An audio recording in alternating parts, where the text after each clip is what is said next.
Howdy, folks.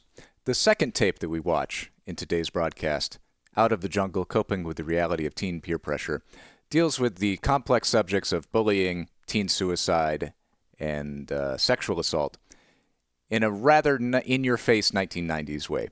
If you're not interested in having that kind of energy in your day, I don't blame you. What you're going to want to do is simply go to the description, click on the timestamp for the next tape, which is Things That Aren't Here Anymore, presented by KCTS Seattle.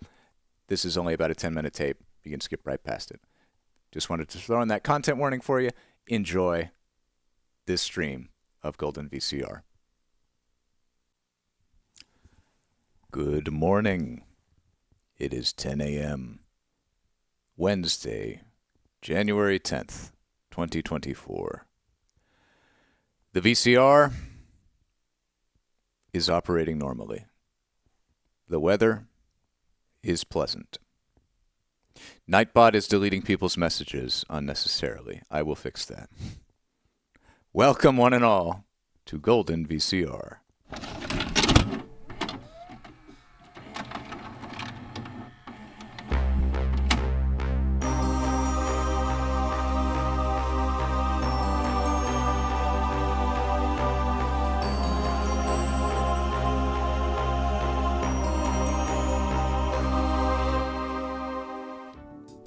Good morning, everybody. Trill Girl has been a subscriber for 2 months. Whoa, what does this button do? Thank you so much, Trill. Appreciate your 2-month Prime sub. Your support means a lot. Let's see. I added Nightbot, so you can do tapes, and it'll give you a link to the website.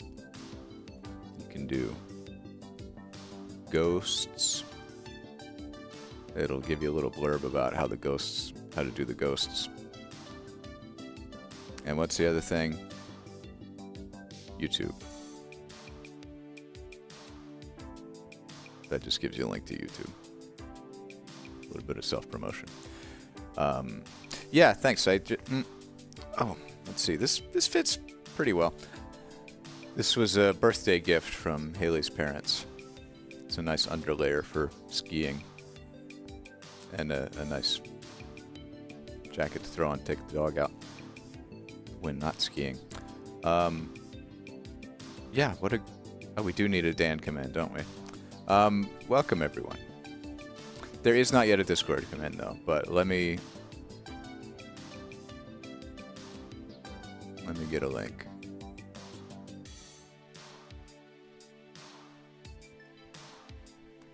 If anyone who is currently in chat has not joined the Discord and would like to, there you go.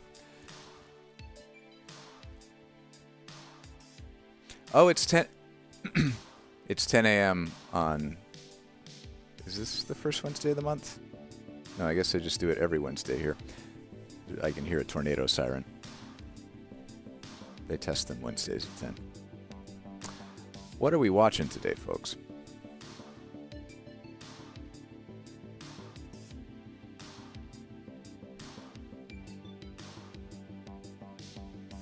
Let me peruse. Y'all peruse too. What are we hoping to see? Oh, thank you. I'm glad you like the Engineer Dave shorts. After I uploaded the one that's called Engineer Dave is Going to Get Us All Killed, I was like, oh no, wait, everyone on TikTok doesn't use the word kill, they say unalive. So is this going to get like shadow banned? But it has a normal amount of views. So I think it's okay to kill on TikTok. Cosmic Searle sent in a bunch of tapes and wanted to see a few streams back, Mighty Machines at the Demolition site. So if Cosmic Searle shows up, I think we should watch that one today. Oh yeah, the thing that the Things That Aren't Here Anymore, Seattle. Let's see. Things. I would be down for things. Do you want to do? Why don't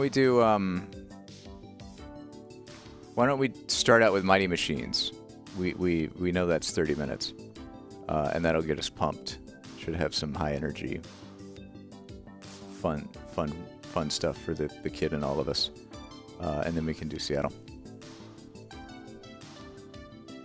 How about that? I like that plan. Tape number 171, 30 minutes. I'll go get this.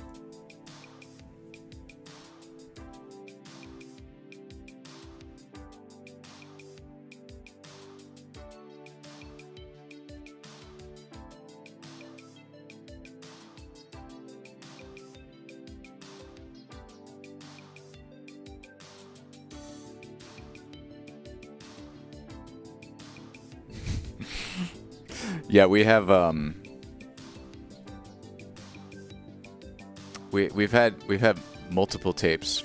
We had the Viking Mars one that wasn't about actual Vikings. We have now the Viking sewing machine one, which actually belonged to my mom. Came from her store. That isn't actually about Vikings.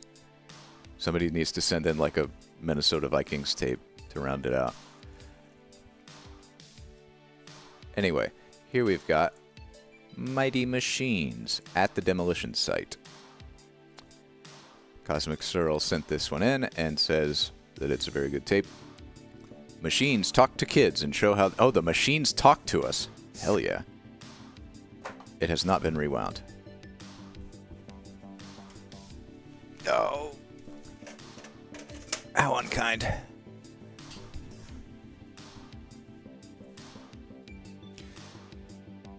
They dive and drive, flash and splash, tow and mow, tug and lug. Those mighty machines are on the go, and today they're taking you along. Get ready to roll with the Mighty Machines as they tell their on-the-job stories and take you along on adventures you'll never forget. At the Demolition site, Dino the shear tractor and his friends tear down structures and dynamite water towers. Watch as tall Crane and Grapple, Sturdy Dozer, and Mighty Mac the truck clear an old factory to make way for a new children's park. Listen for the sirens and ready the flares. The fun is about to start. I'm looking forward to it. I can dig it. I can dig it. Big digger.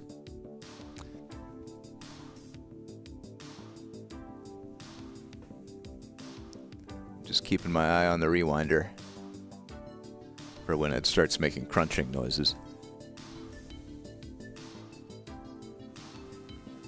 This is the sound of the rewinder.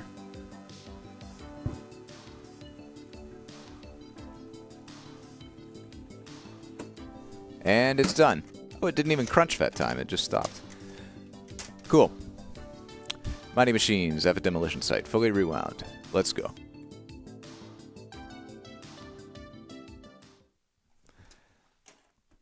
Sorry. Oh, there's tape in there.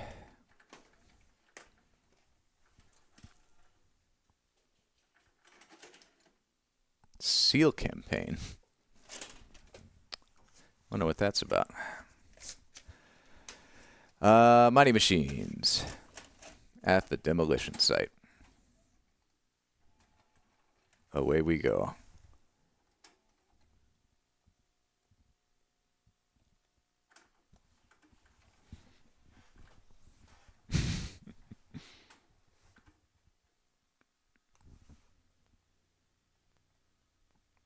Double check my audio. Cool. No boost.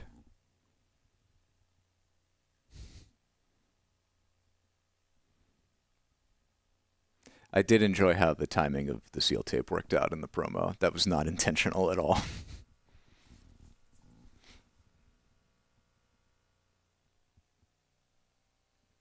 Welcome to my private home. This private exhibition is for your private enjoyment.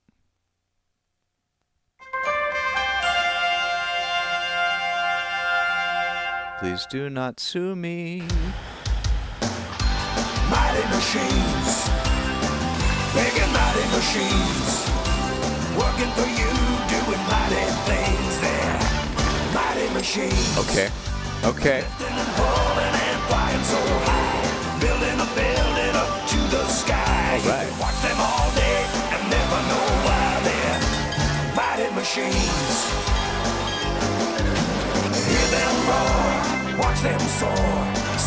down and see. There are stories to enjoy for every girl and boy. Mighty machines, big and mighty machines, working for you every night and day. They're blowing up buildings, mighty machines, working for you, doing mighty things there. Mighty machines.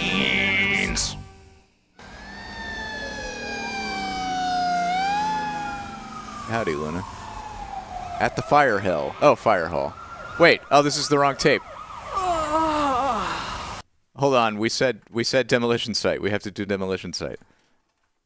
What's going on here?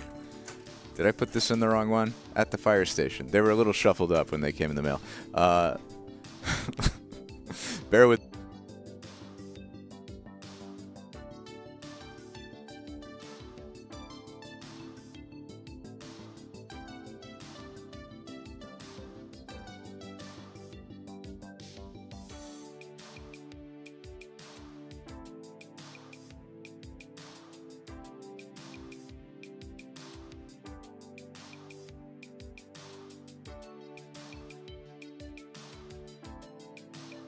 I didn't even check. I should have seen. I should have looked at the tape. Ugh. Well, at least this one's rewound now. The other one also was not rewound, so I'm rewinding it now. Fun. So yeah, Cosmic Searle sent in from this series at the demolition site, at the fire station, and in the city. In the city introduces Lil Mac, your four-wheeled leader. Also has Dusty, Gusher, Stretch, and Vacuum Vic. At the fire station gives us Pumper, Sparky, and King.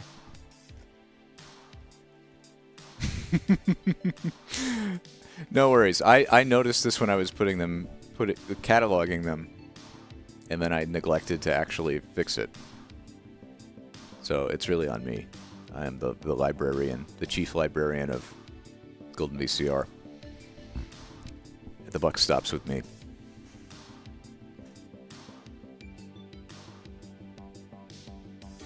I've never owned a poofy jacket before. I know this isn't that poofy. It's a base layer. But I still feel poofier than I'm used to being. And here we go, at the demolition site. Let's do it. Mighty Machine.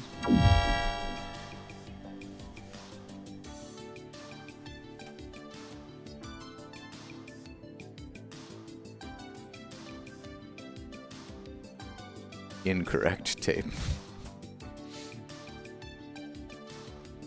Let's just fast forward a little bit through all the unimportant things.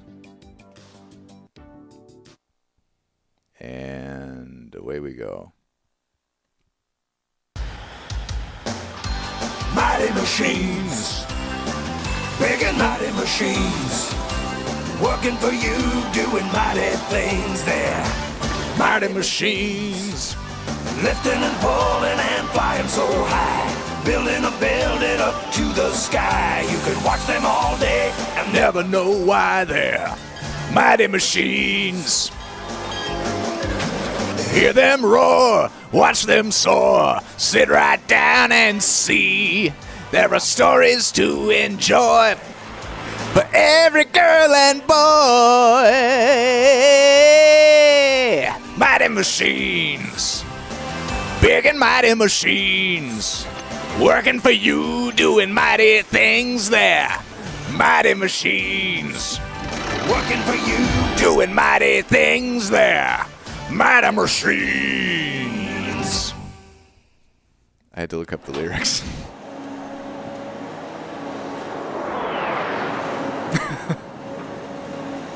At the demolition site, here we go. Beautiful graphics. It's a crab pincer. Hi, kids. Welcome to the demolition site. I'm a shear tractor, but around here, they call me Dino. I'm going to show you around today.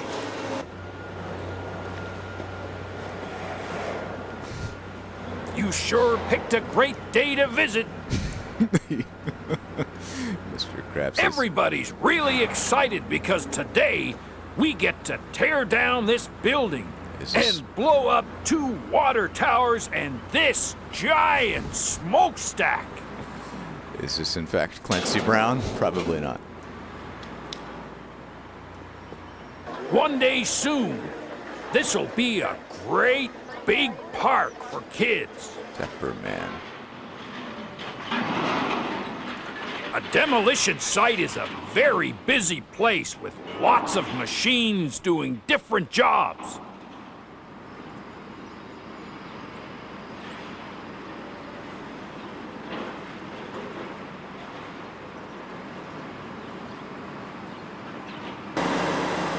This is my friend Crane. The crane is just named Wow, Crane. These old pipes are pretty heavy.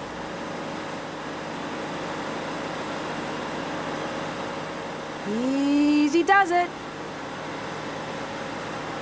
Oh man, IMDb doesn't even have voice credits for this.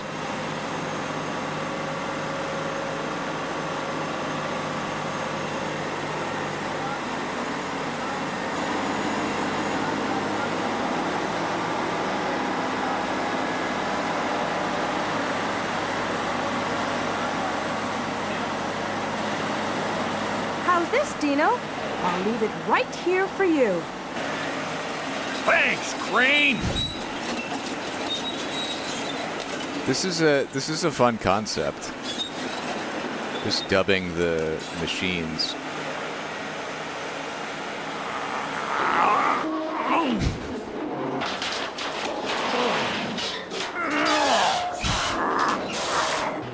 They really have to exert themselves.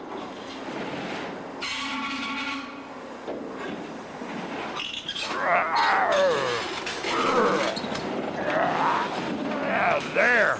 Dino got sick and threw up. I'll just pick this one up.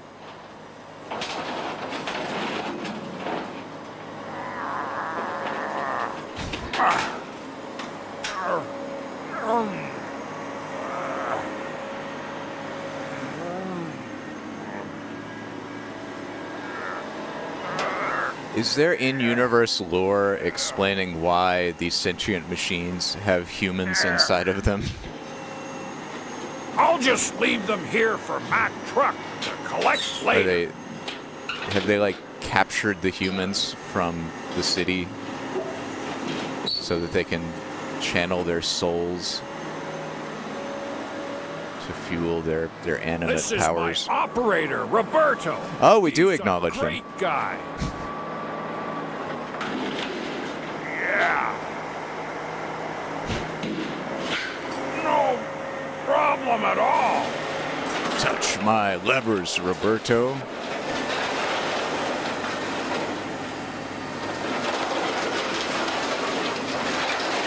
Don't like to talk with my mouth full. Ah!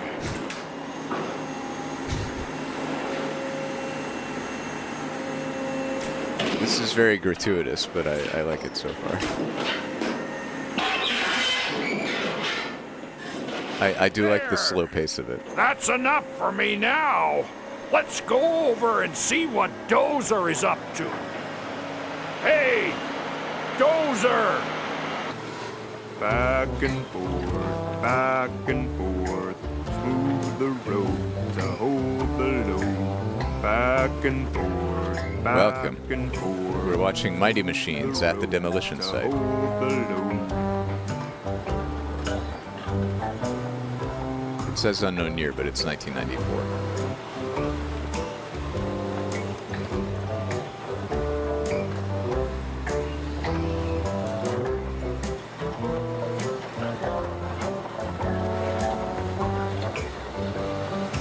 If you're coming in late, you missed the song.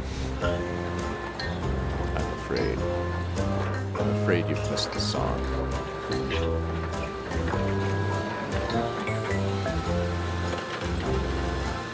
I'm making the road all safe and smooth for Mac Truck. He'll be here any minute. Smooth the road to hold the load. Back and forth, back and forth. I hope Mac Truck gets here soon, Dozer. I've got a lot of stuff for him to pick up. Oh my, I'm on the Check out this motor. Mighty Machines fandom wiki, which admittedly is pretty sparsely populated. But on the page for the Mighty Machines song, they have lyrics in English, but also in French. So there must have been a French dub of this. Super machine, lourde, énorme et solide. Ils passent partout, même dans les grands tours, les super machines.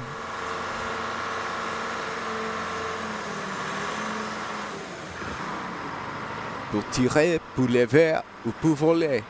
Construire une tour qui monte. Construire une tour qui monte dans le ciel.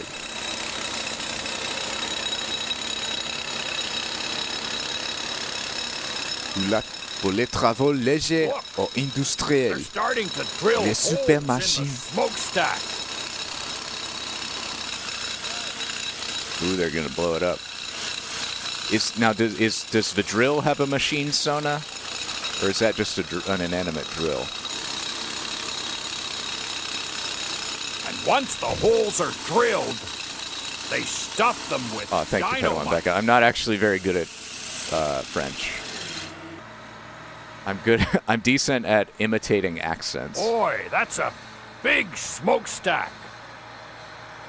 but I can't read French like fluently. I can't Once read it the at a holes are stuffed, fast enough speed to Dozer speak it. packs the base.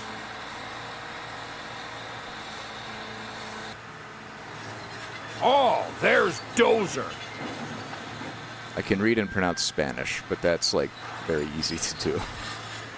I feel like Italian too, even though I don't speak Italian, because it's basically Spanish. And similarly, it's like spelled and pronounced very predictably. Oh, there's the siren. It's time to clear the site. The towers are coming down. 10, 9, 8, 7, 6, 5, 4, 3, 2, 1. Boom!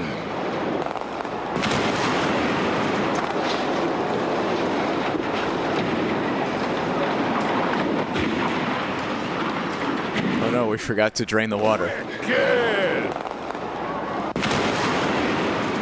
We took a slow motion shot. Very nice. Cool.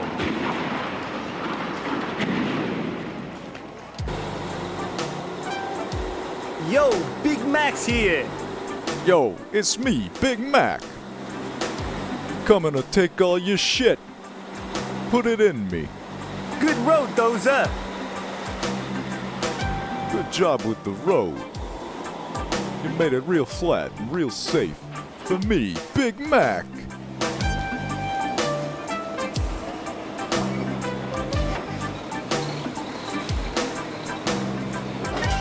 I love this Casio keyboard and Apple, looks like you got a lot of stuff for me. reggae beat for Big Mac. I sure do.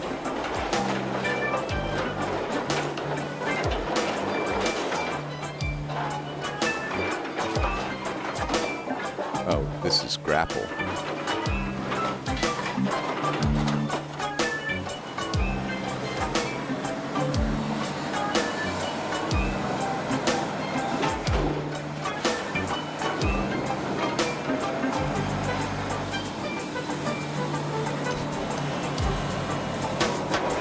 The Caesar's Palace t-shirt.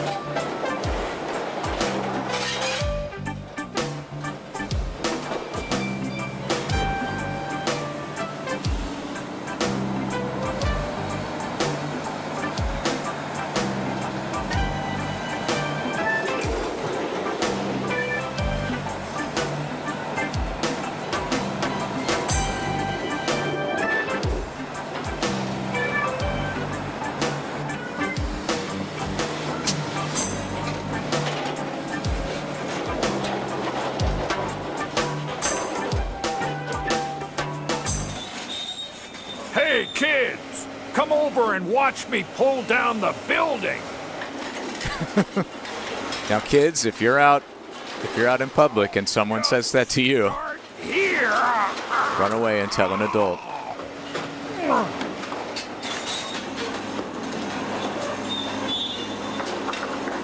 Most sentences should not begin with, "Psst, hey, kids." But if it's sentient construction equipment talking to us from a VHS tape, that's one of the few situations where that's okay. There. You see, this is easy for me. No.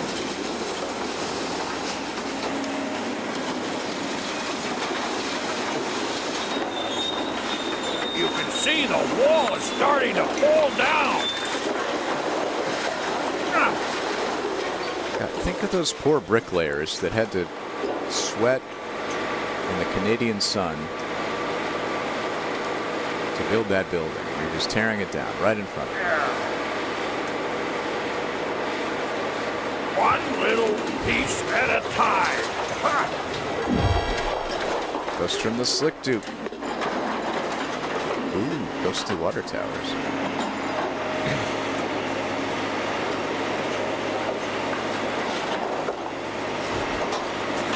Thank you for that, Slick Dude.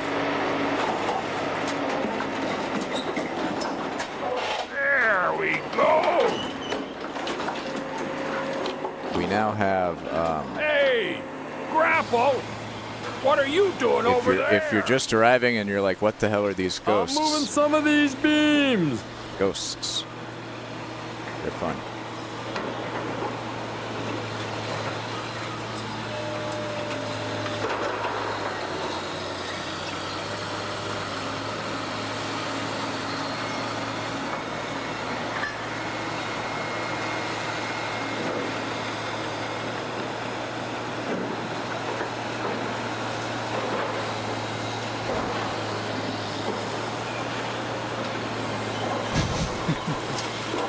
Let's see.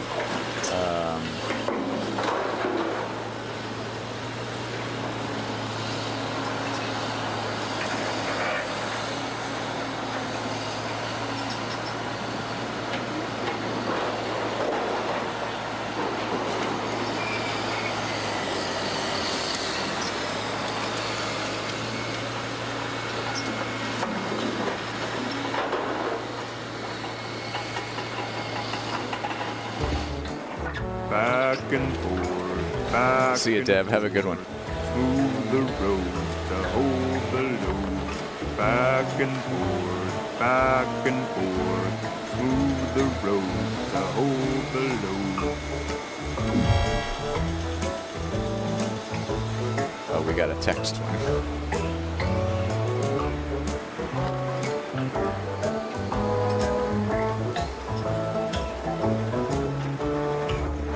Sentient talking heavy construction equipment harvesting human souls at a demolition site.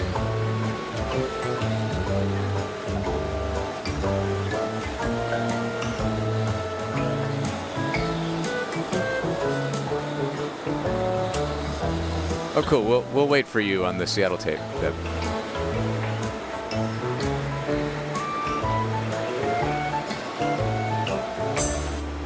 Now I'm gonna munch and crunch these storage drums.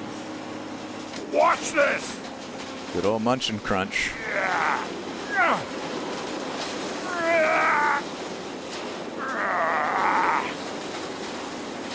This is a new jacket, and I'm one of those people. I'm a pocket sticker. I'm always sticking my hands in my jacket pockets. And this is a new jacket, so I have this packet of charcoal desiccant that's just in the pocket. Comes with it. And I keep wanting to eat it, but it tells me not to. Although it is in quotes. It doesn't say do not eat. It says do not eat. Pick it all up in one bite. There. Do not eat.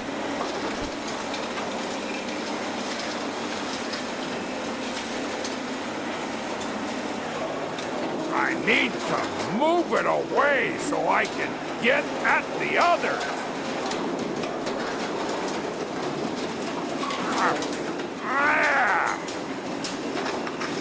You see how easy that was?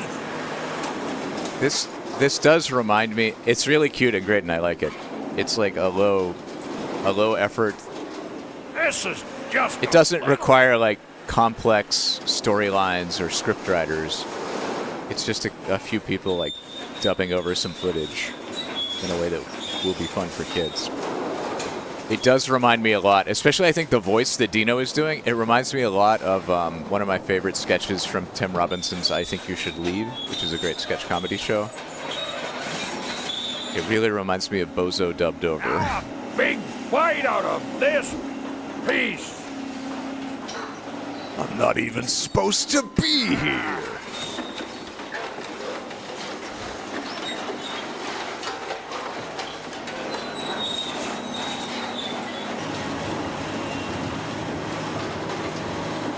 Yeah, the song is really Now good. I'm just gonna pull, and there it goes. See you, Trill. Boy, it's dusty. I found the French Canadian version of the song. I'll Good post it in job, Discord after the stream. Roberto. Hey, Roberto. Pipes are my favorite.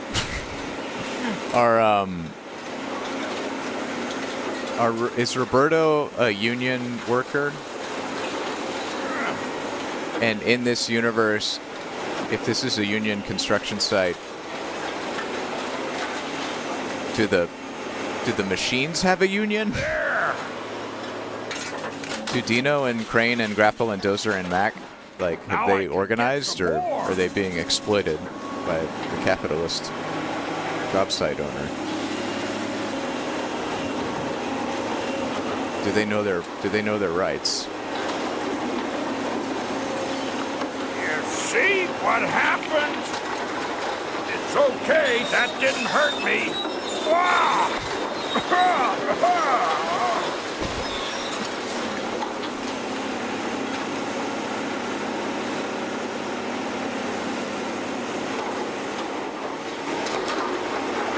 Now let's see how Mac is doing with Grapple.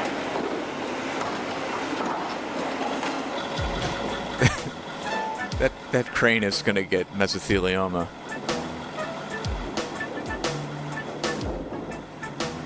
Gonna be part of a class action settlement.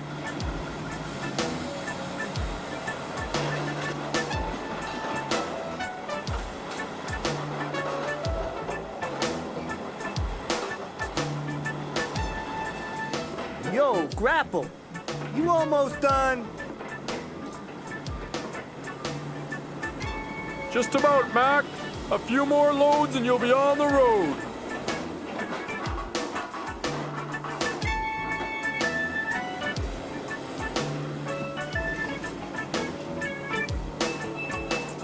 I think, yeah, the most of them are male heavy construction equipment, but the Crane, who is just named Crane, is a woman.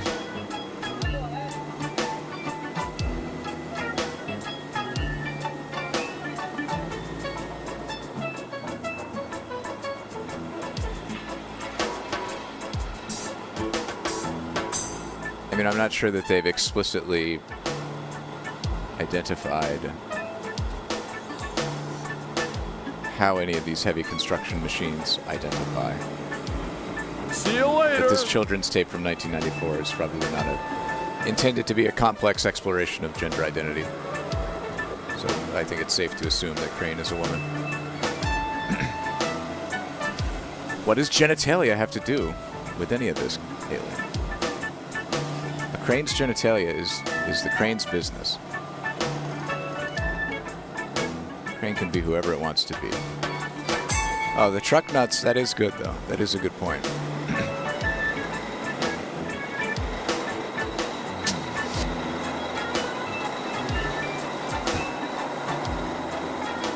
Hey, later, guys. I'm out of here. I'm out of here.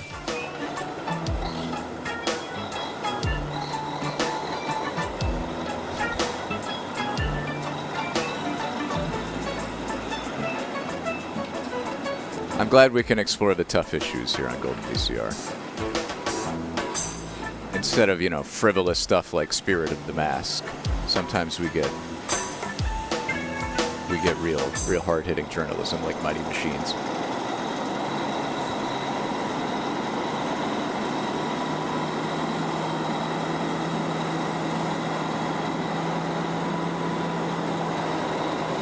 Are you saying truck nuts were a flash in the pan? They came and went too quickly?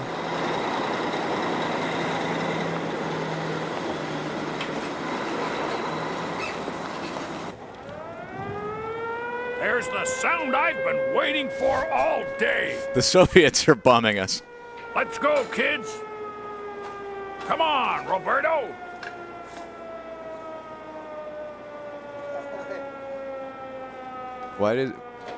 Is that really?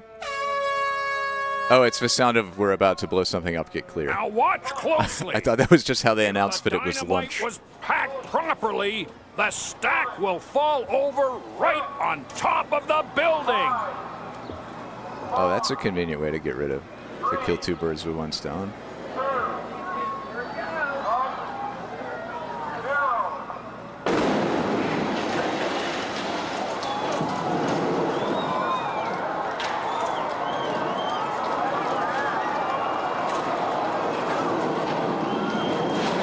Boom. Nice.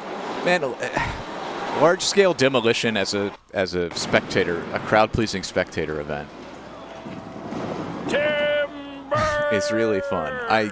I can't remember the last time I've witnessed with my own eyes a high-rise skyscraper being demolished, being imploded. This is so wicked. Wait a minute. Shit. You gotta love this stuff. I guess we have some collective trauma about that. Maybe that's why we stopped seeing the celebration of skyscrapers being destroyed after the 90s. Never mind. You know what? Never mind.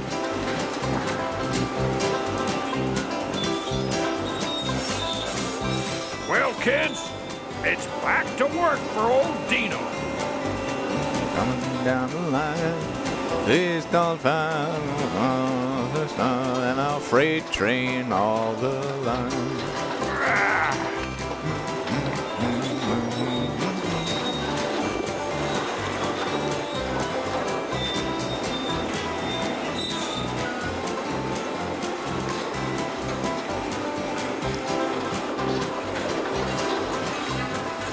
Hope you had fun visiting the demolition site today and learned something too.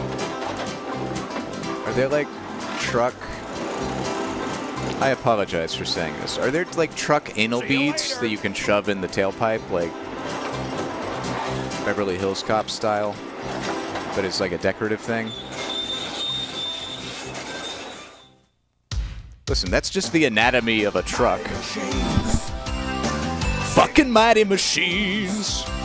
Love those trucks. They're so damn big. Mighty Machines. Also, I can't do this anymore. It hurts. Building a building up to the sky. You can watch them all day and never know why. They're Mighty Machines. Hear them roar, watch them soar, sit right down and see. There are stories to enjoy for every girl and boy. Mighty Machines, big and mighty machines, working for you, doing mighty things there. Mighty Machines, working for you, doing mighty things there. Mighty Machines. I feel like I had the Mighty Machines song voice down pat. And I could sing on key with it, but it hurt my throat a lot. Listen, this is my stream. If we're already dancing around copyright law, we can have a little risque humor, but only a little. Mighty Machines at the demolition site. Thank you to Cosmic Star. I did like that one. I like that one a lot. Remember, we have in the city and at the fire station for future streams. But for right now, what should we watch? Here we go. Is West Coast Deb back? Oh, awesome. Should we do things that aren't? We do have Curtain Craft. Curtain Craft, this is one of the ones that Bella Bunny sent in, but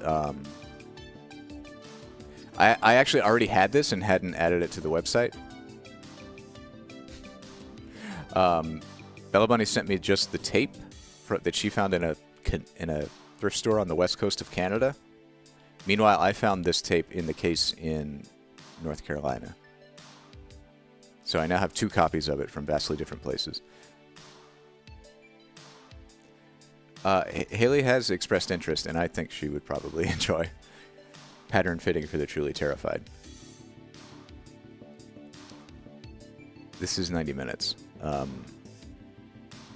So why don't we watch Things? Friendship? Why don't we watch Things? Or Peer Pressure? Should we take it down a notch? Should we get this out of the way?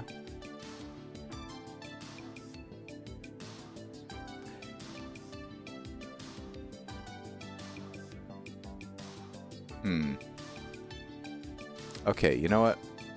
Let's do it. Let's do it. Because I don't want to. This is not one that I want to end on. But it's actually highly favorited as something that people are interested in seeing. There's a troop. This is Trooper Fred Davis. Yeah, he was affected by teen suicide when his his 15-year-old daughter unfortunately killed herself. So this is I guess a content warning. If you're not in for a heavy one, this looks pretty short. It's like 20-30 minutes. Shorter stream. We'll probably go 3.5 hours. That's fine. Yeah.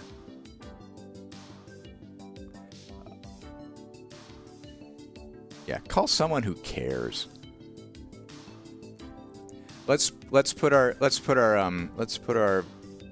non-flippant masks on, and feel this one out.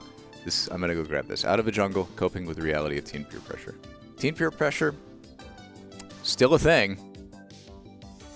Was a thing in 1992. Perhaps there's some cultural differences we can observe. BRB.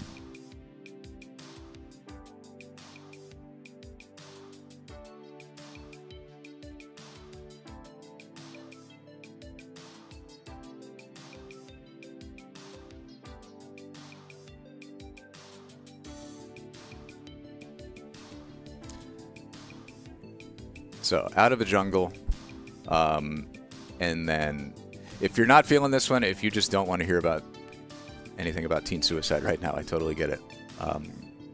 You can come back in a little bit, and we will be watching Things That Aren't There Anymore, about Seattle history, or perhaps pattern fitting for the truly terrified. But right now, this has been rewound. Copyright 1992. It's Parents Against Teen Suicide. Let's check it out. This one doesn't have a runtime listed, but it's a fairly short reel. Yeah.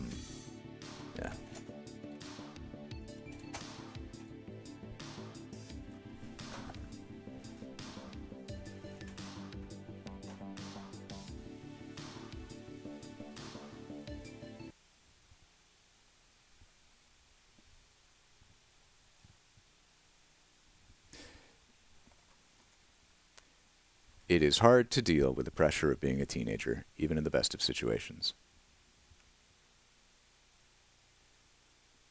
For most teenagers, life is like being lost in the jungle with no place to go for help. This is from North Carolina.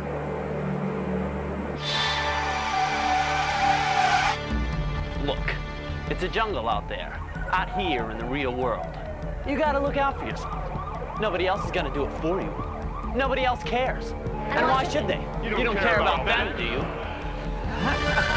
Oh my God. That is a 1992 teen right there.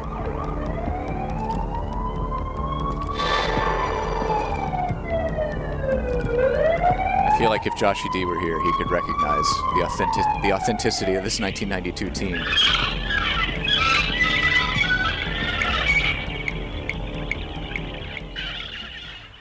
Don't let your problems become a crisis. They don't have to. There are people who care, people who want to share the burden of your pain. The Teen Education and Crisis Hotline is always there, 24 hours a day.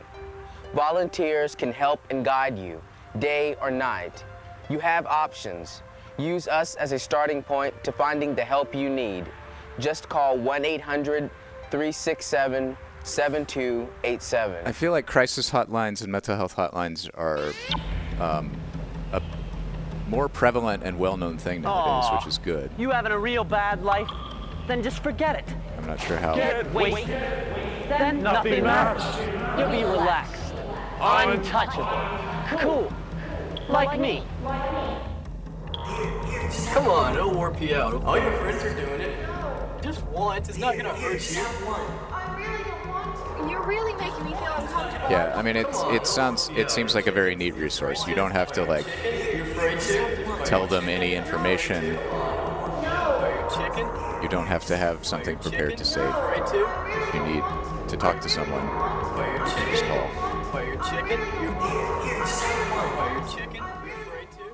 Well, This I is was a really in high school. interpretive dance. Got messed up in the wrong crowds.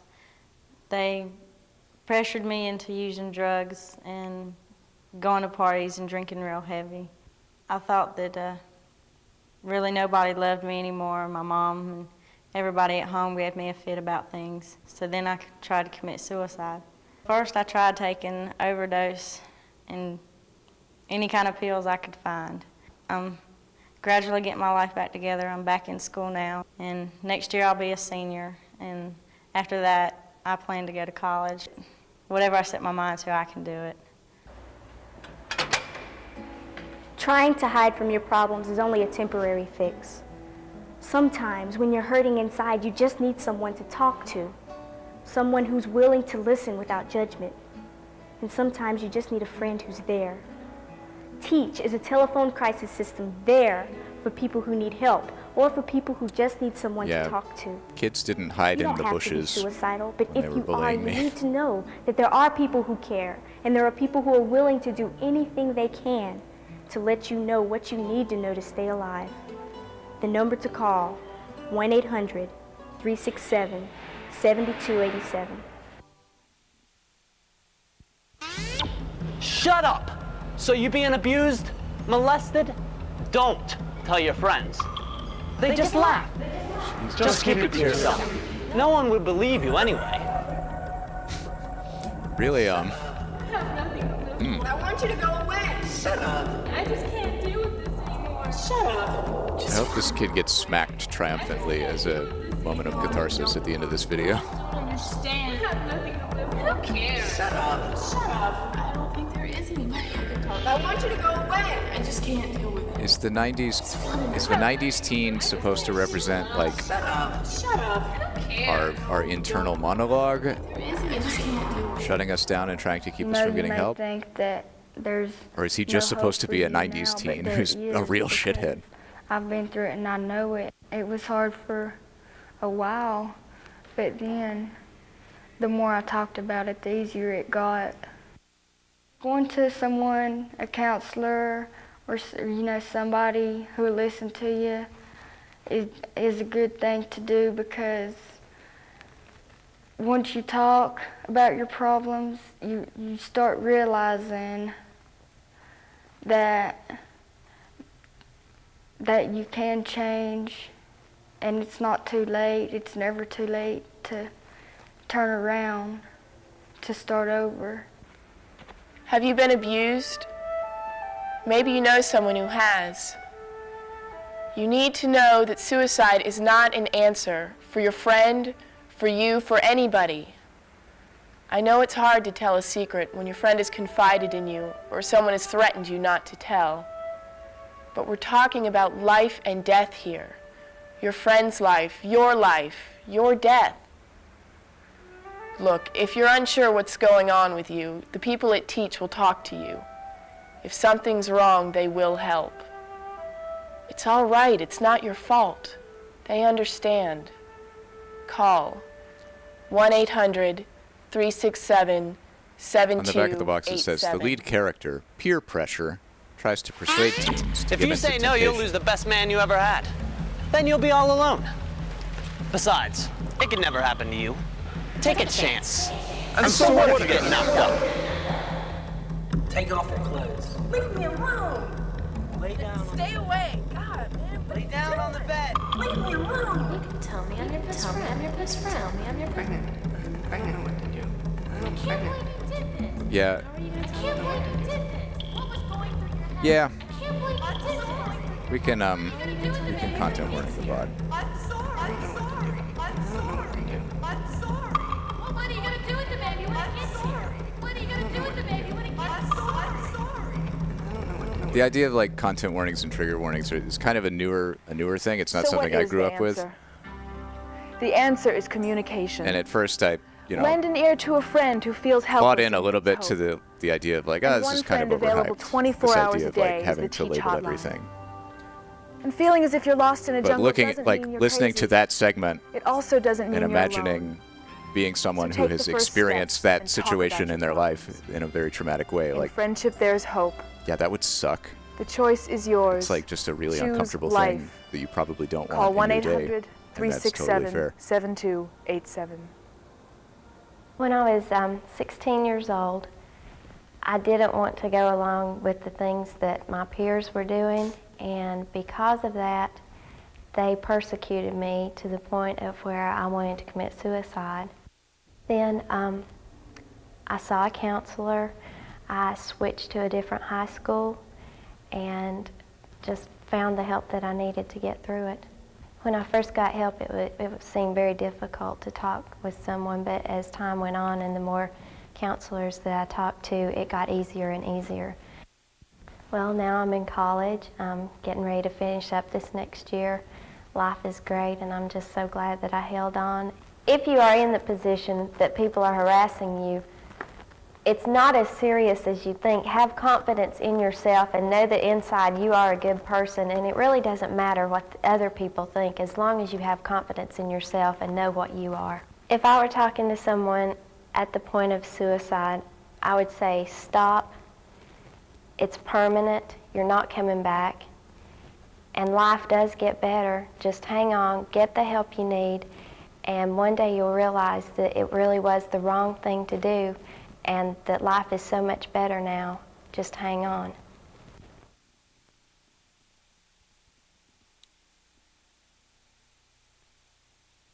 This was the address to mail to get copies of tapes is in Clyde, North Carolina.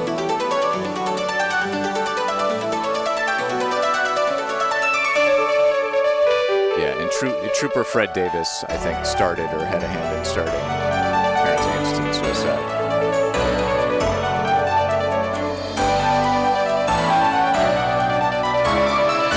I like the song though. Yeah, that was 10 minutes. I'm glad we got through that.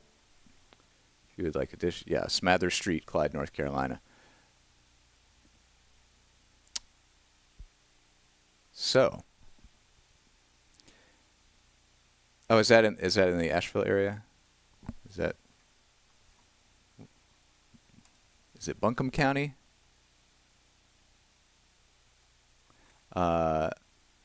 Yeah. I mean, there was that song. The credit song was really good. We got some good 90s teen hair. The Guar teen peer pressure is very meme-worthy, but also the subject matter is very serious. And there's like potentially triggering shit interspersed. So maybe we'll leave that one on the table. Before we move on, is everyone okay? How are we doing? Does anyone need to talk about anything?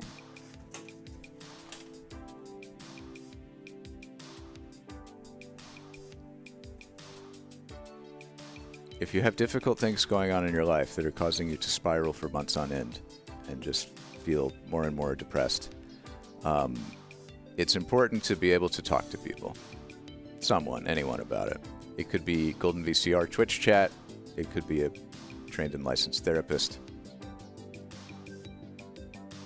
It could be the waitress at Waffle House. I mean, if she... maybe not the waitress at Waffle House.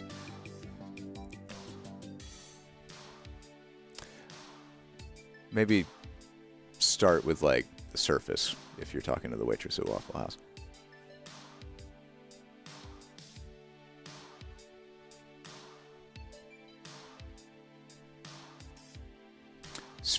Speak your deepest fears and secrets into the jukebox at Waffle House. It will absorb them. And mix raisins into them. And put them into a waffle iron. We just had Waffle House. Haley and I went to Waffle House right before the stream because we were out running an errand. And I love Waffle House. I really wanted to get a coffee to go, but our waitress was busy taking. She had a table of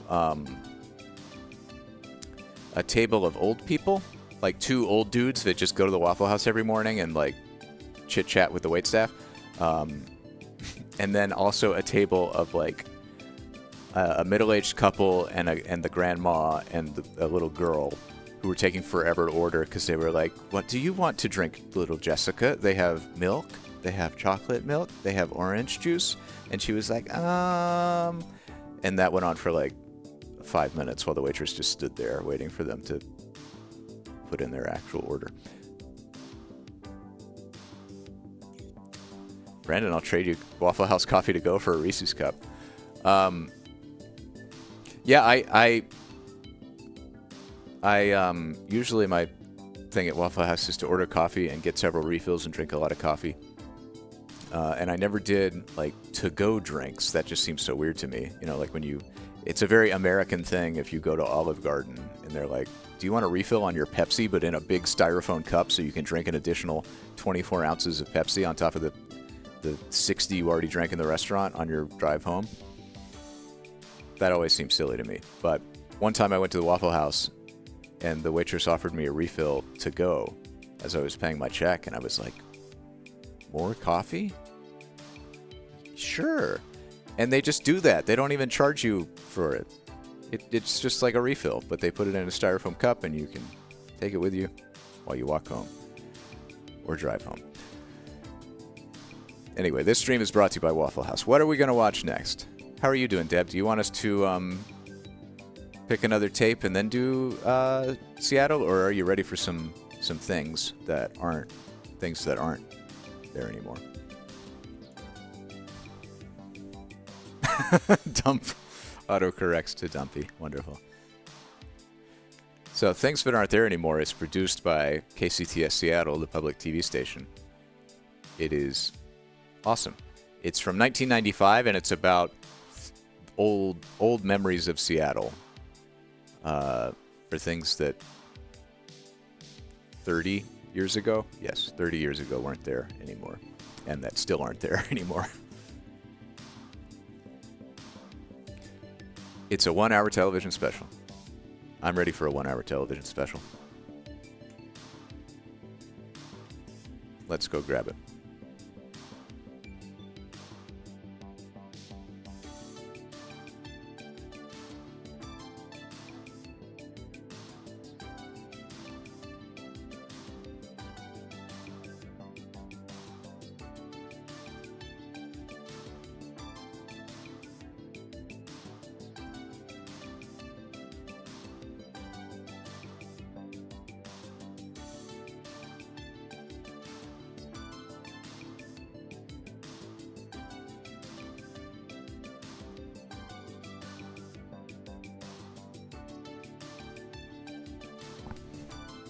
Oh, the monkey tape sleeve? I think it was posted in the Golden VCR Discord. One of the tapes, Monkeys, Monkeys, Monkeys, has a little blurb on it that's like, the world's only fuzzy, huggable videotapes. And we were like, what does that mean? And then someone found and posted in Discord an image of when you originally bought it, it came with like a sleeve, like a fuzzy fabric sleeve that was like a gorilla or a monkey that was shaped where you put the cassette into it. And then it's like a little doll, a little monkey doll that you can hug. So you're hugging the VHS tape. That is what is fuzzy. Things that aren't there anymore. Let's check it out.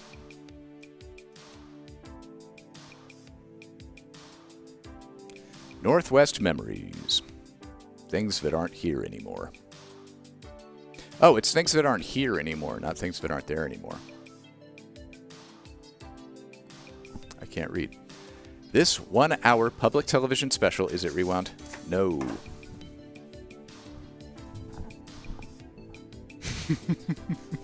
A VHS, a huggable VHS mascot. I love it. Tape is rewinding. This 1-hour television special is a fun, nostalgic look back at some of Seattle's most cherished institutions, filled with personal reminiscences about Seattle's people, places, and events from the 20s to the 60s. Things that aren't here anymore. We'll take you back to Frederick and Nelson, Six Stadium, and the nearby Italian community, Bobo the Gorilla, and more. From the old trolley system to the Aqua Theater at Green Lake, these engaging stories about Seattle's history take us back to those beloved things that aren't here anymore. Music composed by David Duvall, narrators Irving Sternoff, additional music provided by Dave Lewis and Burdette Music Company. Cool. That's true, we did meet in Seattle. Plus McJ.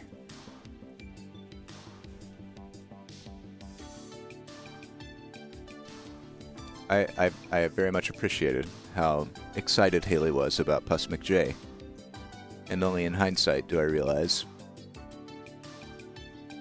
it was because she liked me, and not because Puss McJ is brilliant. But that's even better, as it turns out.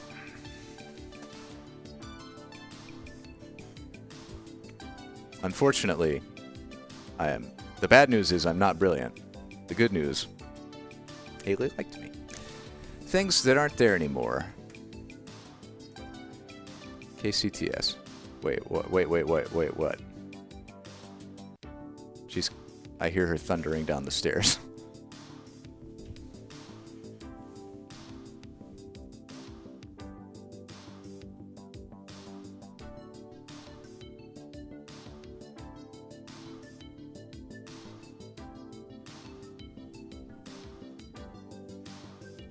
Oh, she has a prop. Aw. Do you want to introduce this? I mean, you're the one who made it. This is Haley had this framed with the PAX badges from the PAX where we met. It's the original map. But this is the map I made of downtown Seattle to memorize the layout, like where the convention center was and the street grid of downtown Seattle. Because I didn't have a smartphone. I was old school.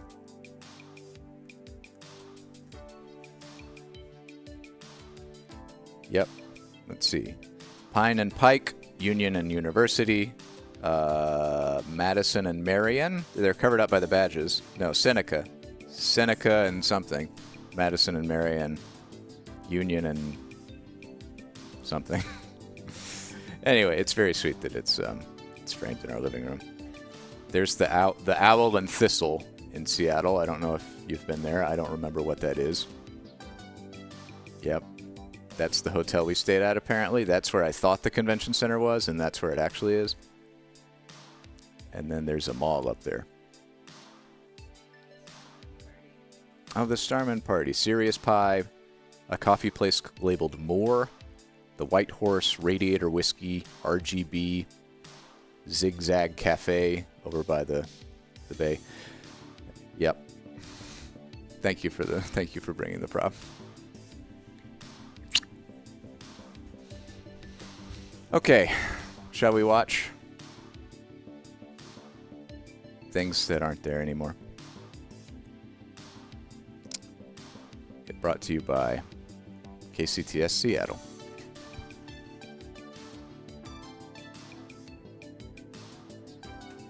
Yeah, I hope there's no teen suicide in this. Let's find out.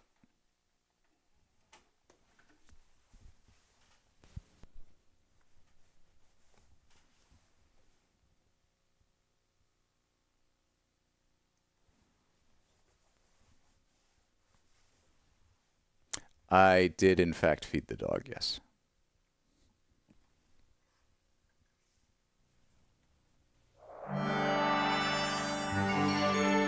Ooh, I like the logo. This program is made possible by annual financial support from viewers like you. Public television, hell yeah.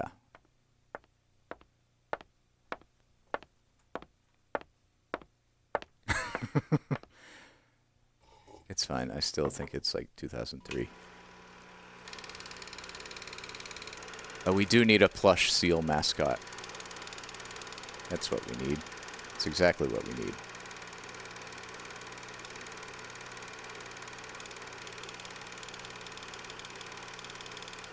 I remember when we had boats in Seattle. Times change and things pass. Our first loose tooth, our old black dog, the Welcome. innocence of our childhoods. We watched bathing suit styles, Mighty Machines at the demolition to site, our buildings and we watched institutions. Out of the Jungle, not Teen just Peer of Pressure. concrete, wood, or flesh, but identity. Things that reflected who we Northwesterners were. Now we are How watching we talked. things that what aren't was there anymore important at the time. about Seattle. This is a look back at just a few of those things that aren't here anymore, but that still exist. In pictures, in stories, and in memories. Those of us who've lived here a while will recognize the landmarks and their stories. And newcomers will see glimpses of today's Puget Sound identity emerging from our past. For one of the renowned spokespersons of that past, here's Professor Ivor. If you remember this, you're a pioneer or a customer at the captain's table where these words are on the placemat. How we love the old Seattle in the days so brave and fine, and the streetcars I guess merry rattle the Pacific Northwest has been line, and the gold rush pioneering to in the field of Alaska, lesbianism. men with shovels, And for picks, that we salute it. pans, and the battleship Nebraska on the keel blocks at Morton Rands. How we love those days so splendid. My sister is a full of proud Pacific unexpected Northwest lesbian. treats, when the Indian women vended butter clams on downtown streets. And I am proud of her. downtown Seattle was a different place in those days. It was the center for theater, entertainment, and shopping. Ladies would dress up and head downtown to street after street of well-appointed stores. The back of the box says mentions Six Stadium, like S-I-C-K, Six Stadium. I Magnan, McDougal Southwick, and of course, who can forget? This is very quaint. I haven't seen something like this in a long time because, well, what I find striking about it is just that it has this vibe of media that's tailored to hard to think of Seattle like without people of my thinking grandparents' Frederick generation, Nelson and you know. vice versa. It was an integral part of Seattle for so many years. It's very It tailored was to the what I greatest think of generation as and an their nostalgia. institution. The first thing that I noticed about Frederick and Nelson This is when I back went when, to work you know, there baby in boomers were our age. 1943 was that there was an aura about the place that And there's I could only you don't liken see to, say, the content Louvre in Paris. tailored to the You walked in and greatest generation. there was a hush. There was nothing anymore. Impetuous. For It obvious was reasons, sort but of Trill could quiet probably and explain them lovely if and anyone's elegant. not following. And it was ladies and gentlemen serving ladies and gentlemen, if you would. It's just that it's been there as long as I've been around, and it just went with going downtown was going to Frederick's, which was a special treat. It was a beautiful store, and the people were nice, and they had beautiful things. Going to Frederick and Nelson. Oh, you got that at Frederick's? That Yes. would be- Generations of Northwest. I was talking about how this not only this kind of content is tailored to like people born between 1920 and 1940, was one of the most important and you don't see that kind of content much They anymore would come, they would meet their friends because there. there aren't that many It was people the anymore first time born between when you were 1920 and modeling, you would 1940. see the ladies come in with either their granddaughters or their daughters. We did a tea room fashion show every Wednesday. Rain Oh, we had or we had shine. we had Puss McJ on screen, the original. And they had the men's grill. That was a very special place where the men could go and sit quietly and do their business. And then, of course, there was the Paul Bunyan room downstairs. True. And that was more in our price range at the time. Sodas was a good thing, you know. A lot of sodas and sundaes and shakes and malted milks. That was a real good thing. Yeah. And I still like them. It was my idea to come up with the ice cream, but I had to figure out how to put the flavoring in and the chocolate in the ice cream, and that's what took a little while to do it. But I did it. I had salesmen try to catch me making Frango Mint ice cream for a long time. Well, I suppose they must have forgot about it now, but I have talked to people and they say, "Oh boy, that was great stuff," you know. Oh, Frango Mints? Is that? I thought he said finger mint No, see, ice it's cream. been quite a while since they made good ice cream there. Throwing some real shade on the I contemporary ice cream. started on the elevators the fall of '42, but I was frightened to death, and I was 16. I was 16 when I first started. But this was the ultimate job in the city. Well, we thought we were very glamorous. And you were. At the time. Well, it was we thought it was a glamorous job. I won't say that we thought we were, but it was a Of course you glamorous did. job. But the elevator girls had cute, high design clothes and were, I would say, the harbinger of fashions for the next season. We all I think had they're to be still cute. Well, 5'4", they were in 1995. and we had to have dark hair. Those old ladies are We adorable. all thought, after all, Dorothy Lamour was discovered on running an elevator at Marshall Field in Chicago. And she was 5'4" and had dark hair. And so we all, with tongue-in-cheek, thought we were going to be discovered. But tongue-in-cheek, indeed. Yeah, well, no, Just Fran, hoping, hoping.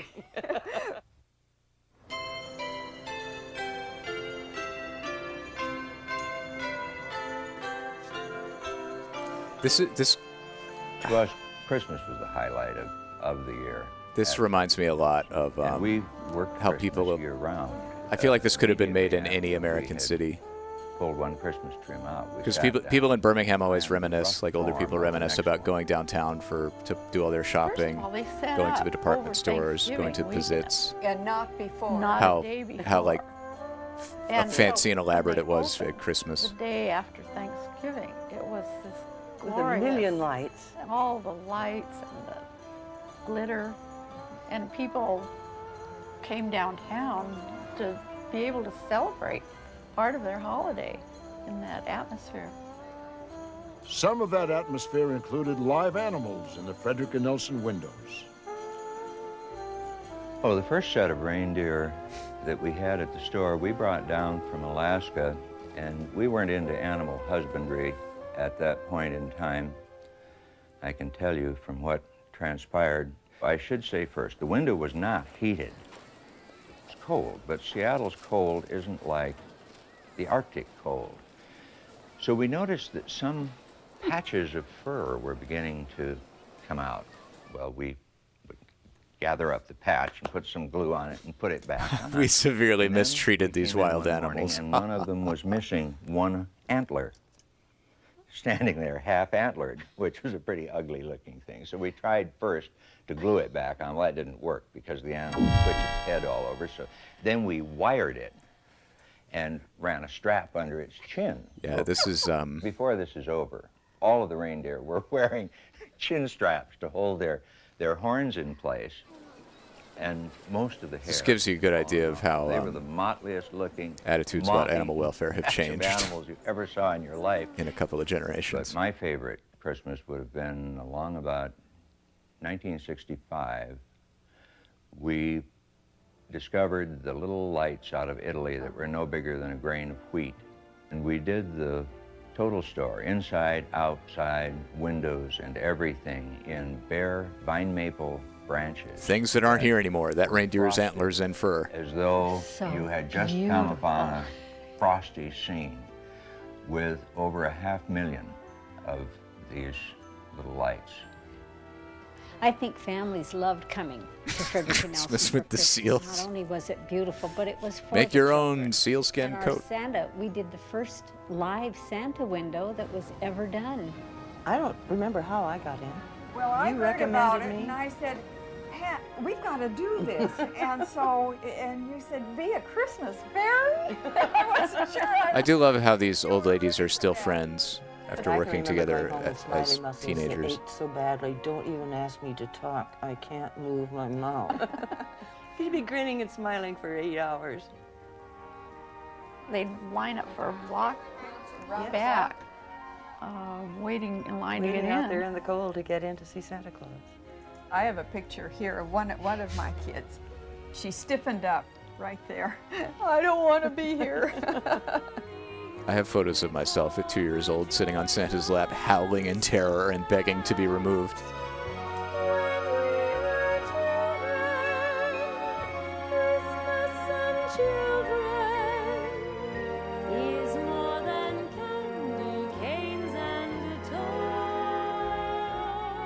I was sorry to see the draperies pulled on those windows. That was sad, Oh, yeah. Yeah, heartbreaking to see Fredericks go down. I think that you missed something that was very special to an awful lot of people here, to Seattle, to Washington. I think, and it'll never be again.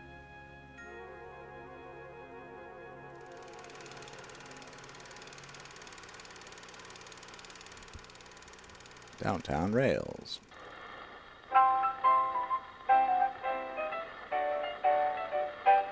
People went downtown in those days to the movie houses. Seattle had a lot of downtown theaters. They went downtown to go to a dance at Third and Wall, the Train on Ballroom, and every time I went But to did Seattle have seedy porno Seattle was theaters? an adventure. That's an important aspect of American culture that's not around anymore. My mother's aunt lived in So I hope we get to Georgetown, learn and about it too. I would go over there to stay for a week, and she would take me into town maybe a couple times during the week. And we'd go downtown on a streetcar. She'd take me to the Florence Theater down by to a show by the Smith Tower, or we'd go in for. She'd have pie I don't. and You can coffee bring and back CD Manning's porno on theaters, Third but I don't Avenue. think you can bring back the cultural zeitgeist and essence of CD porno theaters. The streetcars were a means of getting around because not everybody had automobiles. And for the most part, that's the only way they had to travel, by streetcar. Oh my God, Get streetcars! on a streetcar in Fauntleroy and go downtown, transfer downtown, go clear I'm out so the glad Union everyone has Station. cars now, and we got rid of all the street cars. Everyone traveled on the cable cars. Every time you went downtown, you saw some of the same people because there weren't many people in Seattle.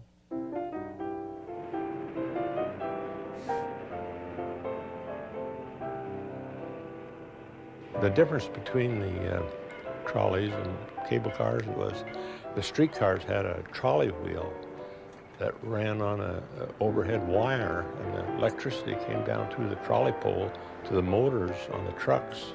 Cable cars had a grip that went down and gripped onto a cable that traveled about 8 miles an hour, same as they do in San Francisco. Well, the cable cars had a little rumble, and they went slowly up a hill, but it gave you a sensation of almost being in an elevator coming down a hill. You could see the mountains, you could see the lake, you could see the sound from the cable car. The end of Seattle streetcars was the beginning of the city's Well, uncertain transit future. My favorite line. It had a lot of fast running and had a lot of trestle work that went on, and it was a sightseeing line. Going across Spokane Street, you could look down on Harbor Island. You could see the Ellet Bay Mill on the other side. They had little houseboats down there and had wooden coal yards, and there's all kinds of things to see. I heard people describe it as a rickety old trestle. I don't remember it being rickety. It's pretty solid. I would ride on the first seat on the right-hand side up by the door. I like to watch the motorman operate the controller and air brake, and you could hear the hiss of the air brake, and then you could hear the rumble of the air compressor.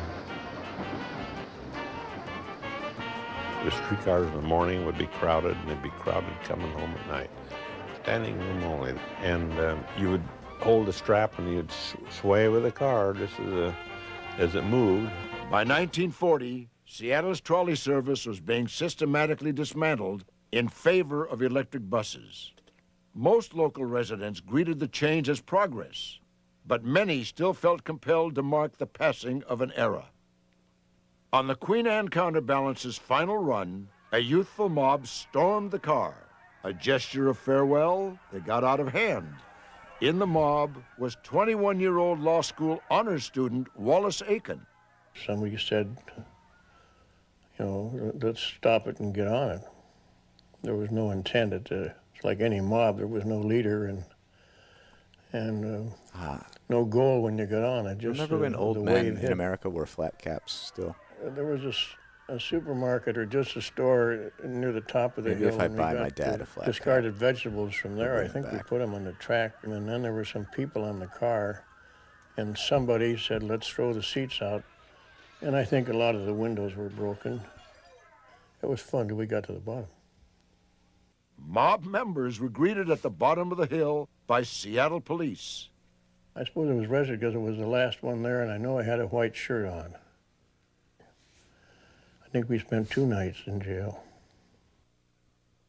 Aiken's arrest. Because I want him to catch on with old men. The dean of the law school but I guess arranged for a firm to defend him. I'm only getting firm older. Which ultimately hired Aiken and eventually made him partner.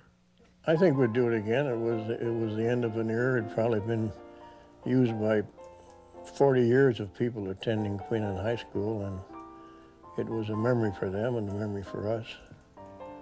And it lives on today, I guess.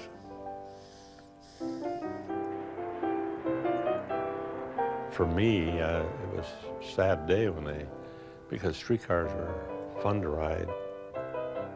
I think we should have kept either Yesler or Madison, because when I go to San Francisco, I often think they didn't give up all their old things.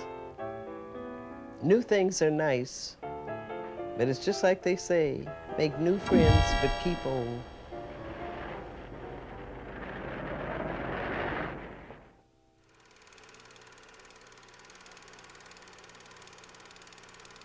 Yeah, it is very. For today, we'll take an old Indian name trip around the Sound. Very Where we local. start, come along. I love it from Tulalip to Puyallup, Squim pished, and to the Dosey Wallops, where so many times I've fished. Traveling by boat has always been a big part of the Puget Sound region. But back before there were many roads and bridges, it was often the only way to go.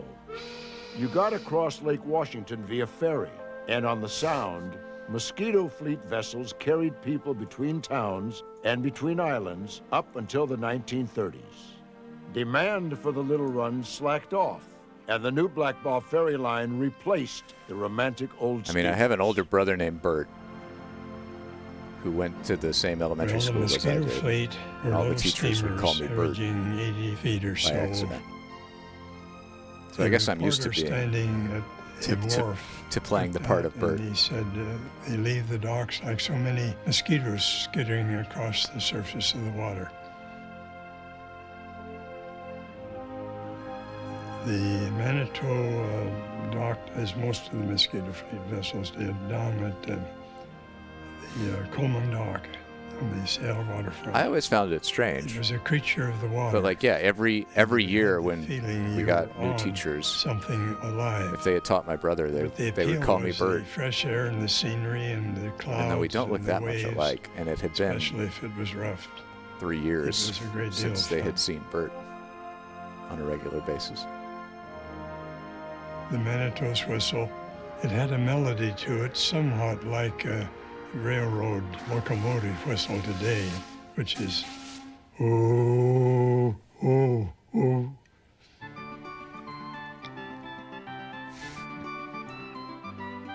I had a job at the Pacific National Bank in Seattle. I would commute the year round on the steamer Manitou. You knew the captain, you knew the purser, you knew the engineer down in the engine room. They were all friends, just as you would with an ordinary friend.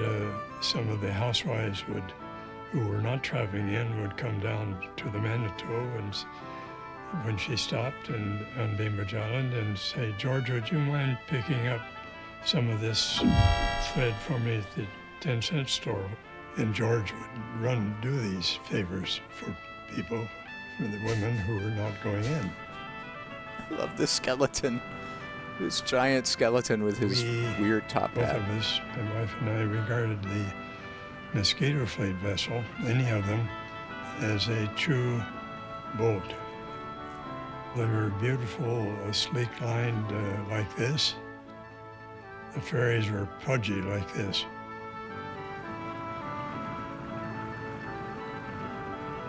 This was your yacht, and it was adventurous, and it could, if it wanted to, by a vote of the passengers, maybe we thought we could do a little adventuring. That never took place, but that was a feeling we had, that it belonged to us.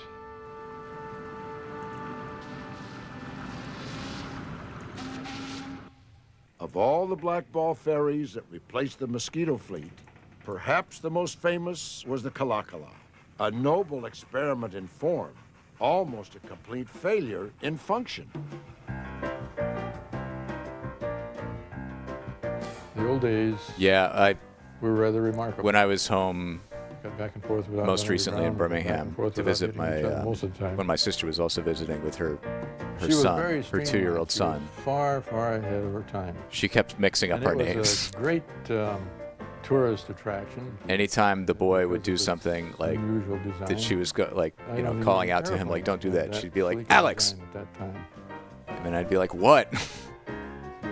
But the Kalakala, there was a lot of elegance in that cabin. There was a lot of brass, unfortunately, for the cabin crew. They were about half their time was spent polishing brass. It was really a tourist boat. There were many things about it that fascinated me. There was many things that frightened me. When we were kids and There were into adulthood, my uncomfortable sister's things. always The like pilot house was too low. really and the visibility was wanted to mother me. When you have glass that is sloped So it was back a new 35 experience and to see 44, her around her sloped actual back son on a sharp now. angle like that. Then you're looking There was down less through the less glass. of a feeling of My like goodness, sibling looking through mothering. That much glass and that filtered It was a lot of refreshing. vision. She had a rather obnoxious behavior of failing to reverse engines. On one occasion, skipper came in with the Kalakala and went to back down, and she charged full ahead. And they finally got her backing just before they hit the seawall, right there, Alaska Way. Put a nice flat. But yeah, my space sister across the bow was of the mixing up my name and her Kalakala son's and name. Bended it back. And My dad, it's fortunate that the seawall was there. They my probably aunt carried who the died a train, few months you know. ago, is my dad's sister. She was named Linda. And Oh, my dad would they occasionally called her the laughing call Jennifer cockfish Linda. and, silver slug. She was definitely unique. It sounds and everything. So were about names her are own. easy to mix up, especially like Gyrated a close lot. relations. The galley particularly. Gosh, if you didn't watch your coffee when you set it down, it'd be over your neighbor's stool, you know, just jazz right down the counter. As charming as the vessel was and as spectacular in many ways, they never made a second one, which tells me one was enough.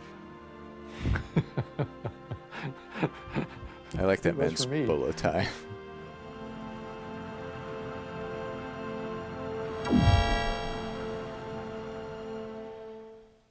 Say, are you old enough to remember old-time radio? Remember this. Now the position to pitch, the look at Stiches. Van Dyke delivers. It's a ground ball back in the pitcher. He knocked it down. He picked it up on the dirt pitching roll, throws him out. It was more I exciting should. then. My grandpa wore bolo ties. Just to hear him announce it. I wish one of them had been bequeathed to me. Like Leo Lassen say, back, back, back. I would have totally started wearing bolo ties. Oh, is this Six Field? Six Stadium? Tightwad Hill. Seattle's Rainier Valley, home to Six Stadium and the Seattle Rainiers, was also home to a big community of Italian immigrants. The neighborhood and the stadium grew up together, their stories so closely linked as to almost be one. In 1938, Mr. Sick bought the ball club from Ball Bill Klepper for $75,000, and then he built a stadium out there on Rainier Avenue for $350,000. It was just a beautiful stadium. The grass was green, seated about 17,000 people, and we packed them in out there all the time.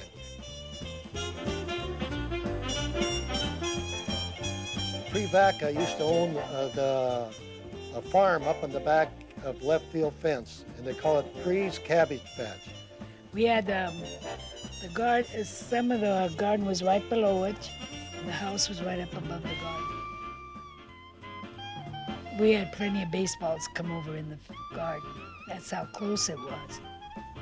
A lot of young people and even older people, you know, young adults would come. They didn't decide they were going to go to the game until the last minute. I mean, and they would itch themselves up with to the farm, come up on the hillside. what I'm doing with Golden VCR, I'm basically a nostalgia peddler and then ask in my us own if they right. could sit there on the porch and watch So the I game. can't. My father-in-law, we were all amiable about that. We I said, can't. okay. I can't As long as they judge didn't go in the farm and trample on the their vegetables. nostalgia peddling. And that's why they called it Tightwad Hill, because people didn't have to pay to go in to the park. But it was fun. It really was fun. That porch would be filled with people. Right here on the foot of Queen Anne Hill, here where I lived, there used to be an Italian neighborhood. I feel like I'm Down in not. Rainier I Valley, don't. they used to call it Garlic I don't Gulch. feel like I'm a reaction streamer because I'm Everybody not knew each like. other because from the fact I mean, I'm that they all technically had sort of a farms, reaction they all knew streamer, each other. right? They all But- came from practically the same background of area in Italy. But I'm not afraid And it's of like homesteading. They bought a piece of property. silence or And then awkwardness. bought another I'm little not piece like until it made a farm. trying to engineer my They settled reactions. there. And so then they I got a had their comment on children. one of the YouTube Then uploads. others came from Italy was and just bought like, another piece of property next to Oh, them. here we go. Another channel that steals content and With the pretends to react to it. D'Onofrio and us. Then up farther from Coleman And I was like, were the Constantinos, well, I deleted the the comment.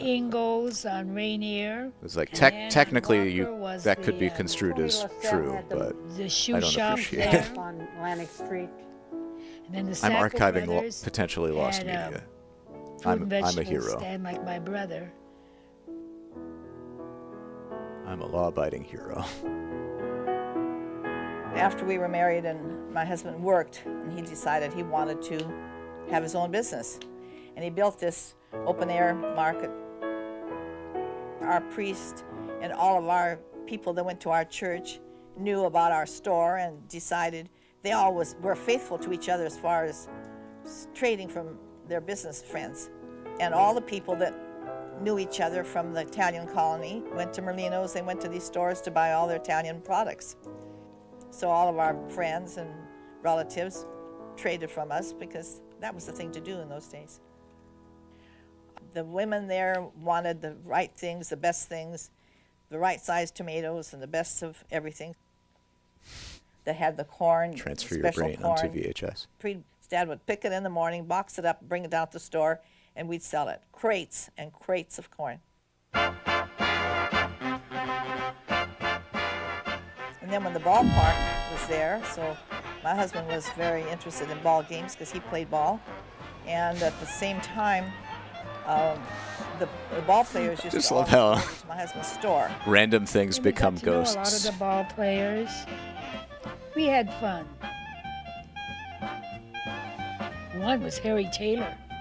It's God, he was just the spirit that moved in the VCR. Al Turpin and Edo Van. Yeah, but we were just kids, you know, they were older than us. Bill Lawrence.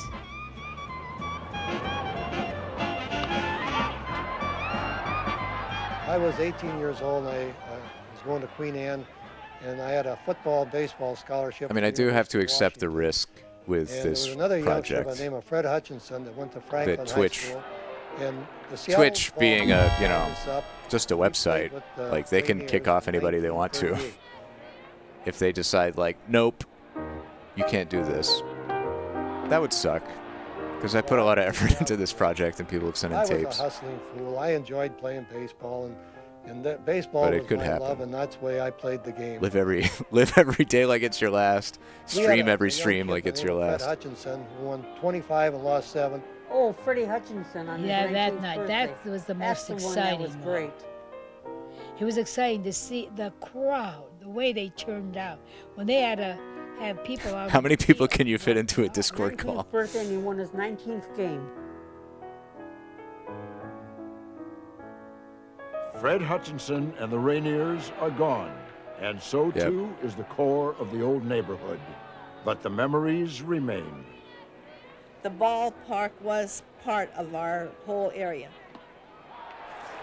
Yeah, I feel like YouTube would be even when you have a dicier community, because of their super if they advanced stick together, copyright you know, all scanning have like a colony, then they tools and they stay infrastructure. with each other and know each other for years.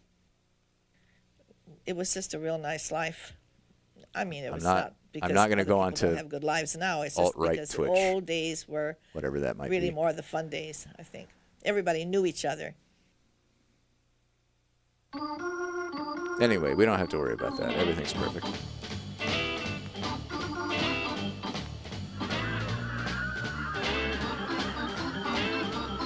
Let's just go back to 1995 so that we can go back to 1930 when everything was great. Nothing was wrong with the world. The first Birdland, they really were what they call a nightclub.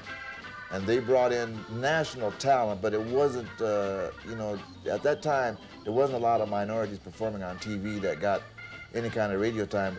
So those bands like James Brown and Big Mama Thornton and some people like that, they would come through there at Birdland, you know, during the time it was a nightclub. You walk into Birdland, and immediately you'd have to squint because it was dark. You know, we believed in that. Dark made the bandstand illuminate pretty good because the bandstand was the most lit up thing in the place. I was the main house band and I played the dance music and the other people were the stars of the show, and then I'd come back on for the dancing part. The music we played was, it had to be like, it had to have like a dominating kind of a beat to it. You know, it had to be like really pulsive. One of the favorite was like that honky tonk, you hear that?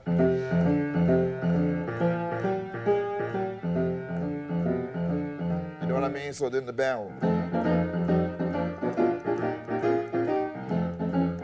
know what I mean? So that we could just keep going. And that was just hitting them, pow, pow. You know what I mean? And then everybody, you know.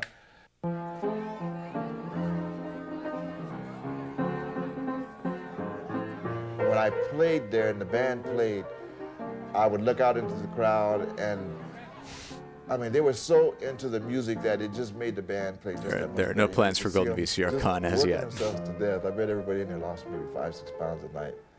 They'd dance. As long as the music went, they'd be out on the floor dancing. Everybody tried to outdo each other on dance steps or, you know, get the fancy steps or turn the biggest flip. That was the biggest attraction that Birdland had was, Yeah, give it a year. You could dance there. You know, you could come in there and let your hair down or take it off, you know. For instance, a lot of people came to me and said, well, you know, I met my wife at Birdland. You know, I asked her to dance, and then, you know, you make your date from there, you know, or you call it catching. You know, I caught out of Birdland. Hey, congrats on getting money. And dancing Get money, get paid. was very useful in the art of catching. For instance, if a girl saw a guy dancing really good, wow, I think I want to dance with him. I mean, to be fair, like, you know what I mean? And they could actually go. Brandon made the point that this is a very old-timey kind of nostalgia, and I agree. But Do y'all remember those shows on like E or VH1 or whatever that were like Remember the 90s? I think it should have been one of the. And they just had like a bunch of Yeah. B-list celebrities It's a from the parking lot 80s or the 90s or whatever just talking access about is right random now. things. The parking And then they would cut to space right footage now. of it. Yeah. The whole block. That feels very similar to this. Hey, Florafana, thank you so much for subscribing. Subscribed for 3 months, no less. Thank you very much. As a reminder, if you subscribe to Golden VCR, that will get you 600 Golden VCR Fun Points. And every resub is another 600 Golden VCR Fun Points. Thank you very much for your support. There's a new baby at Will Lohman's house in Anacortes, Washington. A 5-month-old, 18-pound gorilla named Bobo. Bobo. Lohman bought him from the man who captured him in Africa, plans to raise him as a member of the family until he's 4 or 5, then sell him to a zoo Oh or yeah, a circus. we were pretty uncool to animals back in the day. Or me or my mother and dad. Not the first time in Came this there tape. to see him. Everybody knew Bobo. He was a Seattle and Bobo went together. In this area, if you mention Bobo even now, anyone that wasn't just born knows who you're talking about. It was 1951, December, and I was on a trip back east. Columbus, Ohio is where there was call him a big game hunter who lived there. So I told him I was looking for a chimpanzee. And I said, by the way, what's that? Why were you looking to buy a chimpanzee? Are you doing some remodeling? They said, no, that's our baby gorilla. Let's start there. Do you want to see it? And I said, yes, I'd like to see it, but I'm not in the market for one because I know how much they cost. Why are you Here's just that buying $10,000 great apes? That's what I heard that day when he was. If it hadn't been for that, I wouldn't even known they had a baby gorilla. We had had a lot of unusual Casually mentioning, animals yeah, in you the know. past, not a gorilla by any means. We'd Buying had spider monkeys like you do. We'd had various wild animals like crows and seagulls and owls, and we'd had mice and we'd had rats, and besides your normal dogs and so on. And luckily, my grandparents were fairly flexible folks, and so my grandmother basically became the surrogate mother, so to speak, for Bobo, and he was treated just like any human baby would have been treated. He had his bath. Gorilla babies should probably be treated like gorilla babies. His bottles and his doctor's appointments. It's probably better for them than being treated like human babies. Suit, overalls. He wore these kind of clothes every day. My mother insisted on that. You know, it's hard to believe. You know, he got to be 525 Body shame the pounds. gorillas. And you wonder, how could he ever got that on? Well, he was a baby like all of us at one time. He basically slept with my grandmother and my grandfather every night. He was part of the family. He ate at the table. He went in the car with us. He went to the drive-in. He went to the gas station. We had a little city bus that went up and down the streets in those days. And the bus driver told me one time, he said, Bill, do you know what happened the other day? I said, no, what? He said, I came by your house and I wasn't thinking very good, and I saw a little kid there, I thought, with a pillow over his shoulder, wearing clothes. I stopped and opened the door, and then I saw it was Bobo, he said. So Bobo was going to get on the bus and go with us to kindergarten. He said, but I closed the door and dug out of there. It was fun, like at school, you know, you get an awful lot of attention. However, in later years, when they call you, there's Bobo's sister, when you're in junior high school, that wasn't really appreciated. My father and Bobo had just a great relationship, and they played, and there was a lot of real connection between This is kind of the two wild. of them. It was fun. He liked rough games. He liked energetic things. He would like a game like hide and go seek, and anything like a balloon around. Okay, spoiler alert, he died And the piano, he'd get up there at 17, less than half his normal lifespan. So his favorite trick with my dad was to wait till my dad was really looking at the TV and not expecting it, come behind his rocking chair and give it a great big pull, and it'd go over backwards. My dad would go sliding out. backwards out of the chair. And my dad would get up, disgusted, mad, and everything, and chase Bobo around. Bobo, a lot of times, then he'd run out to the kitchen where my mother was busy, go hide behind her. I can still hear the argument. Fun Herb Alpert music. Raymond, don't you dare hit him. Well, he just tipped me over again. Says, I don't care, he's just a baby. Now you leave him alone. And my dad had come back out madder next. Says, that doggone pest. Said, if he does that again, I'm going to try to grab him. My dad could never get him in time. He was too fast. But baby Bobo grew increasingly strong and unintentionally destructive. So yeah, a gorilla can kill a person very easily. Dad and I were essentially not even blue collar, just dirty collar working people. An adult chimp can rip you apart with its bare hands. And come back for lunch and what do you find think a out gorilla can do? Something that just canceled out what you'd earned by hard work that morning. The Lomans tried to build Bobo a gorilla-proof shed, but he couldn't stand to be left alone. With great sadness, they turned to the Woodland Park Zoo.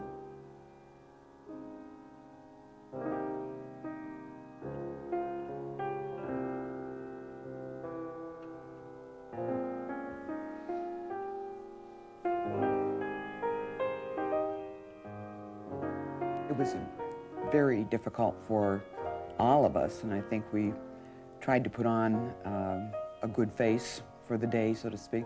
We felt like we were putting, a child up for adoption into a cage. Arrangements were made for Mrs. Loman to stay with Bobo.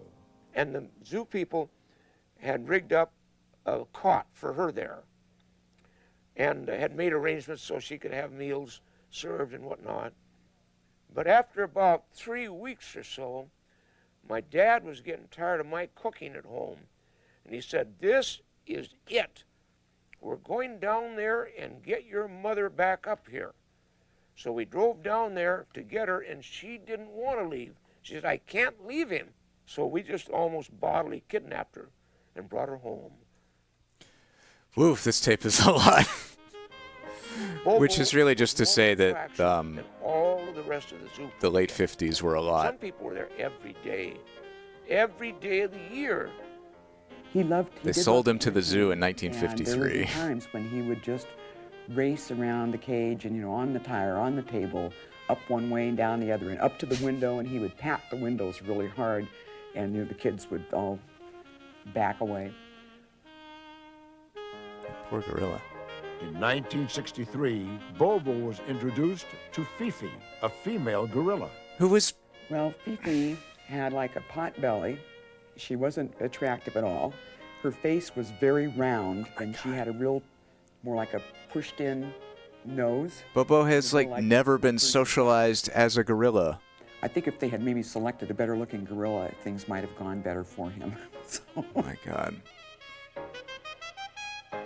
Visiting him was a difficult thing for us, and it was sometimes very sad and sometimes tearful. My dad and my grandfather went to the zoo to see Bobo and see how things were going. He apparently spotted my dad and my grandfather, and he began to really make a big ruckus. And pretty soon the keeper came out and said, all right, who's causing the gorilla to act up like that or something? And then he spotted my dad and my grandfather, and so he invited them to come back. The real touching thing that happened was that Bobo had an apple, and he did just the reverse of what my dad used to do. You gave a for him. gorilla... And Bobo leaned up against the back of the window part there where my dad was, and he took the apple and he twisted it in half, and he just reached over his shoulder and gave the other half to my dad. And that was exactly what You gave a gorilla my Stockholm dad syndrome. used to do Congratulations. for Bobo. But it was pretty darn obvious that he certainly recognized him and hadn't forgotten. So I think the thing I learned about it's really cruel to take an animal such as a gorilla and keep them in your home when you know that you cannot continue to keep them there. Thank you. Thank you. I mean, she was a child at the time. It wasn't her From a fractured decision. hip. We Thousands shouldn't of be people down there knew too rough Bobo on there, and they knew her. anybody on the city council or the mayor or anybody else. They probably felt a lot worse losing Bobo than they did about. But this guy's unrepentant attitude of and You know, complete the thing was, oblivious people to got the educated. ethical issues So of all of the Northwest here, what was people had going the on here. opportunity to see this gorilla and become acquainted. It's like, yeah, we made him famous. He should be glad that we were It was a cruel. good thing. It was selfish for us to have him at home any longer than we had to.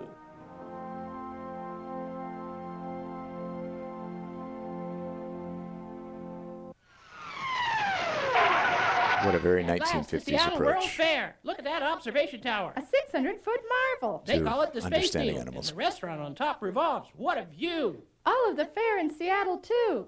And a galaxy of fun in the Gayway. Seattle World's Fair, here we come. The gay way?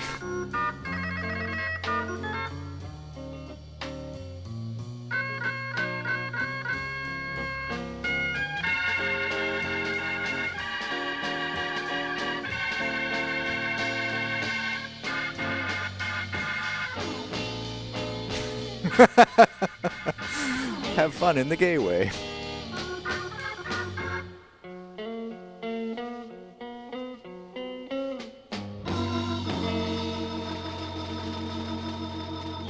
Ooh, that looks like a fun spinning death trap.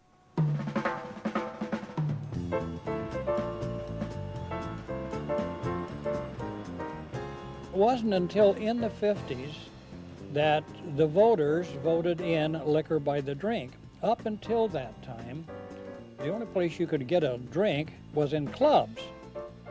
And so after that time, restaurants proliferated around Seattle simply because of that fact.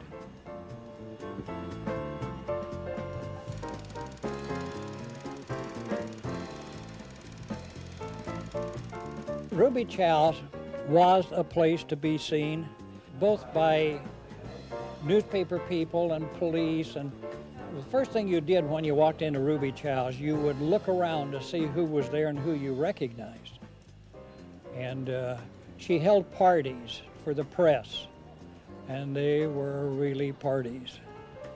The drinks and the newspaper people got together pretty fast. I remember one incident in which there was a party going on in there, and somebody made the comment that if the noise increased too much more, they'd call the police. But Ruby said that they wouldn't have to do that because the chief of police, Jimmy Lawrence, was eating in the other room. The chief of police, I remember Chief Raymond, Chief Lawrence, Chief Robert Hansen. I love this Chief woman's hair. Eastman. That's going way back. She was magnificent. I think after they worked so hard and under so much pressure, they would come and sit and enjoy themselves. Ruby's was the focus of Chinese culture for a lot of white people. That's where they heard the Chinese music. They saw the Chinese decorations, the colors, the food. Going to Chinatown was not at all popular at that time. People just didn't go there. They were a little this way about it, that they didn't care. But Ruby was outside. She was What a a polite Broadway way of and saying that. Jefferson. They were a little this So way. it was easy for white people to get there and to enjoy it. I had a lot of customers that came in that said, Ruby, order for us. And I would have them try our different dishes, like prawns in a garlic sauce and maybe with oyster sauce. And there were other food that I wanted them to try, which they didn't want to try until I coaxed them into trying. And after they tried, they liked it. It's like the 100-year-old eggs. Right away, they said, 100-year-old eggs. And I explained to them. I said, well, look what you do with cheese. You take it and you put it away until it gets green and black. Then you bring it out, then you eat it, and it's the same thing. After we'd escaped from the police beat long enough to go to Ruby's about midnight on Saturday nights, I was ready for anything about that time of night. And that's the first place where I learned to eat with chopsticks. Not well, and I still don't eat well with chopsticks. The customers and other people, not just the customers, would be very appreciative when Ruby is my tell favorite them part of about this these video. things. If anything, she was the bridge. She was a kind of a bridge between the Chinese community and and the white community. Without the restaurant, I don't think I could have done all the things that I've done that has helped me. I'd helped my husband and helped my family do a lot of community work, and which I'm very grateful for. We started the drill team in 1952, and the Dragon went out, and we were part of the Seafair Parade.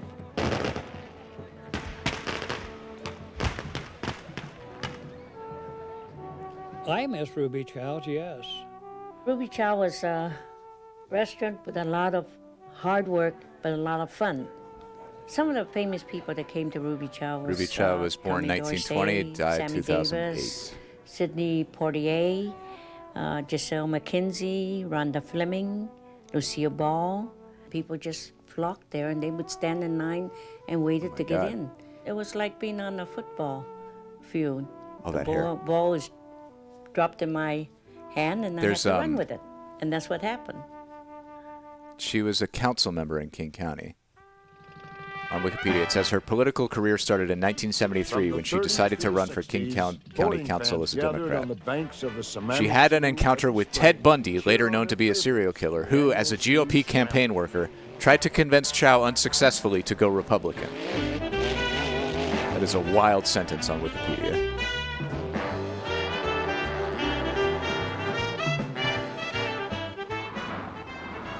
And of Yeah, course, good for Ruby. there were the Thunderbolts.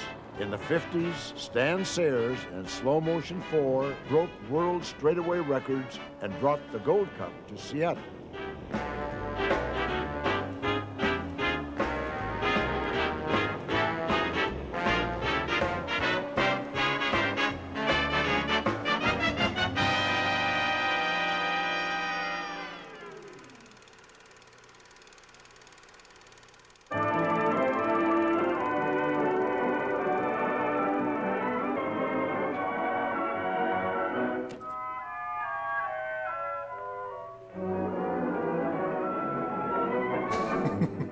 Good to know Lake Washington is still there. And rooster tails that brought fun seekers flocking to the water. At the Aqua Theater on Green Lake South Shore, thousands came to see outdoor aquatic shows and musical theater under the stars. Well, the Aqua Theater was on the south shore of Green Lake. It was right on the shore. It was unique. I don't think I've ever run across anything like it anywhere. The heyday, I guess, if you call it that, would be from about 55 to 62. It was really designed for use with the Aqua Follies, a water show. To get more use out of it, I think they felt it would be suitable for, and they did plan, I know, to Ruby have is an inspiration in a lot of ways. I'm sure there are a lot of. It was certainly there's not a lot of highbrow drag queen entertainment. inspo. It was a come-as-you-are atmosphere. The It people who began went to for the Aqua Ruby. Theater, I think, were about as total a cross-section as you could have, because people came and brought their kids. A lot of them on the weekends would spend the afternoon at the beach and then go to the show at night.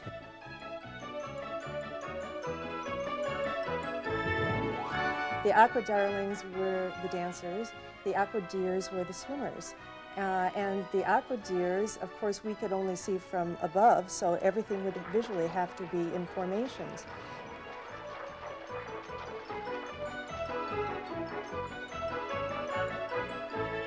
And it was a family show. I mean, it was a mixed show. Kids and adults all liked it. It was virtually vaudeville with precision swimming and good dancing, good singing, and unusual diving. It wasn't something that Seattleites often had a chance to see at that time. It was good stuff. It was real entertaining.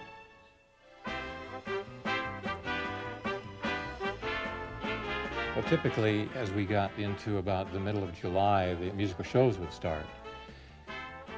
There's just something magic about musical theater when it's done right. And on a beautiful night, with the stars out, half the time the moon would be up there, then the lights on the stage, the music. It was a magic time.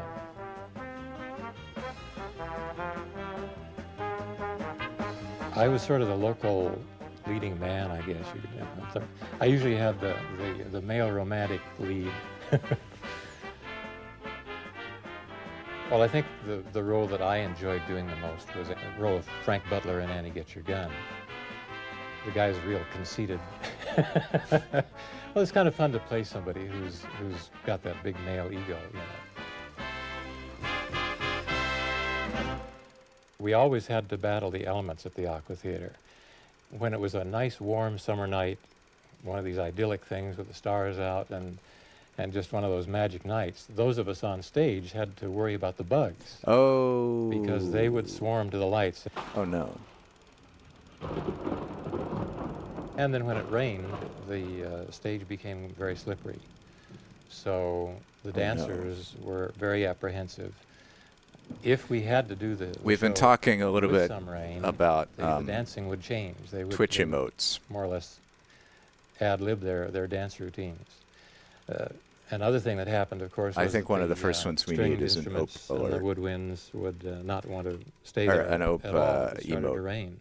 I think I'm going to make those. I think I'm going to make I guess, today, because I have the intermission 3D model of the golden VCR tape, so I can render out an emote-sized version of that, and then I might work on an OP. But if they didn't get to intermission, then the tickets were refunded, and we did another performance. I could probably So it was true that do them in Blender. When the skies were like threatening, 3D text, particularly like if there were a few the drops tape or the falling, intro. tempos, Gus would pick up the tempos to the point where it was pretty obvious that he was trying very hard to get to the intermission without having to break up the show. The performances at the Aqua Follies were really were very dynamic. From the minute the show started, I mean, you have to imagine, here's an open-air theater on a nice summer evening in Seattle. The guy with the mustache? The guy with, like, the pencil mustache and the curly hair. You learn to do comedy diving by doing straight diving poorly.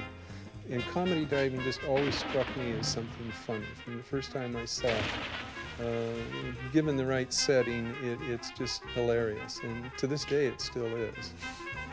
I think those. I would love to see a comedy diving show. This does look really fun to see in person. Probably gets old after a while. But. The dives took all sorts of different forms. A horse and rider dive was one where one comedy diver would go out and bounce up and do a reverse somersault, and another person would run underneath him and he would land on his waist, and together they'd go into the water. I would do a side step off, which is simply where you go out and take a massive hurdle and miss the side of the board with one leg and do a side somersault on the board and fall in. In addition to that, I did. This is Man Fall Down, which is the one from the tower where you. But it's Man Fall Down in very elaborate and flamboyant ways. I really think you can't go wrong with this brand of Man Fall Down. At the end of the diving sequence. Some of the comedy. They can really go ham because they're landing in water. There's some real acrobatics going on out there, and particularly because you've got divers coming down right one on top of another, and you have to miss each other, obviously. And there's nothing like standing up on the top of a 10-meter tower on a summer night. We need a nervous emote, yeah. Should it be like a baby seal looking really apprehensive? Green Lake and listen to all that beautiful music, and all you had to do was maybe shaking a little bit. It was an institution in Seattle that I think brought a lot of happiness and entertainment to people. People used to tell me how much fun they had going to the Aqua Theater shows.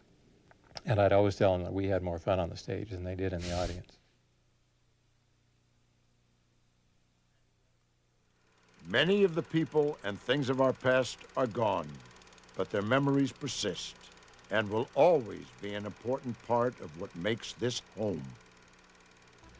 I've traveled all over this country, and I'll say that if man ever found a place to be peaceful and quiet, that spot is on Puget Sound.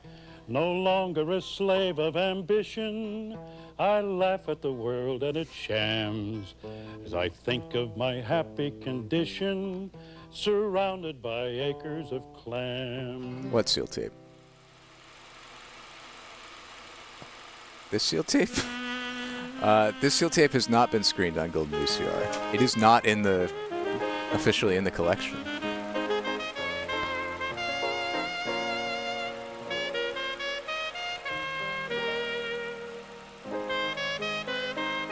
This is just, a paperweight that I keep on my desk.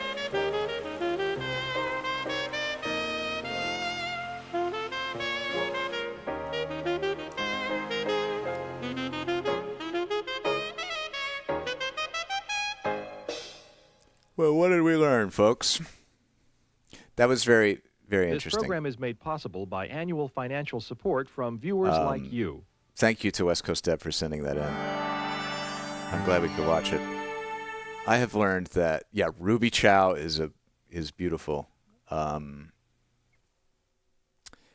As were, I think, in my opinion, those fabulous ladies that worked at the department store. But Ruby herself, Ruby is an icon that stands above all others. We have learned that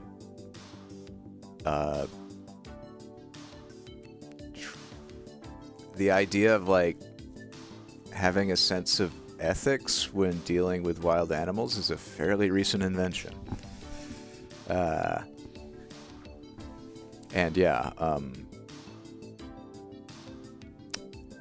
Much to the chagrin of the American auto industry, we have been subtly reminded, it's been reinserted into our collective consciousness that streetcars used to exist, so they can technically exist.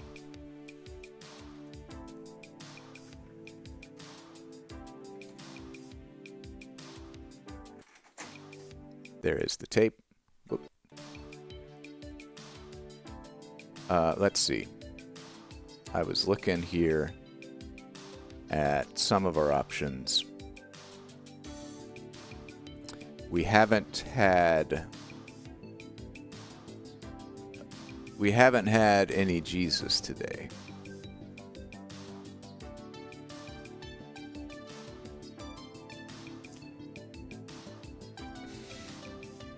Prayer Bear. We do have Prayer Bear Volume 2. There's one Donut Man that we haven't watched. Donut Man After School Values Just for Kids. There's also Prayer Bear Volume 2.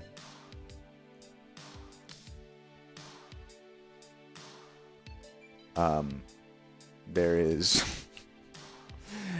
but there's also Temple of Deliverance, number 949, It's Time That Satan Gives It Back.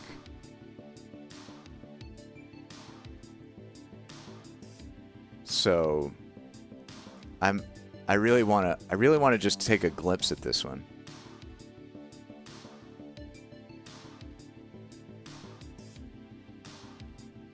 Would y'all be down to take a glimpse at this one? We don't have to watch the whole thing, but maybe 20 minutes of it, just to see how we feel.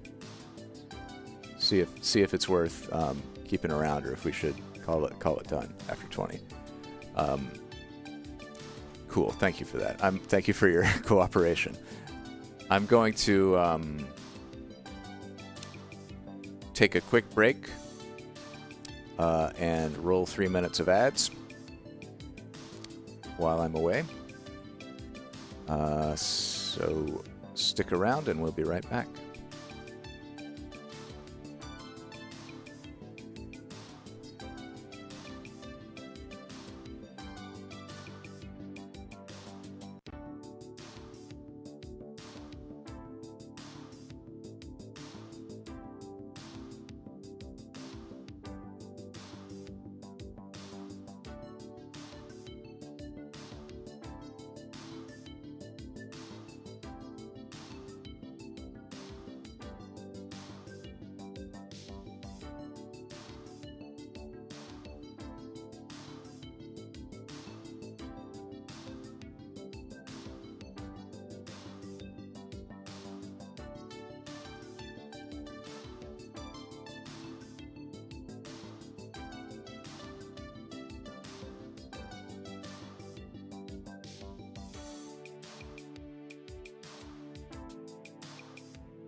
Bountiful Blessings, Inc., Video Productions, Bishop Gilbert E. Patterson, President. A sermon, number 949, by Bishop G.E. Patterson himself. It's time that Satan gives it back. Ezra chapter 1, verses 7 through 11. Let me rewind this. Oh, it's clunking. It's a clunking.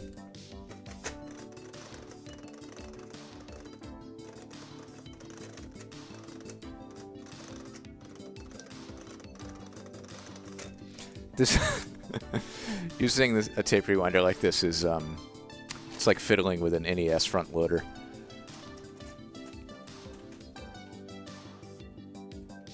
Oh, thank you, Deb. I'll go to the post office soon and get that. I don't think it should be a problem. They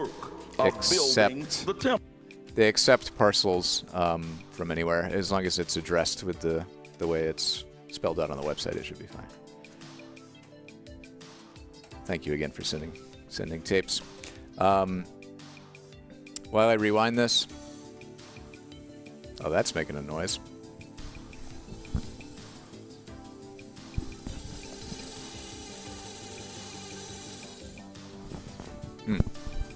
It's probably fine.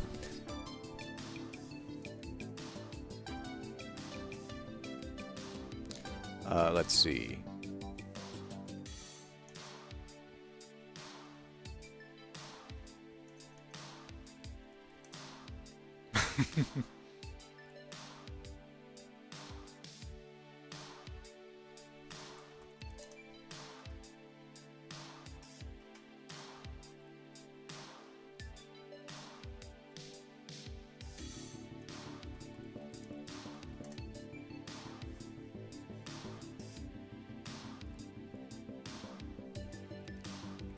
Ezra.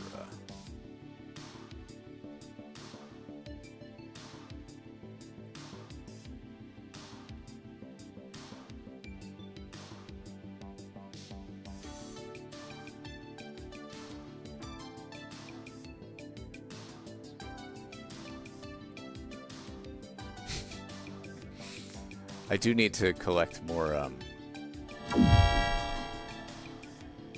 bad VCR noises to make alerts out of, yes.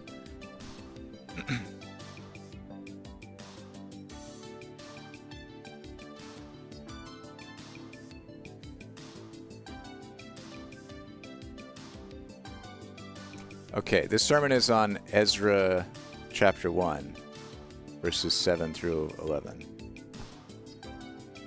So let me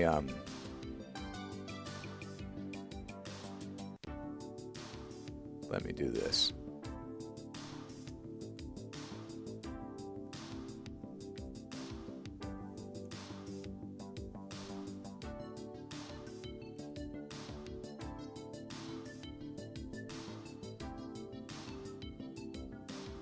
Let's see.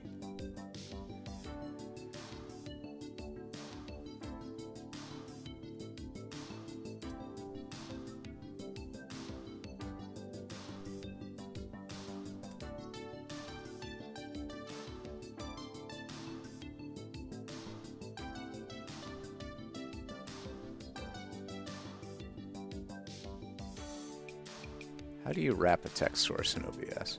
Can you not?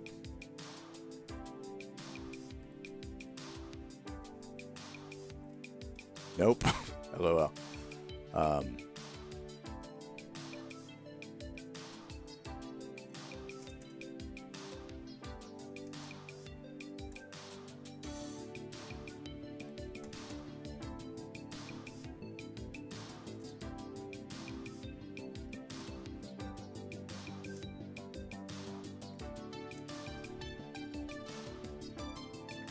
Okay, this is just so we have the context, because I don't know if the gospel reading will be in this sermon. We're only going to watch this for like 10 minutes, by the way. This is from the Wycliffe Bible, which was spearheaded by John Wycliffe. It was the first like English translation of the Bible. at a time when translating the Bible into English was something that you got killed for, which John Wycliffe absolutely did. He was like an English version of Martin Luther who came a little too early. He had a lot of the same ideas about reforming the church, but this was before the printing press. Luther had the advantage of the printing press to spread his ideas. Wycliffe had like followers and he had a following and everything, but he was like harshly clamped down on and killed, or at least persecuted. This was in the like mid 1300s. Okay, Ezra chapter 1 verse 7. Forsooth, the king Cyrus brought forth the vessels of the temple of the Lord, which Nebuchadnezzar had taken from Jerusalem, and had set them in the temple of his God. Sothly Cyrus, the king of Persis, brought forth though, be the hound of Mirtidatis, son of Gazabar, and numbered though to Sazabar, the prince of Judah. And this is the number of the vessels: golden violes 30, silerne viols 1,000, great knees 29, golden cups 30, silverne cups 2,410, other vessels 1,000. All of the vessels of gold and silver were for 1,400. Sasabazar took all the vessels with him that stated from the transmigration of Babylon into Jerusalem. So basically what I'm getting from this is it's an historical account of a receipt for some treasure that was taken from the Persians or by the Persians or something. So I don't know how you get a very long sermon about Satan out of this, but we're going to find out. We're absolutely going to find out, or we're going to die trying. So here we go. Temple of Deliverance. It's time that Satan gives it back.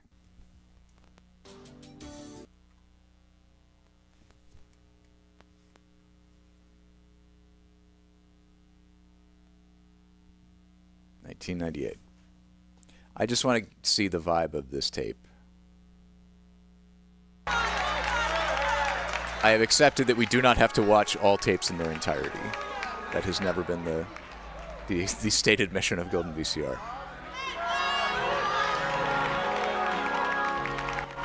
But we can just vibe respectfully with this church service for a bit.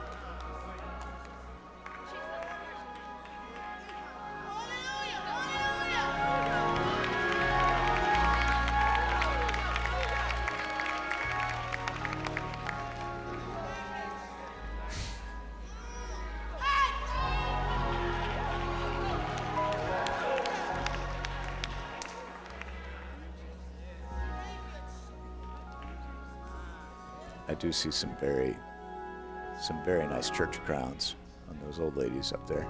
And now let the weak say I am strong. Let the poor say I am rich. Yeah, absolutely. Because of what Golden VCR is a respectful and tolerant multi-faith space. has done for us. And this guy can sing. Let the weak say I am strong. I mean, I would, I guess we do make fun of people a lot. But we try to make it not mean-spirited. I would say we don't make fun of the religion.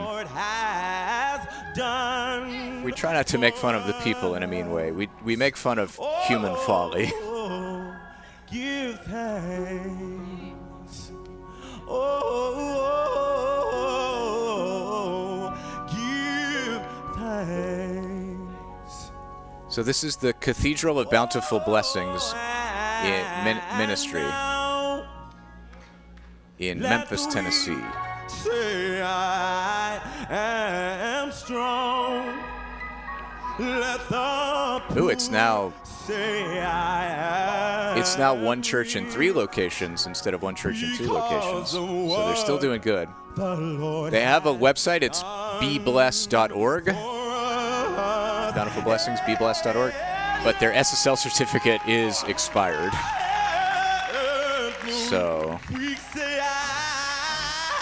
go incognito for that one.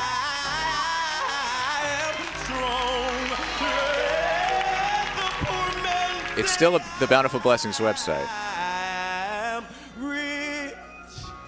Because of what the Lord has done, what He's done for us. Well, it says invalid date. Oh, give thanks.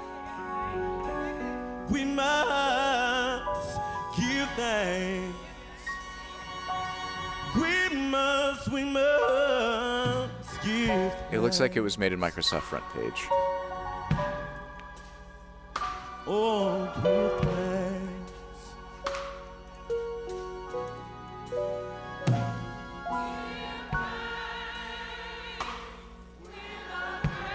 With a grateful heart, give thanks. Okay, I'm going to step away for just a second to finish making my cup of coffee. We got to give thanks, for He's given us Jesus Christ, His Son. Give thanks. With a grateful heart, we must give thanks, because He's given us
He's done for us.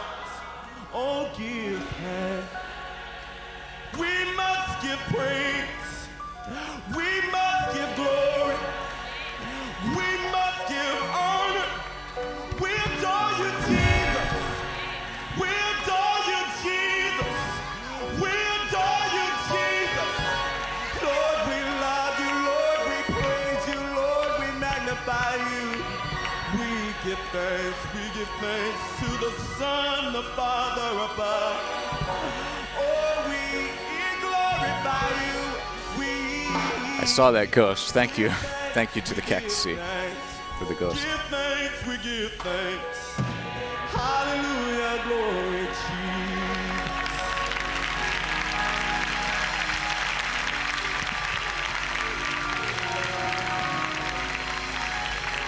If you're curious about ghosts, exclamation point ghosts.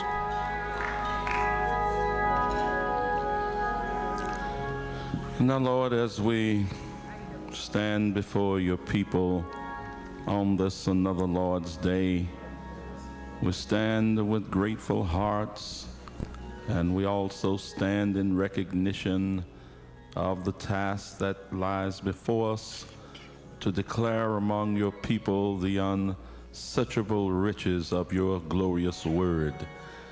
Pray that you would anoint these lips of clay, that we might speak as an oracle of Christ. Hide us behind your glorious cross. Cover us with your precious blood, allowing no flesh to glory in your sight. We give you praise, we give you glory, and we give you honor through Christ our Lord. Amen and amen. Give God a hand of praise, and you may be seated.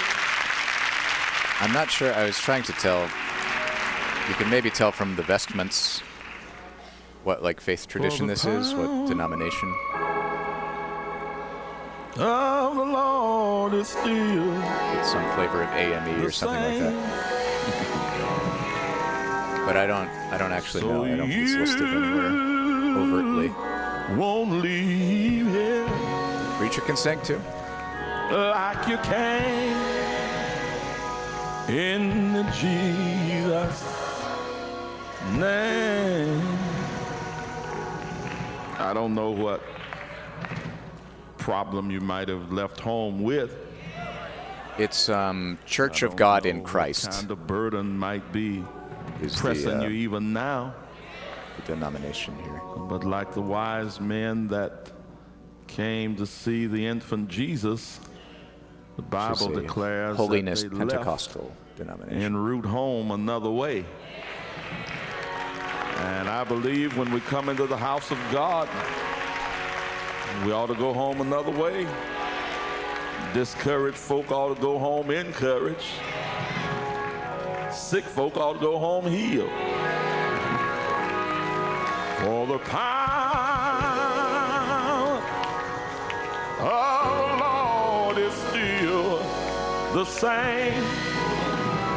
So just tell somebody, so you won't leave here like you can. What about you?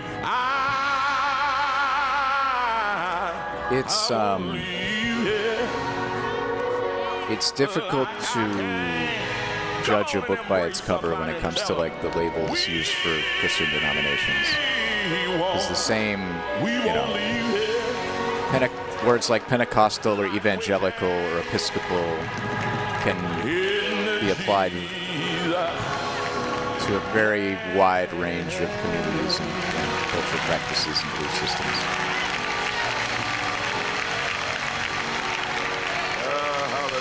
And there's like particularly a divide in, broadly speaking, in the U.S. between like white Christian traditions and black Christian traditions. Open your Bibles. In what white communities and black communities that are labeled with the same words. Assemble practice at and the 8 belief. a.m. worship this morning. That I'm trying to make sure that not only are we all in the same book, it's important to highlight the similarities as well as the differences. but right? I Like these want are all us to be on the same page. people who share a similar belief system. Amen. That's one of the problems that you have in the body of Christ today, and especially I've mentioned it before, but the YouTube channel Ready to Harvest, assemblies, I really like. It's just a very nerdy breakdown saved, of washed in the denominations same and blood, what makes them different. filled with the same Holy Ghost. But when one group is going one way and another group is going another way, and people are divided although they're in the same book. So the best way to get unified is let's get on the same page. Amen. On this past Thursday night in the Whitehaven location, we began our Bible study. We resumed our Bible study, and I felt this time to let the Bible study start out where we would be at the same point where the Sunday school lessons are, and for the next 13 weeks, the next 12 weeks after today, our study involves the books of Ezra, Nehemiah, and Esther. Amen.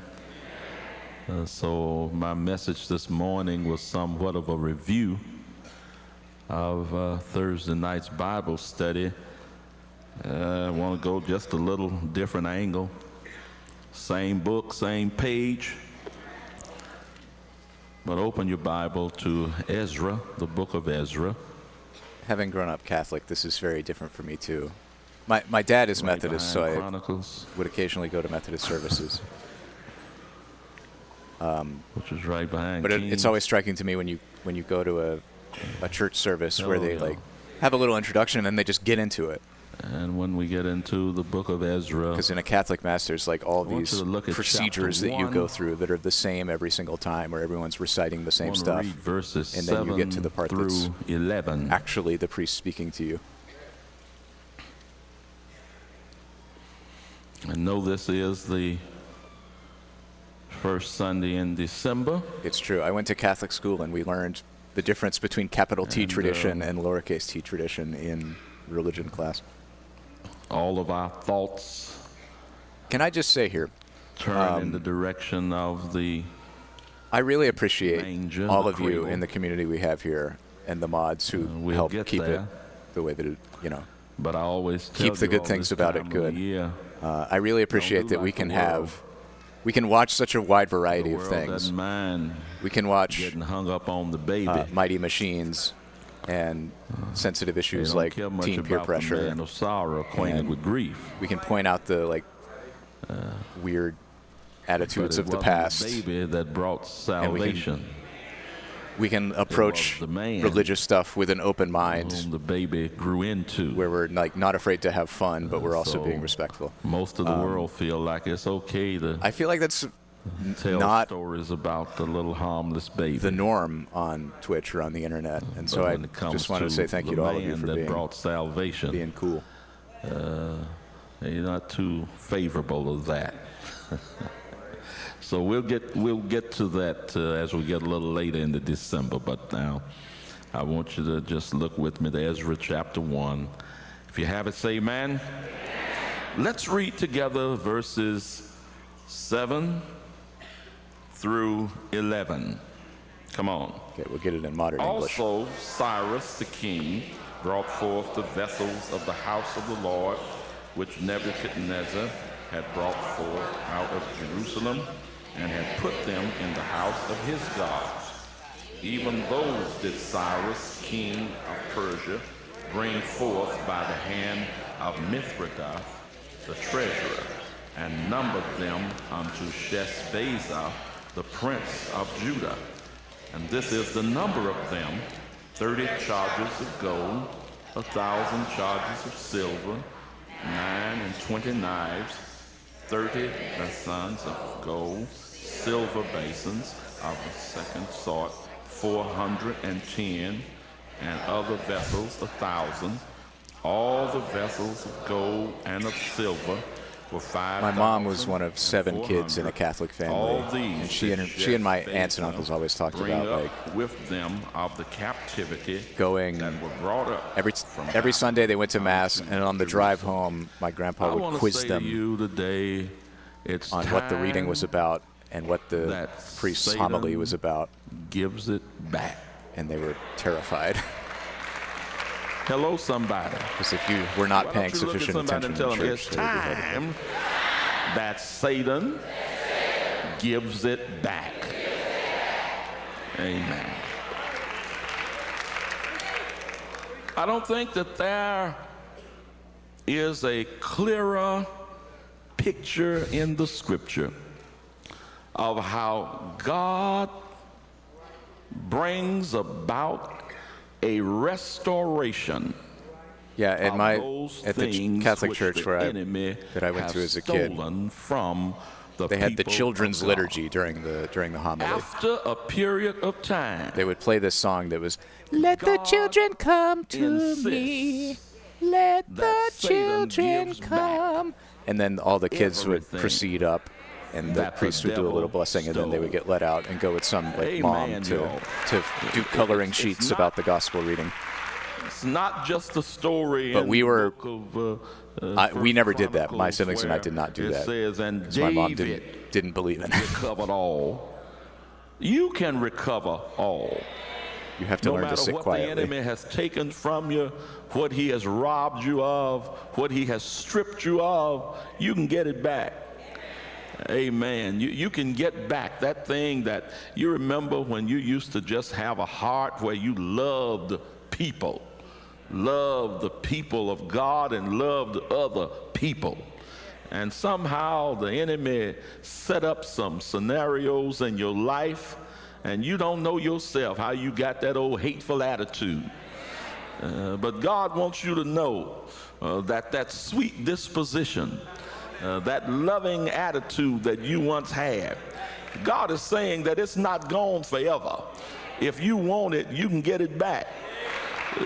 That faith that you used to have, when you didn't doubt God, no matter what the situation was, you just had somehow a propensity to have faith. It's really impressive to me, like the rhetorical chops of a good preacher. Faith under adverse circumstances. It can take 4 verses of a historical narrative, like the dry, boring part of a historical narrative where they're just listing the number of treasures that were brought out by the Persian king, God can take you back and can turn it into this message that really resonates with you. That even though some things didn't happen like you had designed, gives you something to think about throughout the week. That God was not discounting your faith, but he knew that you had need of what? Patience.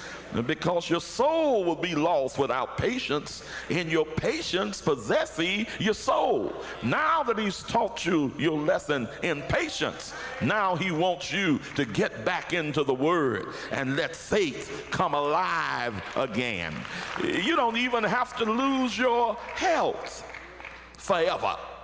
You may have had some down times, but down times doesn't mean a premature departure.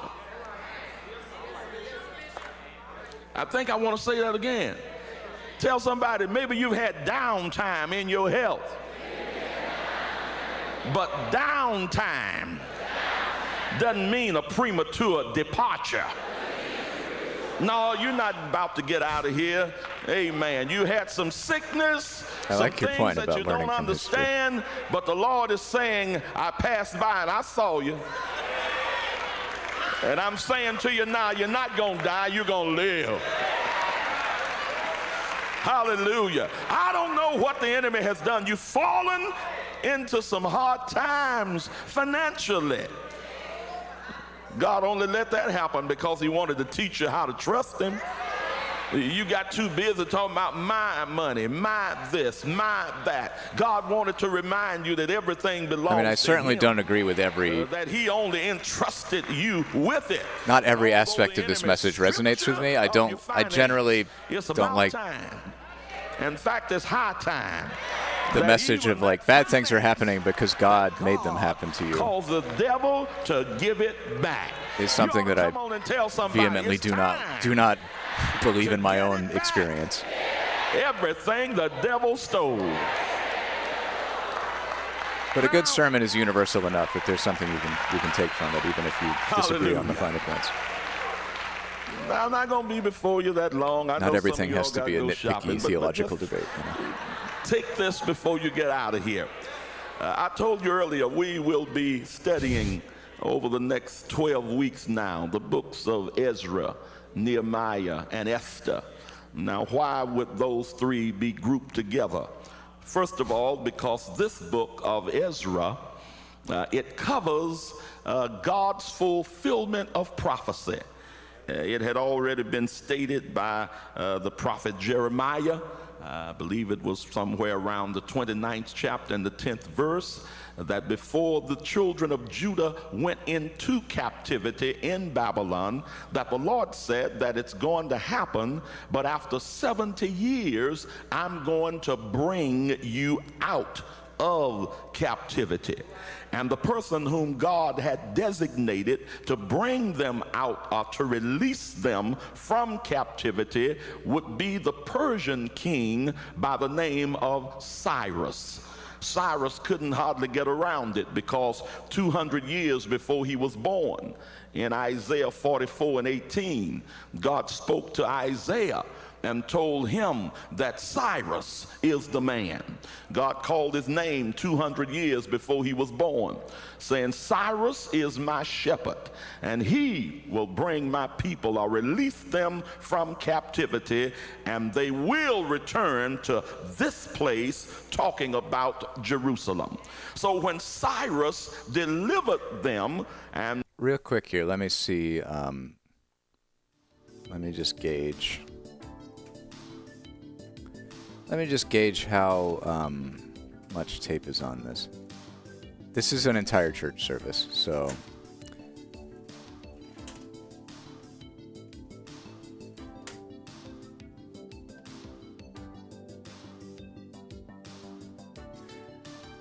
that's what we watched. That's what's left. Would y'all like to move on to another tape? Have you had your fill of this, or would you like to finish the sermon?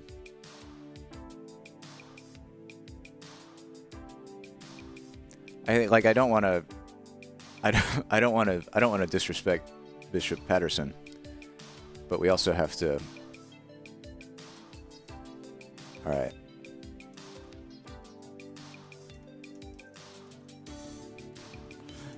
Yeah. Yeah, I'm feeling like moving on. Not because there's anything wrong with this, but because we, there's a lot of tapes to get through, and I think the variety is some of the fun of these streams, and I don't want everyone to just have to listen to an entire sermon.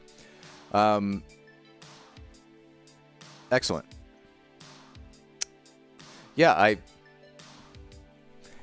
it's, again, really amazing to me that I can be sitting here seeing comments about religion scrolling by, and it doesn't even raise my blood pressure because y'all are chill and respectful by and large. So thank you for being so chill and respectful. Cool. Has the internet gotten better in some places? This doesn't feel very internet to me. I spend a lot of time lamenting, the internet, the good old days. It used to be before we had recommendation algorithms and everything. We had little communities, and the internet was so much better. But the internet also in the late 90s was really had some really awful, toxic attitudes. But I guess, yes, this is one of those little communities. So thank you, little community, for being here. Yeah, I'm grateful. I'm grateful to y'all for coming along for this. Okay. So we had discussed. Yeah, you got to start with a good, with a bunch of folks who are cool, as you all are. And then the efforts of the community at large and the mods to ban people who who aren't cool, who aren't being cool, or time them out and let them know, hey, don't do that. That is very impactful and very appreciated. Cosmic Searle is continuing the gift sub they got from Luna Gazer. Thank you so much, Cosmic Searle.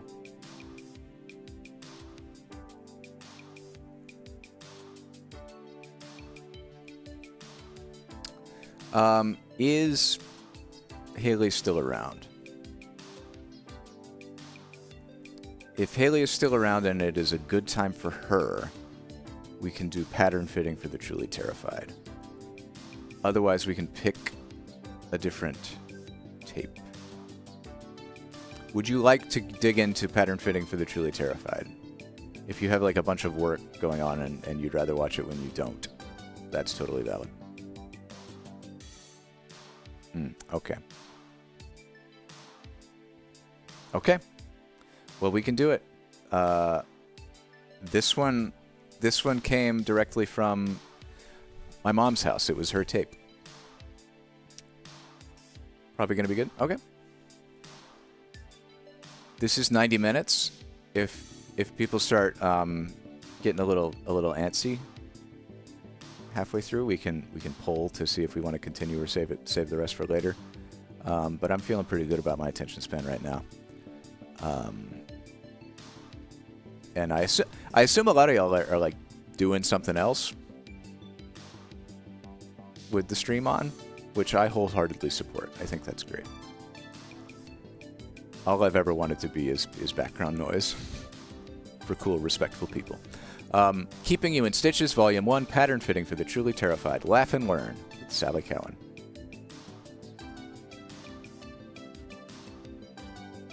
Okay. BRB. Nice. People are eating, people are working, people are exercising, people are crafting. Hell yeah. People are playing MMOs.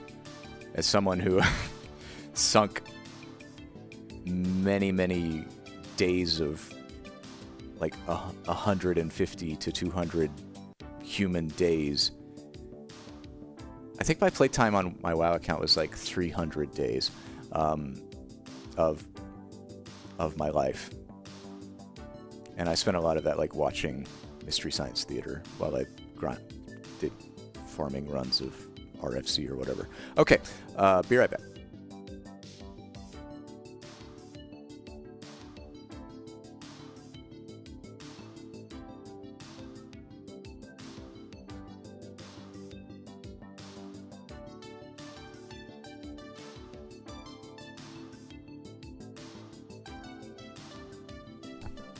This is Pattern Fitting for the Truly Terrified. We're going to laugh and learn with Sally Cowan. Cowan or Cowan? I'm not sure. Sally Cowan is a syndicated columnist, author, convention speaker, professional dressmaker, teacher, and motivator. Author of Left-Handed Sewing and Left-Handed Stitchery. For more information, write to Sally Cowan, St. Augustine, Florida. Or call 1-800-842-0487, SEWS, S-E-W-S. Is it rewound? Yes. My mother was kind. Pattern Fitting for the Truly Terrified with Sally Cowan live. Included in this video, pattern sizing, altering the bodice, shoulders, bust darts, waist length, altering the sleeve, Sally's famous V trick. I hope that's a skateboard trick. Overall length, upper arms, altering the skirt, flat buttocks, large abdomen, large buttocks, flat abdomen, altering the pants, waist to knee, waist to ankle, crotch length. Also, special troubled areas, sway back, and rounded shoulders. Let's make sure we get to the very beginning of this.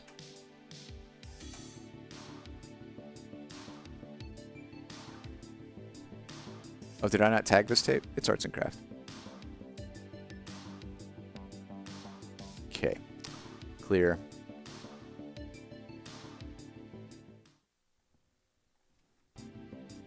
And just to get a clean read, altering the skirt, flat buttocks, large abdomen, large buttocks, flat abdomen. All this and more.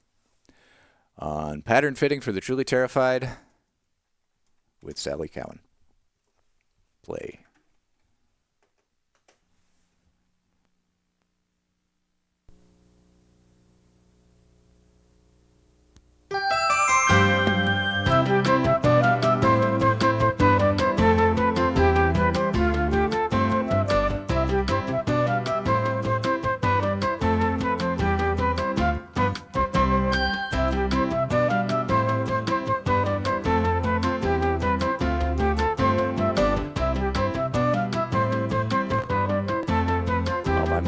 My mom had one of those.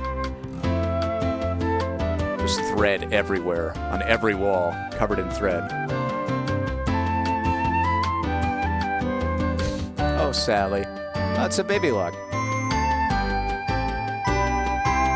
My mom sold baby locks. It's a beautiful 80s serger.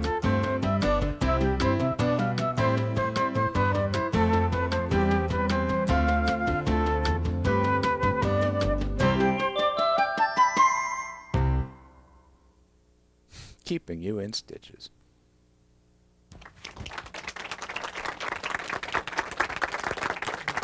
Welcome to pattern fitting for the truly terrified. I, of course, knew that. How many of you are really terrified of ripping up your pattern? My name is Sally Cowan. I have a syndicated column called Keeping You in Stitches. I have 2 left-handed sewing books. I'm left-handed. Who would ever have guessed that?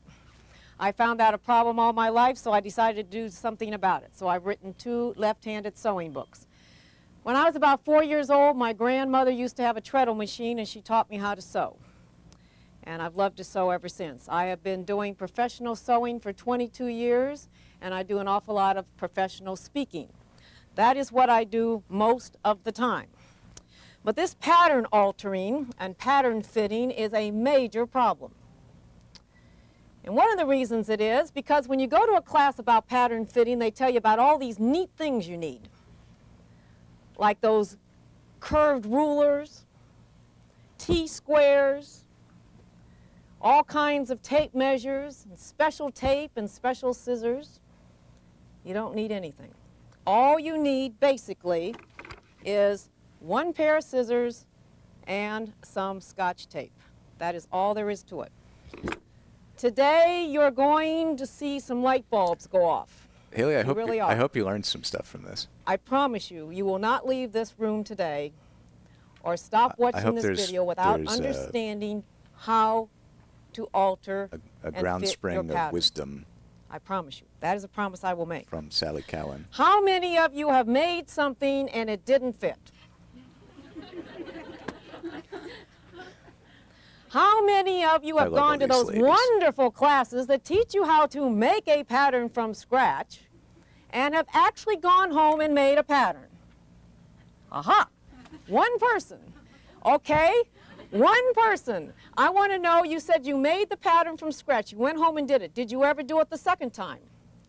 You answered my question. Okay. How many buy patterns and then never use them for fear of losing them? Okay, that's true. So basically what we're down to, here's my minister's daughter type thing is coming out of me right now.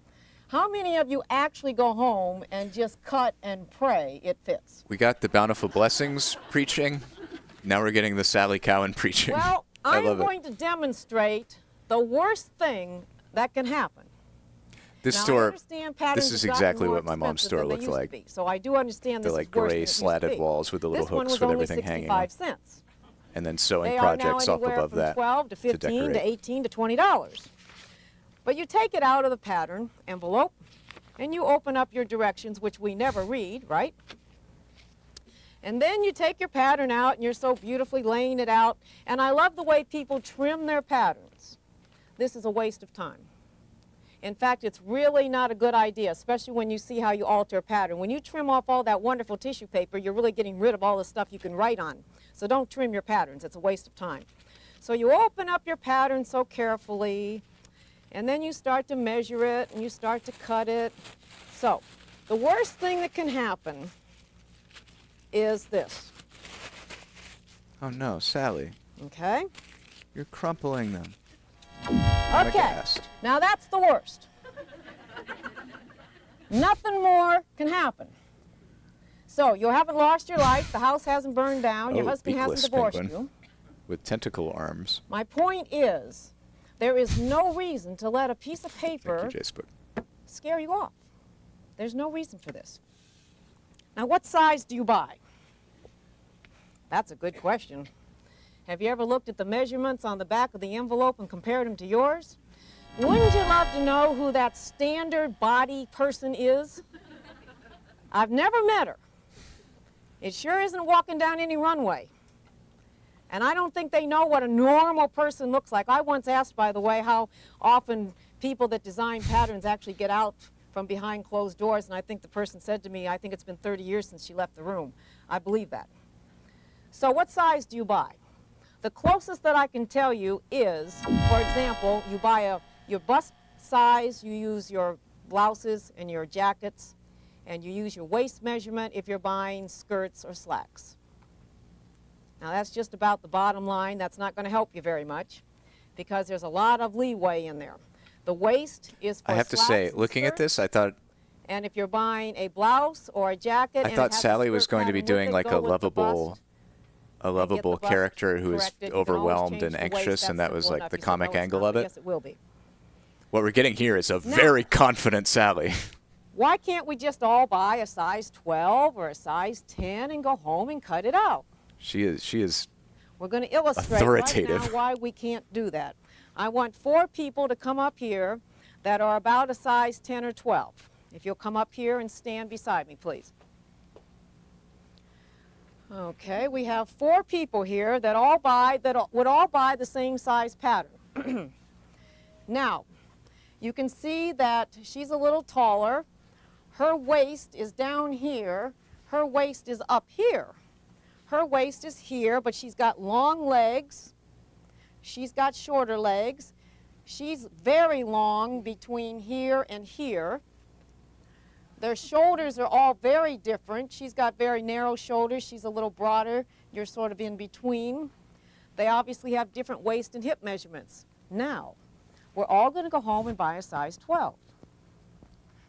Somebody's not going to have a pattern that fits.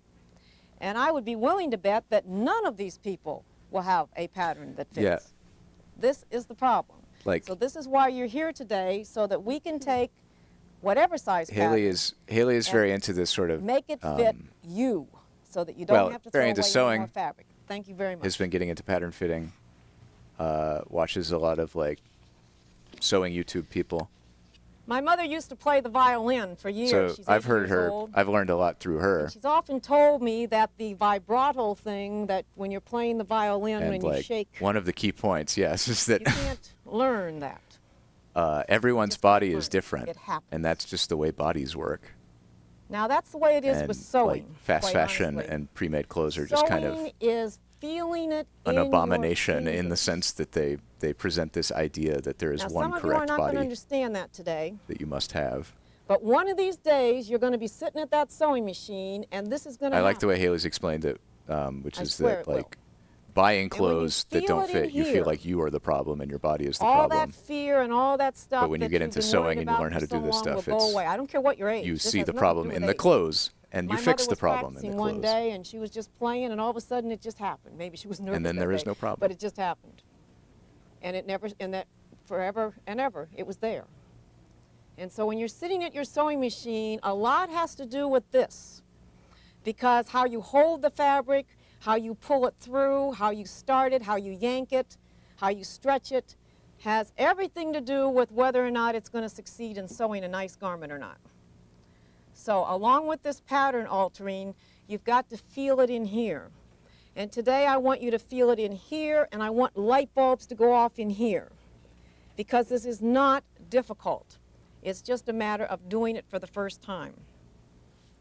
There's lots of wonderful information on a pattern envelope, and most of them say about the width at the bottom and the I length assume and human the dress, whatever. as opposed to like doll Doesn't dress, really tell us a whole lot. or and it maybe doesn't dog usually help dress, us. a little dog tutu. So read the pattern for the first time. I know a lot of you have yes, never Jill really read says the back only of a some pattern. dog Read clothes. it and see what it says, just so you'll know there is a lot of stuff. You on could the branch back of out the pattern.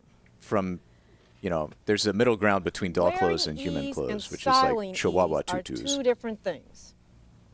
The style ease could is build built in. You can't do anything about it. It has to do with whether it's be a full blouse or a tapered skirt, a flared skirt. That's what you call the style. That's a gimme. But the wearing ease is what you have to figure when you're measuring the pattern. For example, they allow 3 inches in the bust. That's already built in. So if it's 32 inches, there's 3 inches in there that's built in simply to give you that so that you can wear it. There's an inch built in the waist. And there's 2 inches built in the hips. It's just there.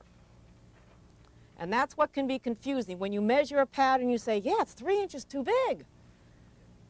It's 3 inches too big. Ease is the because amount of you room gotta a garment move in this allows the thing. wearer beyond the If it measurements fit of their you body. exactly, you'd have on a Donna Karan catsuit, So if you have a 40-inch chest, which are great. you wouldn't want a precisely 40-inch jacket because Now it would be again, super this tight. is based on Basic So an ease of 3 or 4 inches will give you a 43 to 44 inch chest, person.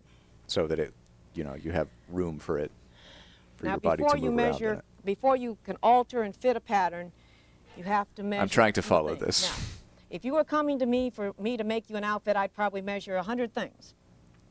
But we're not going to worry about that. In your handouts today, you have a measurement chart like this.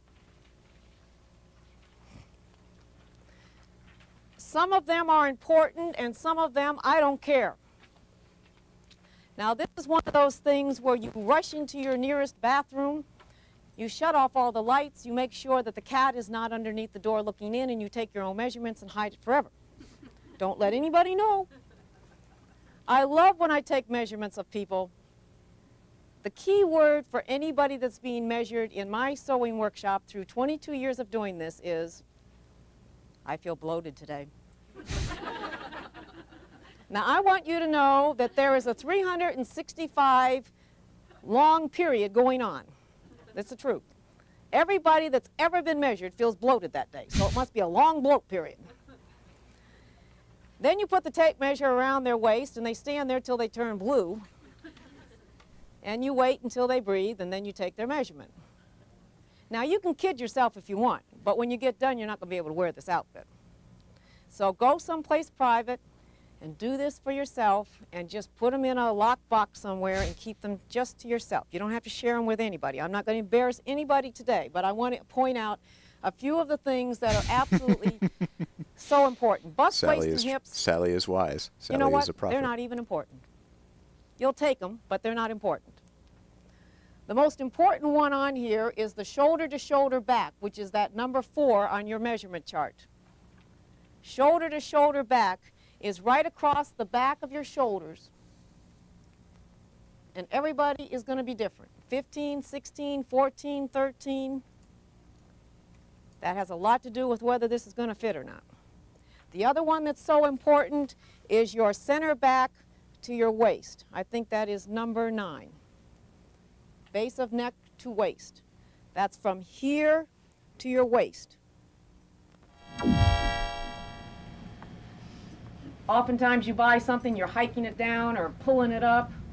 It doesn't fit right. Some of you are petite size. I can see you're very short. And you're constantly, that's where part of the problem is right there. I want you to add 1 to the bottom of this. It's number 14. And it's waist to knee. And that waist to knee measurement, by the way, is just in the front. Drop down to your knee and take that measurement. This is hard to do by yourself. If you're really going to do this by yourself, you need your pet dog or something to read this off to you. But waist to knee is important. You say, yeah, well, what pattern has a knee on it? You're going to find out. That is important. Everybody's waist to knee is very different. Mine's like 22 inches, and somebody else's might be 17 and 16. You'd be surprised at how often that changes. So you've got your shoulder to shoulder back, your base of the neck to your waist to your knee. I mean, that's a good question. I don't know the answer to off the top of my head where the waist is technically. I would assume it's at your navel. And shoulder to wrist. Or just at the now, narrowest, what is the difference between a bent the arm narrowest and a point of your arm? torso, like right under the rib cage.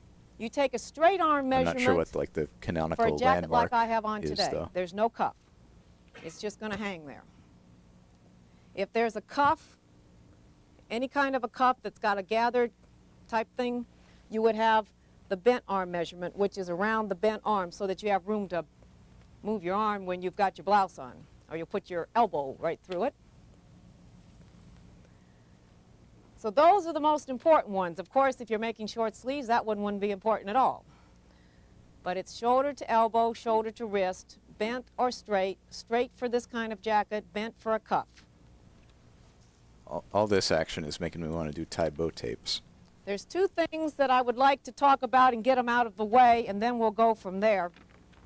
I'll put that back up there in a second. One is notches, and one is whether or not you make a facing or not. Now let me show you, if you buy a pattern and you lose the facing, you don't have to throw the pattern away. A lot of people think they do. Very basically, you just trace around it like that. trace around the neck edge and connect those, and you've got your new facing. That's all there is to it. That's true of armholes, it's true of the waist, whatever edge you have. Yeah, there is some stuff in here Any that's that? like an artifact of the 90s, or the 80s or the 90s, where Now, one of my favorite subjects is notches. a pattern was a thing you bought in a store. Are there any home and economics you only had teachers one here? of them. Like Got Kayla lucky was saying, there. you can just print another Okay. copy. This is a waistband. Now, you can make this hard or you can make this simple. A waistband is still a rectangular piece of fabric, with or without the notches. Now, oftentimes on a waistband, you'll see a couple notches over here and a couple notches over there, and it says center front. You have to line it up with the side seam. Got all those markings on it. Well, whether you add the notches or don't add the notches, it's still a rectangular piece of fabric. My suggestion to you is to forget the notches, forget the marks. It's just a waistband. Cut it out. I always add more to the waistband than I think I need. In other words, if it's this long, I would add an inch or two. Because then after you've put your interfacing on it and you've done all that hard work and you find out you're an inch short, you have to start all over again. I've never appreciated before how, Now, if you leave how the notches involved off, of a you're not going process to get all this is. panicked about whether it meets the center front or the side seams or the zipper back. Like you learn Still a few going to basics, fit you the learn to same. use a sewing machine, you can buy a pattern As far and as make I'm concerned, a notches garment, are not right? But, important like, except for the sleeve. if you want it to That is the one be exception to this rule. well crafted You can and make yourself and, miserable like, or not. There's you want your notches, hems to for look really example, on the good. side of a You skirt. have to learn a lot. You have to like practice a lot of Now, technique. how many ways can you put this skirt together? And if you want the garment to like now, if the notch fit is this really far well, off or this then you far have off to or learn this all of far these off, arcane it's still arts. Be the waist meets and the hem meets and You have to learn all whatever of these happens little in tricks, between. which I guess again is just a lot of If you're a perfectionist, practice and you've got a experience problem. too to like internalize Because it all. this isn't ever going to be that kind of, we're not building a bridge here. That has to be exactly. We're building an outfit that you have to move and dance and, you know, all this kind of stuff. So you need to relax a little bit with this and don't worry about whether or not it's an inch or two off or an inch or two off or it's an inch too big or an inch too small is another problem. The only thing we care about, is it going to be big enough? We want it to be too big. If it's too small, we can't do anything about it then. If it's too big, we got it made. Now, if you ever sew for people, you learn very quickly to sew and make it a lot bigger than it needs to be, because when they come back, you can always get rid of it. But if it's too small, you're standing behind the customer holding it together like this, praying she doesn't notice the fact that it doesn't meet by 3 or 4 inches. I've had that happen. Then you start thinking of all Realizing kinds how ways much to of do this is like just internalized I'm going knowledge to that you pick lengthen up and shorten one pattern over so that I decades don't and have to do this decades. every time. I'm going to do it one time because there's no I big don't know, trick it- to it. And we can On a get this out personal of the note, way. it makes me feel a little When sad you and lengthen wistful. or shorten a pattern, you 'Cause, simply gee, I wish cut Haley it could and add just some tissue paper. call up but my this mom seems and to ask be her sewing confusing to a lot of questions, people, so I just want to do it so that we don't have to do it with every pattern. If you're going to lengthen it, you simply cut across wherever that lengthen and shorten line is. And instead of doing this, But at least we have Sally. holding it all and trying to do it all together, simply be calm about this and take your tissue paper that you have cut some strips from and add that first. Get that stabilized, and you'll find this to be a lot easier.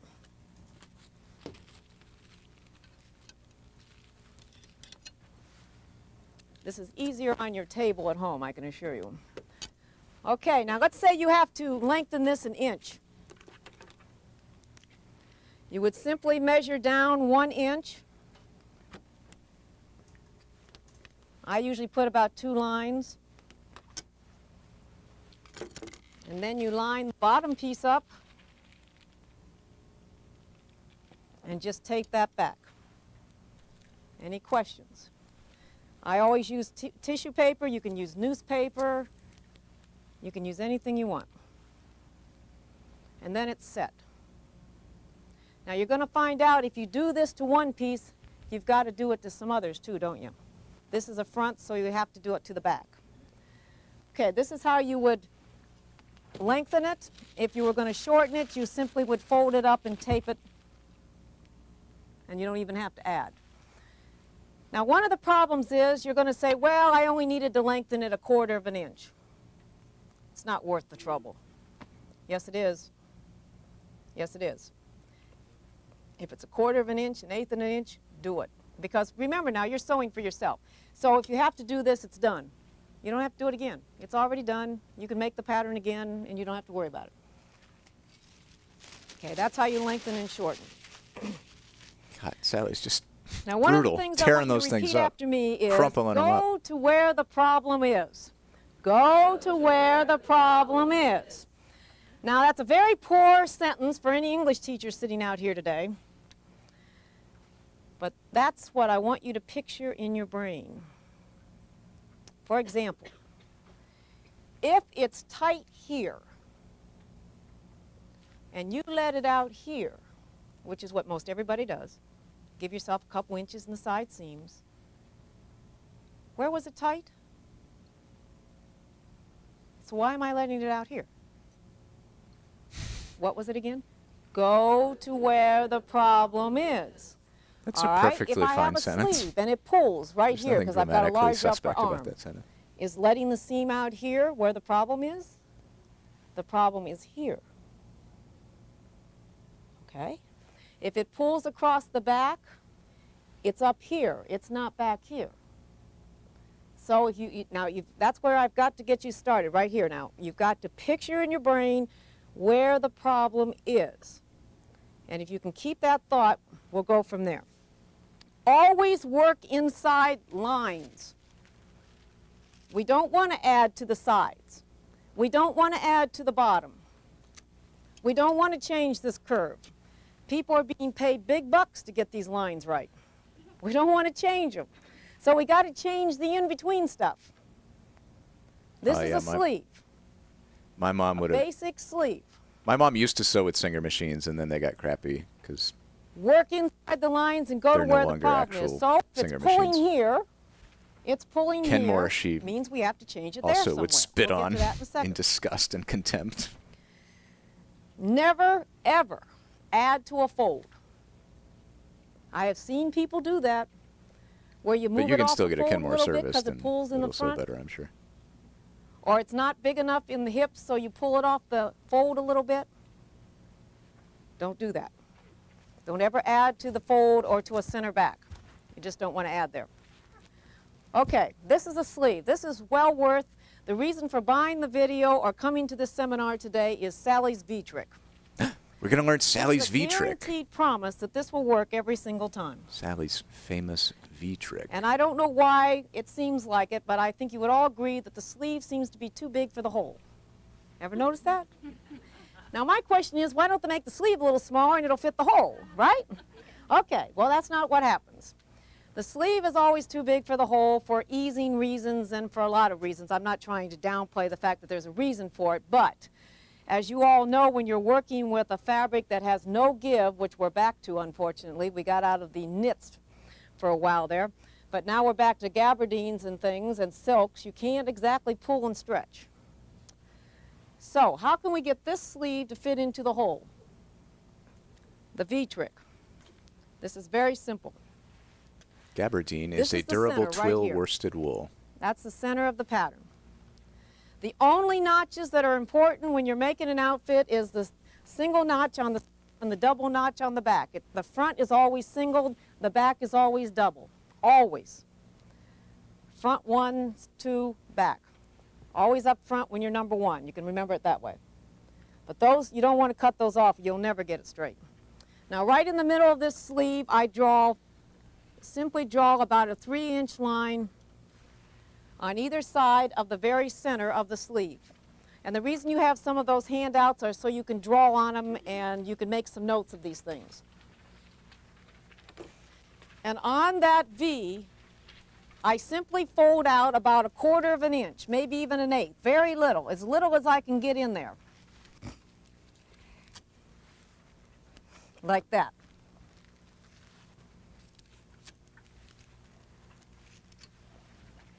Now, when this is laid on fabric, this just punches away, so don't worry about it, it'll go away. You don't have to worry about that not laying straight.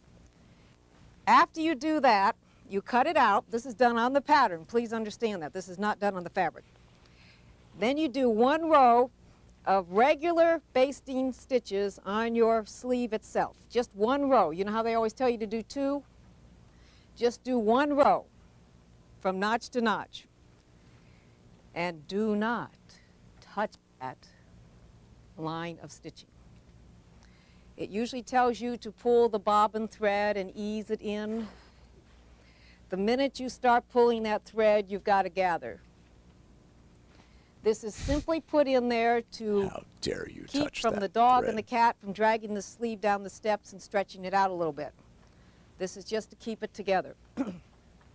Now, I never realized this was a problem before, but after you get the sleeve sewn up and the front and the back bodice sewn up, you put the sleeve in the hole, but you always pin from the whole side.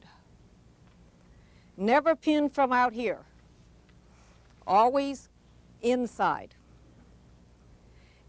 How many of you are pinning the opposite way? It's not fitting right. It just can't be fitting. It's one of the problems.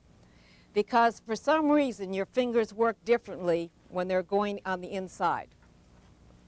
So match your bottoms, your seams, match the top, and fit it in between. But do it from the inside. It'll ease in every time. So your question to me is, why don't they just do this when they make the pattern and take the V out and we don't have to worry about it? But they don't. And I just have found that most of the time, and I love this theory, Those giant where if glasses. you have a little bit too much sleeve, you are sew looking real fast. so fly on Sally. And if you sew real fast, it'll go away. Now you know as well as I do, when you sew real fast, you just push it all in one location. Hopefully under here. And then you pick it out, and then you try to back it out a little bit, and back it out a little bit, and when you're on this type of fabric, you're just not going to go anywhere with it. Now, if you've already cut something out at home and you want to try this, lay the sleeve out again, do this to your pattern, and recut the sleeve, and it'll fit. It really will. Sewing Anybody your wants to problems come back away. on me on that one, I'd like to hear from them, because I've never had that fail in 22 years. So, any questions? Sally can fix You all do the V problems on in your the life sleeve. Yes. with sewing. Would you please ask the question on the microphone there? Thank you. I just want to understand, you said when you fold it, it's about 1/8 of an inch? Right, right. This is about 1/8 of an inch on either side, just barely enough to pinch and Ooh, tape, Crayola art tape. and then just forget about it. Maybe within the next week or two. 1 row of basting stitches, and sew I your definitely sleeve up should and do go on as usual. something fun and different. Any questions? Okay, get ready for the light bulbs to go off. We're going to slice and dice. You can mark your handout so that you'll understand, but we are going to start to try to alter the pattern. All that I've said up to this point is very important so that you know why you're doing it. What are we going to do? Go to where the problem is. Okay. You've got to remember that. And you do everything inside the lines. There are a few exceptions to that rule, but most of the time. This is a short sleeve. If you have large upper arms, or you don't, then it wouldn't be really a concern. But if you do, you would measure across. To see if it's going to be big enough, you should have at least 1 inch ease so that it doesn't get hung up. By the way, this tape measure is a rather strange tape measure. I'll point it out before somebody asks me. It's got holes in it. And the reason it has holes in it is because I taught a blind class of students. And there were 12 blind students. You think you got problems? Oh, that was a scream. So the big holes are 1 inch, and the little holes are 1/2 inch, and they could feel the That difference. was a scream. These people couldn't even see. Can you believe it? The biggest awakening I ever had was one day we were sewing, and the lights went off because of a storm, and I said, oh my goodness, the lights went off. And everybody looked up and said, they did? So if they can do it, anybody can do it, believe me. All right. So you've got your upper arm. Let's say every time you're driving the car, or you go to hug your husband, or you're at a wedding and you can't move, that's because it's pulling. Where is it pulling? It's pulling here. Is that correct? It's not pulling here. It's not pulling there. Here, it's pulling here. There's only a few ways you can cut, and that's up, down, sideways, and that's it. And after I do about 3 of these, you're going to say, well, I got that figured out, up, down, sideways. If this is pulling in the center, up to but not through to the top,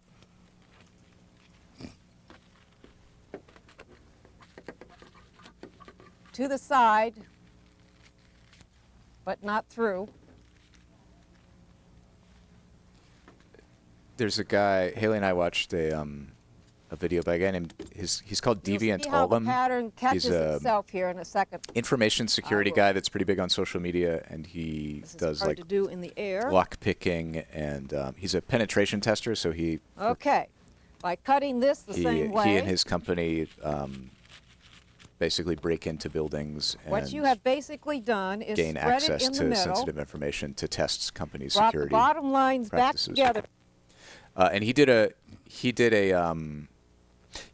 video where he talked about, so he ran this class And you've given yourself the room you at need a local where you library need it. teaching blind people how to pick locks. Now, you say, yeah, but this line's And he made this video breaking down like how he went about, adapting Well, it and the kind of the teaching you just method, and how he redraw like that. 3D printed all these tactile models Don't to worry about it. you know, There go again, through we're the, not building the a steps bridge. of If teaching you're how going to get hung up how a on lock stuff works like and how to that, pick locks.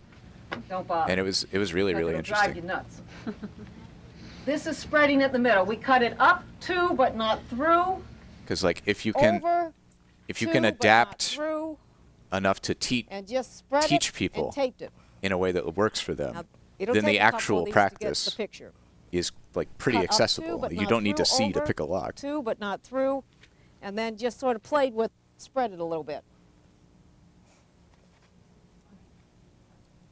Any questions on that? And But it's like microphone if it's you have about a question. Now, Now, It's about this is a teaching short the sleeve. teacher, the person with the knowledge, That's a little bit easier adapting than how the they long teach sleeve. it. The onus is not This always is what a on the sleeve blind pattern person basically looks or like, the whether it's person long with or a disability. short. You've got your single notch, which is the front, double, which is the back. You're basically concerned about the overall length and whether it pulls in here. That's just about all there is to worry about. Now, as far as shortening it, most people measure from here to here and shorten it just to get it done. You've got where the elbow is. Most patterns don't have an elbow. You say, well, then I won't worry about an elbow. Yes, you will. You're going to worry about an elbow. So, in worrying about an elbow, I want you to remember this because this is going to play an important part with the slacks. This is the same technique. Your elbow is probably somewhere in here. We're going to assume that. How do you know? There's no mark, there's no gathers, there's no dart, nothing. We're going to fold the hemline out. Yeah, that makes sense. And to I'm me going to that you bring would this wanna up to start this line right here. on real locks. Also, I from folded the hemline out. I've watched I enough brought it up to the point where lock-picking the sleeve people is the widest. to get the impression that and there I are plenty bent of it, like actual folded locks it, that secure and homes guess and what? businesses Right that are here designed to open if you breathe on them. marks the mystery elbow. And just get a quick set and learn on that. It'll open if you breathe on it. Everybody's arms are different from there to there. Most of the time, the problem is between the shoulder and the elbow, not the elbow and the wrist, believe it or not. So if you measure and you need to shorten it, you would shorten it like this. But first, get the elbow right. I don't care what the overall length is. You say, yeah, but wait a minute, Sally. If I shorten the elbow, that makes it too short down here, and I've got to add down there. Well, that's right, because it has to fit right. So you want to get the elbow set, and then you do the overall length, and you change that if it has to be changed. So let's say very short between here and here, and I have to shorten this an inch. Let's just pretend. All right, I shortened it an inch. Now I measure from here to the hemline, and golly, it's an inch short. Well, then you cut it. You add your tissue paper, and you add your inch.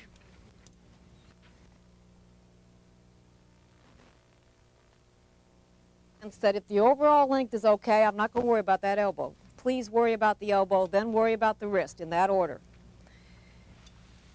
You've done the V-trick, you've done your one line of stitching, you've checked out the elbow, you've checked out the wrist. Not a whole lot left. Questions about the sleeve? Yes. On the microphone, please. I have found sometimes when I make the sleeve, it pulls back in here. Okay, that's a problem with the bodice. The bodice is pulling, in other words, the sleeve is in the hole, and it's pulling right in here. Okay, well, we need to add something to the bodice. We'll get to that. Thank you for asking that. By the way, towards the end, I want you to be thinking about your own personal problem, and if I don't get to that personal problem, I want you to ask it. Go ahead on the question. Could you go over that one more time about what the order of what we did Okay. first? All right. Allie's famous V-trick, first and foremost. I don't care if the sleeve is for children, for your husband, for yourself. Obviously, if it's a gathered sleeve, leave it alone. It's going to gather anyhow. But if it's for a regular shirt or any kind of jacket, the V-trick, of course, you'll sew later. Okay, the V-trick, shoulder to elbow. I'm leaning into the chill, shoulder to the chill wrist. ethos of Golden VCR right now by You cut it out, put one line letting of Sally stitching talk in. while I compile recipes and The first time you go figure home out an and do ingredient this, that list so I can sleeve's go to just the gonna grocery go right store in that hole, and after you're the going to say, stream. "Thank the Lord, I went over there and saw that program today." Really, it will work. More proof that I am not If it's pulling here, an we overly excitable sliced it up reaction this way, streamer desperate to we fill sliced dead it air. over, and we spread it. That's all we did. There is nothing left for a sleeve to do but those things. We're having people If over you for want to make ham a short tonight, so I sleeve, have just to make, whack it off here gonna and make pretend green like bean it's a short casserole sleeve. and sweet potato casserole to go with the ham. Like I said, the worst thing that can happen is you And throw they the only thing have one away, oven, so wish me like luck. that, start over. How is everyone aware of ham party? The sleeve. Go to where the problem is. Go to where the problem is. All right. Oh, Now we're more. gonna get Hey, I'm not actually Always engaged fit, with by the way, your clothes from the outside. the stream In anyway, other so words, I can put go 'em ahead on and like ban you're these gonna wear people. 'em. Don't put them on inside out and pin them, because you've got the high hip on the wrong side, the low bust on the other Why do they side, do and all this? these weird things. Now I know we're all perfect, but I'm talking about the bust, the bodice first. I do want to get this dart out of the way so we can get that and move on from there. Refresh. This wonderful bust dart, Refresh. there are some Stop showing that me you'll bots. see, and there's some that they don't I even include will them ban these anymore bots. because they just sort of let it be a big blouse type thing. But this dart has to be moved most of the time. I hate to be the bearer of bad news today, but as you get older, your bosoms drop. Now, when you were young, they were about 9 inches from the shoulder to your bust. And they get to be 9.5, 10, 10.5, 11. And another thing I want documented for just whatever it's worth is whatever hand you are, if you're left-handed, I find it odd that your Twitch bosom will be lower on the left side. can't If like you're right-handed, your detect the bosom will fact be lower on the right side. That is a fact of 59 nature. users You're with all gonna go randomly home and generated go look names at all yourself followed tonight, at the same and time. you're going to figure like, this out. auto ban them. So we want to get this dart moved. Now, if you're measuring from the I got the shoulder bands going. Don't worry about it. to Don't the worry dart, about it, and it mods. has to be moved, Relax. this is not Enjoy really any yourselves. difficult task. What you do you would be, let me pick that up. You would move the dart up 1 inch or down 1 inch or up a half an inch, just like this.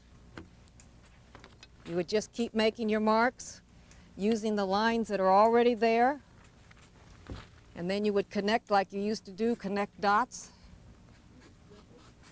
and you've moved your bust dart. You can move it up, you can move it down, or you can eliminate it altogether. Let's pretend you don't want that dart. You can just put a row of basting stitches right in there, gather it ever so slightly when you go to put this to the back of your bodice, and just eliminate the dart.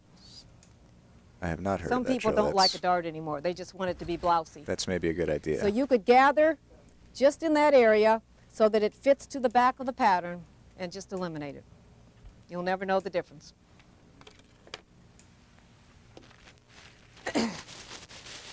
Now, another expression you're going to have to remember is what you do to the back, you do to the front. Let's hear it. What you do to the back, you do to the front. I love Sally's chants.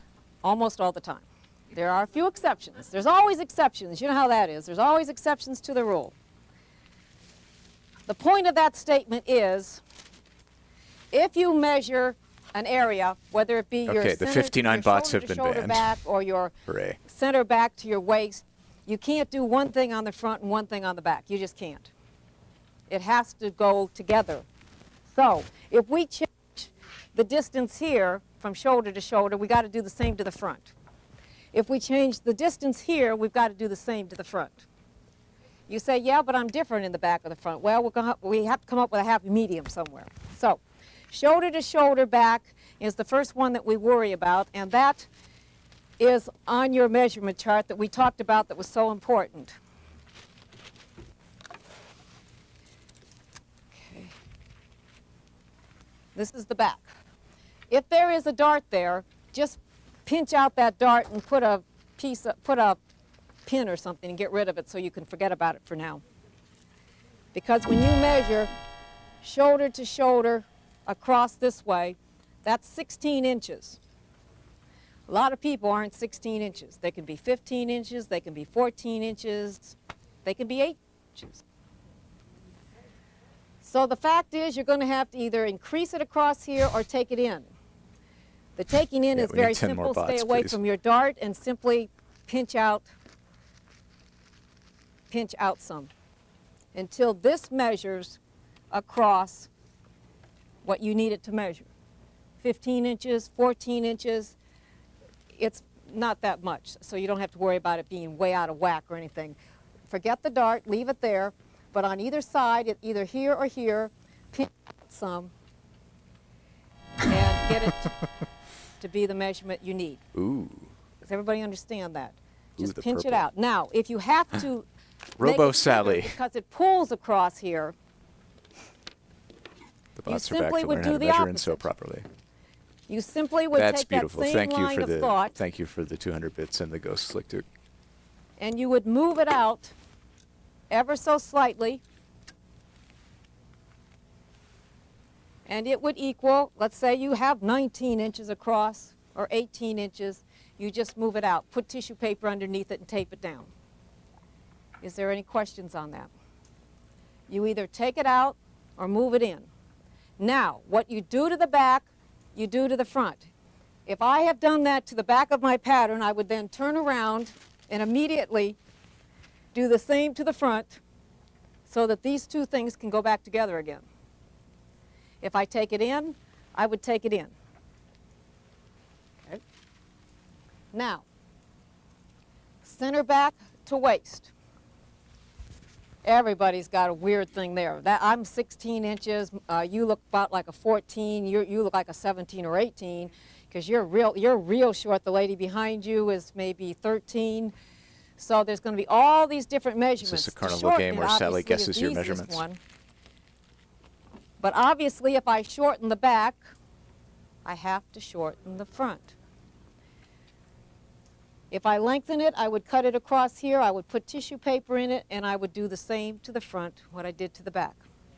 This measurement between here and where it's marked waistline is major importance, because that's the basis of the whole outfit, whether it be a jacket. You said, yeah, but it's a loose-fitting jacket, it's a long blouse, it's no problem. The waist is there. It's like the knee and the elbow, it's there. Don't try to pretend it's not. It is there. So, all right, you've added to the shoulder, waist, center back to waist. When you have made the decision to change this an inch, do not go back to the front of the pattern and remeasure this. simply do to the front what you did to the back. Don't even think about it, because if you do, you'll really start getting all squirrely. Just do to the front. Okay, now that's the center back. The front, I'm going to answer the one question that we had a little bit earlier before I move on. Her question was that it pulls when she reaches. Now, logically, you would say to yourself, I'll make the hole bigger. Now, if I start making this hole bigger, it's moving away from the sleeve, and it's going to make it tighter. It's the opposite of what you think. What she really needs to do is add, because she doesn't have enough in there to give when she's reaching or driving the car or whatever. You add, you do not take away from. I have seen many times people cutting the hole, making it bigger because it's more room. It doesn't work like that. You need to make it smaller because that adds more fabric. It's very illogical to think about it, but that's the way it is. Again, go to where the problem is. The problem was it pulled on me. So she's going to have to add in there. Now that does make the hole a little smaller, so my V trick is even more important because it's going to be in a smaller hole. But don't add to the sleeve, don't take away from, add to. Oh, we got more bots. Any questions on that? I keep banning them and they keep coming back. Now the bodice front. I'll get these two. Don't worry about it. Has basically only so many areas. See this? Listen, there's only so many ways you can do this. Now I could get out a T-square and I could get out a ruler and I could measure and I could say, yeah, it has to be this and it has to be that, and you're not going to go home and do it. 56 more bots. Because everybody's in a hurry. What is Twitch.com? The kids are running through the really? house, the grandkids are coming, the dog is chasing the spool of thread, and you're trying to measure your pattern. Oh, shit. You're not going to spend much time on this. So here we've got, again, the shoulder to the waist. Sorry. You've got your shoulder to shoulder that we've already taken care of. I accidentally, so we know what to do now.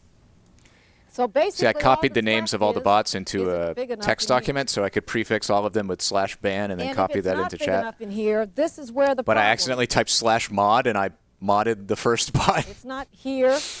You which can is add not good. 6 inches to the side but of the now they have been it will unmodded not and change banned. Pulling right here. So I think we're That's good. just a fact. So let me show you what to do about that.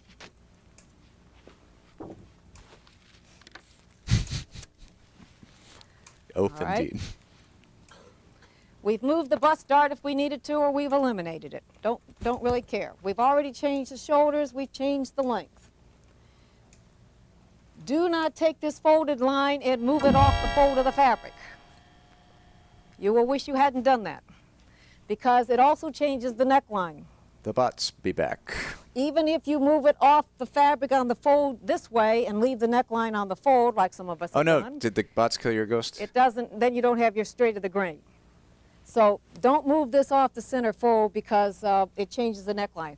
The one oh, damn it, that's really good. Want to stay away from is neckline. Hold on, I will highlight that. I will feature that prominently on stream in a moment once I finish banning these bots. You've got a major problem. That's a whole other show. What we're trying to do today is to narrow it down to the basic stuff that you can do for yourself. There's a lady in the back with a white blouse on. Raise your hand right there. You, right there. Yes, raise your hand. She has got very narrow shoulders. I'll bet you your shoulders aren't 13 inches. Everything you have falls off your shoulders. Am I correct? Right. The neck would be too big and the shoulders would drop off. It's fun, by the way, to go to the Didn't Twitch mall just like lay off a third of their staff? Did I hear that right? It really is. It's so they may not be working on the. You sit there and you say, "Gosh, you know, she's long-waisted, she's short-waisted." You get to where you can see problem. That doesn't mean there's something wrong with her. That just means it's a fact. Jesus. This lady here with the sailboat on the front of her, you've got very narrow shoulders, very narrow. And the lady behind you doesn't have particularly narrow shoulders, but they drop suddenly. You would be a good case, the boundary water person, would be a good case for a slight shoulder pad to lift it. If you have that caving type shoulders, you need a little shoulder pad to lift it so that you don't look like your purse keeps falling off. You want to. That means you don't have any shoulders. We could all use a little shoulder pad. Well, put them back in.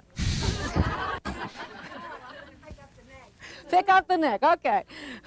So this is pulling across the front. Now, what did we do about the sleeve a minute ago? We cut up to but not through. We cut over but not through and spread it. Is that what we did? Okay. We cut up through, up to but not through. And you say, well, where'd you cut it? Over here, I don't care. Just cut it somewhere. You cut over, but not through. Usually this doesn't take very much. Okay, we missed a ghost because of the bots from Sapphire Becca, who submitted a ghost of a woman in an 80s suit as a carnival barker with a sign that says, guess your height with sewing equipment. Over to the center line, but you don't cut through it. Let me show you that ghost from Sapphire Becca. If the waist is okay, just bring it back. Very good. I love her You her spread gloves. it a little bit. If the waist is too small to begin with, beautiful tattoo arms. Have a great time spreading it. The thread, the like serger thread sitting on top of VCR equipment. And the sewing machine that is it where looks the like a problem vintage is. Singer with the gold trim, but it says here. sewing on top of it. For example, if your dress is Instead of saying Singer, it has gold text to remind you, this is for sewing. It's a sewing machine. You're having a problem. It's spreading in here Beautiful. somewhere. Thank you for that, Ghost Sapphire Becca. Up to but not through, over to but not through, and spread. Now, this is a case where you don't do to the back what we just did to the front. And the bots have been banned. Thankfully. I've got you all confused now. I lost you there. You change the shoulders, but they have to fit to the back shoulder, so you have to change that. You change the length, they have to fit together on the side, so you got to do that. But the boobs are not in the back. Oh, so you don't that's news to me. In the back, just the front. I've been doing it all wrong. Now, if you've got huge shoulder blades, that might be a whole nother issue. But in this case, we're talking about just right here. So we spread it to get it here. Now, we're staying away from the outside lines. If you stay away from these outside lines, you reduce your chances of something going wrong a lot. What I love is when people do this. It's too short-waisted. They do this. Hashtag boobs in the back. Every time you move down to lengthen this, what is happening? It's narrower, exactly. And then you say, yeah, but it doesn't fit in the waist now. Well, no wonder. You go to where the problem is at the waist, you would have moved it there, and these lines will still be the same at the bottom. See, stay away from those lines. Go into the middle. Another no-no is to go out here and start adding out there because you want it bigger. Don't do that either. Go into the middle. Look, if all else fails and you somehow don't figure this out at home, you can take this tape off and put the pattern back and forget you even touched it. That's really the worst that could happen, so don't do this.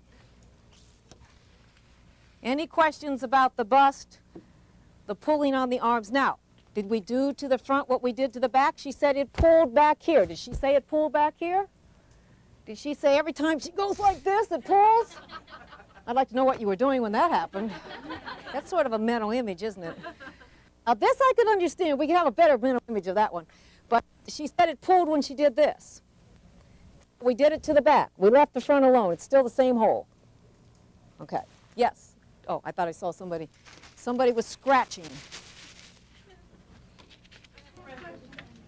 Okay, ask the question, please. What happens to your dart in the front? The long dart. The long dart in the front. Gosh, I was hoping I could get away with no one asking that question. I really can't emphasize enough. This is a basic pattern where they have all these crazy darts. Most patterns don't have this dart She's anymore. clearly doing like a You can do befuddled couple things. You can either Kristen Wiig use that as character. a gathering spot and maybe not even use the dart. You could pinch the dart out and pretend it's not even there and cut this pattern. But the real Sally that we get to see. The dart is really not important. She's a battle axe, is what she is. Like that. So if I were you, I would probably eliminate this dart, put a few rows of stitches right there like we talked about the side dart, and just there we go. Ease it in a little bit and pretend you probably some waist needed anyhow. So now we still haven't gotten to the stomachs and all those kind of problems. But this I hope you're all learning from, or at least enjoying the vibe of Sally. Also. I'm currently writing up. It's like when you buy these patterns. I'm mentally digesting the recipe for sweet potato casserole. They decided this, and you don't have to. Yes, ma'am. If I'm going to cook something, I like to read the recipe and then write my own version of it, so that I know what I'm doing. A lot of them have the dart. Could I just eliminate it on a bet? No. No, you can't eliminate it on a no, because then it'll be too big. The only thing you would want to check, though, would be from the shoulder to the dart, which, as I just said, when it does say she is a syndicated columnist, author, convention speaker, professional dressmaker, teacher, and motivator. You would I feel like Sally could motivate me pretty well. So that it doesn't come up that high. You don't want them I do not want to disappoint exactly Sally. The same spot, or it'll be boing. She's still around as of the time this tape was made. The dart on a vest. So I Googled her. I didn't find much. Because you need it to give that fit. If you don't put the dart in, you could put a sort of cute little belt in the back and that little and pull it together and make it look like they do anyhow anymore. You could get away with it. But just be sure and check the points and get them from meeting in the middle. It's Cowan, C-O-W-A-N. Now, nobody in here has a stomach, right? She's from St. Augustine, but Florida. I'll talk about it anyhow because I know somebody will say they have a stomach. But we're going to talk about the back first. What you do to the back, you do to the front. Now, you'll notice I haven't talked much about bust, waist, and hips. I frankly don't care. They take care of themselves, really. Preach you it, can measure the waist, and if it's about right. If it's too big, no problem. If it's too small, you need to think about it. But if it's too small, if it's too big, I wouldn't even consider it. Your hips, we need to worry about a little bit. The length is really to be worried about. Now, where do we start? Let us start. There's only a few things you can do to this, too. Now, if I want to add to make this waist bigger, am I going to add to the center back? Hey, this is good. Yeah, it's a shame that our culture does that to people. Am I going to add to the side? Making no. any discussion of If I want to the add form length, and shape am I of the going to body add to the bottom? So emotionally charged. No. Okay. So we're going to work within the boundaries of these lines. First of all, quite frankly, just because it's easier, I like to double check the length. If the length isn't like you like it, I don't frankly care where you cut it. You can cut it where the line is that's been provided, or you can find another one. But you can cut it here, and you can either lengthen it or you can shorten it. Now, I don't mind short skirts, but I got to tell you something. Here we go, Sally. I guess a lot of people in America do not have mirrors. You go to the mall and you sit, and they've got their babies, a lot of babies at the mall, have you noticed? And they're pushing the baby, and they're leaning over to go, cute baby, and there ain't much back here. Oh, Sally. You need to wear your skirts where they're comfortable for you. Some people have nice legs, some people don't. Nothing wrong with that, just don't show an unnice leg with a 10-inch skirt if it's not particularly that attractive. Oh, no. But be reasonable with yourself. If you work in that skirt, you should have a decent length so that it's not showing everything you got. 80s body shaming. Now, for the length, that's very simple. For the waist, usually if there's a waist problem, there's probably a hip problem, but not always. Sometimes you can have They're your hips, legs. but no waist. If you like them, have a big waist do and what you no want with hips. them. Okay. Let's take the logical one first. If you have you need a larger waist and larger hips. Just simply do this. Just move it out. Now here's a case where you'd want to spread it equally around. If you do this to the back, do it to the front, because then you're not adding it all in the front and all in the back or whatever. Let's say you don't have a big waist, you have just large hips. You can put the waist where it was and bring this out. If it's really large, you'd want to cut across this way and spread it a little bit further. Let me do that in a second, I just don't want to tape it yet. If you have large hips and a small waist, we did that. Small hips and a large waist, you can bring it this way.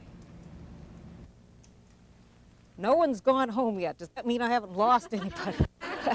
Or you're just too afraid to get up? That's probably the truth of the matter. All right, let's say we just move it a little bit like that.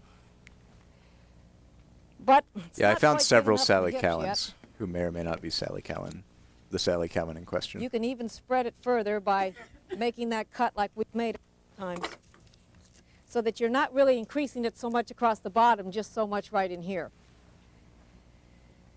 Okay, now your next question is, yeah, but I don't want it wider at the bottom. You're getting the skirt wider and wider as you go. Again, you can taper it back if you want. You can also take a tuck if you want to get some of the fullness out. What most people want to do is make it fuller. So, this is always fun. You go up to but not through. How many times have I said that? Up to but not through that line. And you can have a field day with the skirt. Say you have an A-line skirt, but you really wanted it fuller. Okay. You can spread them equally, and you get a little bit of fullness. Now this is a back. How many of you have that bunching up area in the back where it's called a sway back, where it's just too short back in there? Now this is also true for slacks. I saw a LinkedIn for Sally Cowan who is like There's a just lawyer. too much fabric. Is that her? So you're simply going to just fold out a little bit of that. Creative Corporate Counsel with Business-Focused Legal Philosophy, right here. New Jersey. I don't think is... Just simply Oh, there's one in pinch St. it out Augustine? like my V-trick. Just pinch it out.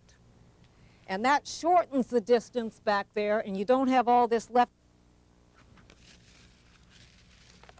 So you would just pinch that out. This is taped. You would pinch that out right in this area here, and you would carry it over to about here. You don't do to the front what you do to the back there. Oh, Remember, it's sway. That's back. Sally. Sally and her cat. Oh, that's great. Just about to here. Just to where it sort of goes away. Well, good for her. Don't you like the technicalities of all this? You just go away, right? You just over till it goes Here, away. I can share Sally's LinkedIn Now, profile picture. If you do that, So we you don't have to look shortened her it up down and here, dox right? her. So you do have to oh add no, it OBS. down here, because where there's too much Oh, good. fabric is up in this area, not down here. Think logically. Remember, I'm telling you to picture Does that look this. like Sally? I think It's that's too Sally. much fabric in there. I'm going to take some out. That's going to shorten it on the bottom, so I have to add a little bit. Just think It's a great logically. cat. You cannot watch your soap operas and do this at the same time. Okay? All right. Yep. That is the back. She's rocking that dude. Or the bigger of the two problems is the front. Oh, if we were all just made so perfectly. By the way, I would like to say this on tape and to the audience. I do understand your problems. I used to weigh 200 pounds. You're looking at a 200-pound person. I barely weigh 105 now, which is not enough, but we're going to get it somewhere in the middle. But I understand how it is to be heavy. I understand how it is not to have something fit. I understand how it is to have it pull up in the front because of the stomach. Those are problems that I do understand and I do sympathize with. So I'm not being, well, she doesn't understand. She's as thin as a rail. She doesn't get it. I do get it because I've lived that for a long time, up to about 10 years ago. So the front is always a problem because right in this area, it either hikes up or you're wearing a long jacket. You hope nobody notices. You got a belt on and maybe no one will ever see it. But the fact remains you can get rid of that. The problem itself. I want a VHS tape of Ruby the fact Chow there's just too, it's not wide giving enough us in that a area hair and it's tutorial. bunching up on you. Okay. We had the sway back that we did to the back. We have a stomach that is only in the front. They got it. Okay. Now, if the stomach is a problem, there is no way you can, I can't ask you to go home and take this tape measure. You just know you have a stomach problem. You just simply would add ever so Let's see, slightly I'm going to print to the top of your pattern. I have a laser printer in this room. And it's that gets hooked across directly into the wall outlet with no area. surge It protector, doesn't which take it a whole probably lot. shouldn't be. It's just And ever whenever so I print, slightly. Let me show whenever you I on like here so send that a it's document clear. over Wi-Fi to the Just printer to add print, and the graduate lights back flicker in the room. right in there. Like you can hear a big click That gets when it the over printer the pops stomach. On on, your and slap then the fronts, lights flicker. you're So gonna have let's to see do if that happens. Get it over the stomach. Oh, printer is low on toner ink. Big waist and hips, we cut the pattern and move it. Yeah, you've printed while Small I was waist, we streaming. leave it alone and just spread it in the hips. That's usually what most people need, is just simply cut from here Come up, on, printer. but not to and not through. Right there. Oh, I didn't get a pop from the lights And you this can time. spread it. That's good. Gives you. This keeps the line down here right. This keeps the hem right. This keeps this line. This is a pretty new house, perfectly so like it's not like supposed to be. the wiring You'll is notice going that where to the catch hem on is, fire there's or always anything. that little bit of area I where it think. comes down and jets out a little bit. The reason for that being is because that's what folds back up and you have a nice hem. But yeah, I do have like a pile of surge protectors in the closet leftover directly fabric, next to the you're gonna have a printer, real so problem. it's pure laziness on people my do. part. So leave that alone. You've left the outside lines alone and you've made this a little bit bigger in the hips. Any questions on the front or back skirt? Okay. Green bean casserole. How many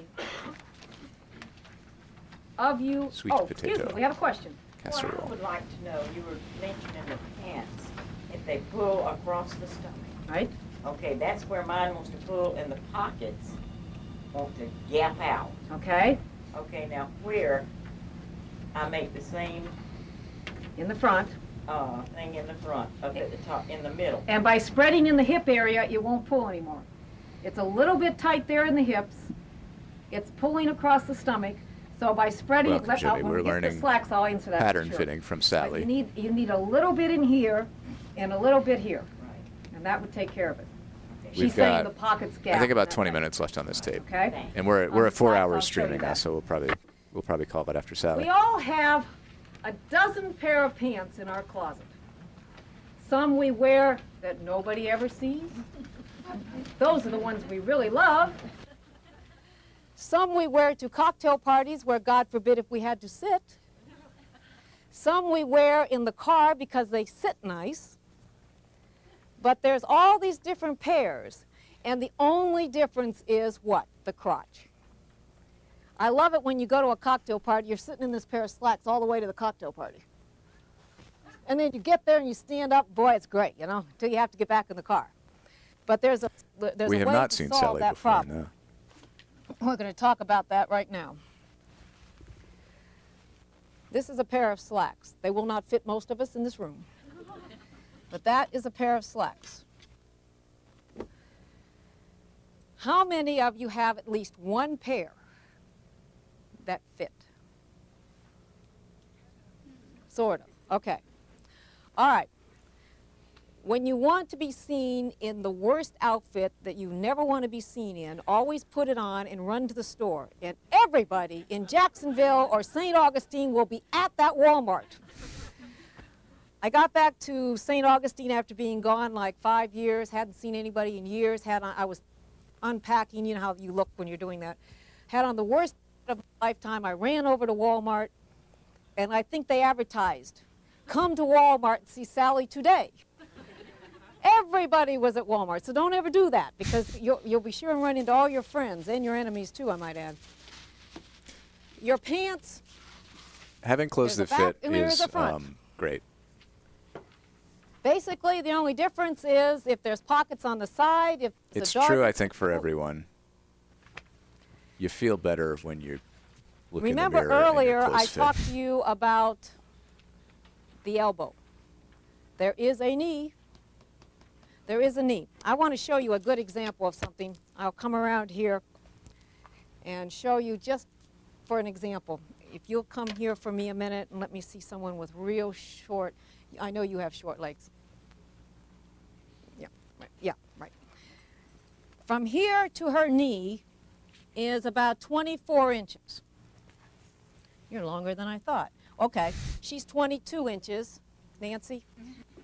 24, 22, 36, no. Okay, and she is about 20 and a half. Now, these knees are all in different places. So you say, yeah, but if the overall length is okay, which is about 38 for her, 39 for her, and 38 for her. Pretty close, not bad, but that's not good enough. Okay, you can sit down. Are we learning about the importance of the hip to knee measurement? We want to find out where the knee is. Now, what did we do on the sleeve to find the elbow? We folded the hem out, brought it up to the fullest part of the sleeve, and yes, she was. Put a dent in it.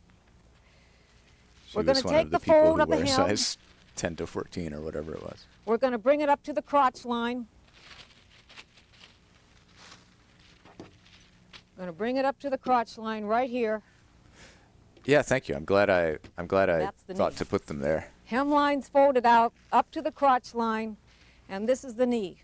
You can, over time, you can see the tapes shift. I made the most interesting discovery by doing this. Because as we watch them, I take them off of the main shelf and put them elsewhere, and so they kind of shift inward. 26 inches. Did I say 26 for any of these people? No. Maybe me, but nobody else in this room. I'm very tall. 26. Now you say, yeah, but it's wide. What difference does it make?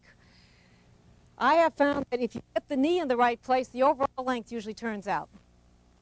Always, but it is sort of fun to figure that. This knee is way too long, so I would bring that up until the knee is where I want it to be. We'll just pretend that this is where I want it to be. And then you worry about the overall length, which is about 38 inches. Yeah, Isn't that amazing? I was going to make the knee, get the elbow in the right place, and the overall length usually is right. A link now, to if the it's not, contributions if you have page exceptionally long legs such as you do, in you would probably have to cut it off. Because that has all the someplace, information add about an what inch or to two. send and what not to send. But this is the area that you want to start with. All right. Another major problem with we have a lot of tapes to get through, so I didn't feel particularly urgent about it. How many of you have that problem? Right here under the butt. Too much fullness. Some of that is built in, you have to understand, and some of it isn't, but let's pretend you don't want it. I'm going to use this short pattern so that it'll be easier to see. If you don't want all this fullness down here in the back, simply pinch it out. Going to pinch one out with Sally. On the longer pattern, it might be a little bit clear because it is further on down. You would simply pinch it out in this area, right in here. Just pinch it out. You say, yeah, but now it's not going to lay right on the fabric. Yes, it is. You're doing this on the fabric, doesn't know the difference. You can just pinch that out. Try it sometime and see if you like it, because try it, you'll like it. You'll see that it'll get rid of some of that fullness. Some people really don't care about it, but that will take care of it. Pinch it out again.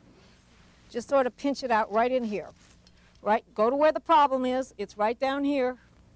Not all the way down, Yeah, just in the problem area. Now, if you want the legs to be narrower, you could keep pinching it all the way, or you can leave it alone on the bottom. The main area of concern is the hips, of course, and the crotch area. The crotch area is really the reason you wear slacks or you don't wear slacks. I mean, that's just what it comes right down to. I'm always amazed that men don't seem to be bothered by this. They either yank it up or push it down. And I love it when the stomach gets bigger. They just sort of lower it and lower it and lower it. Now, can you see a woman doing that? I got to tell you, that's just a scream to even think about. Lower, lower, lower. But they keep lowering it. My husband keeps that belt, lowers it a little bit. Oh, he's going to kill me. This is on tape, right? He's a wonderful teddy bear. I really have to tell you that. I wouldn't want him any other way. But the crotch area is the problem for a woman, and that's why you go in and you can try on 12 different pairs of jeans. Let me tell you about my husband's crotch. All a size 10. He's a real teddy bear, all though. Fit different. What fits different? This fits different. The crotch fits different. Now, the reason I asked the question a while ago that I never answered was, does anybody have a pair of slacks at their house that fits pretty good? If you do, the best way to get the measurement for this versus wrapping it around yourself or sitting on the table and bringing the tape measure down, which tells you absolutely nothing, is to take that pair of pants that fits pretty good and measure from the front to the crotch where it is in the front and where it is in the back. This will be hard to see, but it's just measuring the measurement from the waist to the crotch and the crotch to the back. It'll be like 16 and 14, always the front is shorter usually. Always and usually, that doesn't go together. It sometimes can be and sometimes it doesn't have to be, but the crotch in the front is usually 14 or 15, the back is like 16 or 17, and then you at least know what you're playing with. So let's say the front is 14 and the back is 16. Well, if your pattern measures 13 and a half and 15 and a half, you're going to wear those only This is at cocktail Keeping You in parties. Stitches, Volume You won't be 1, able by the way.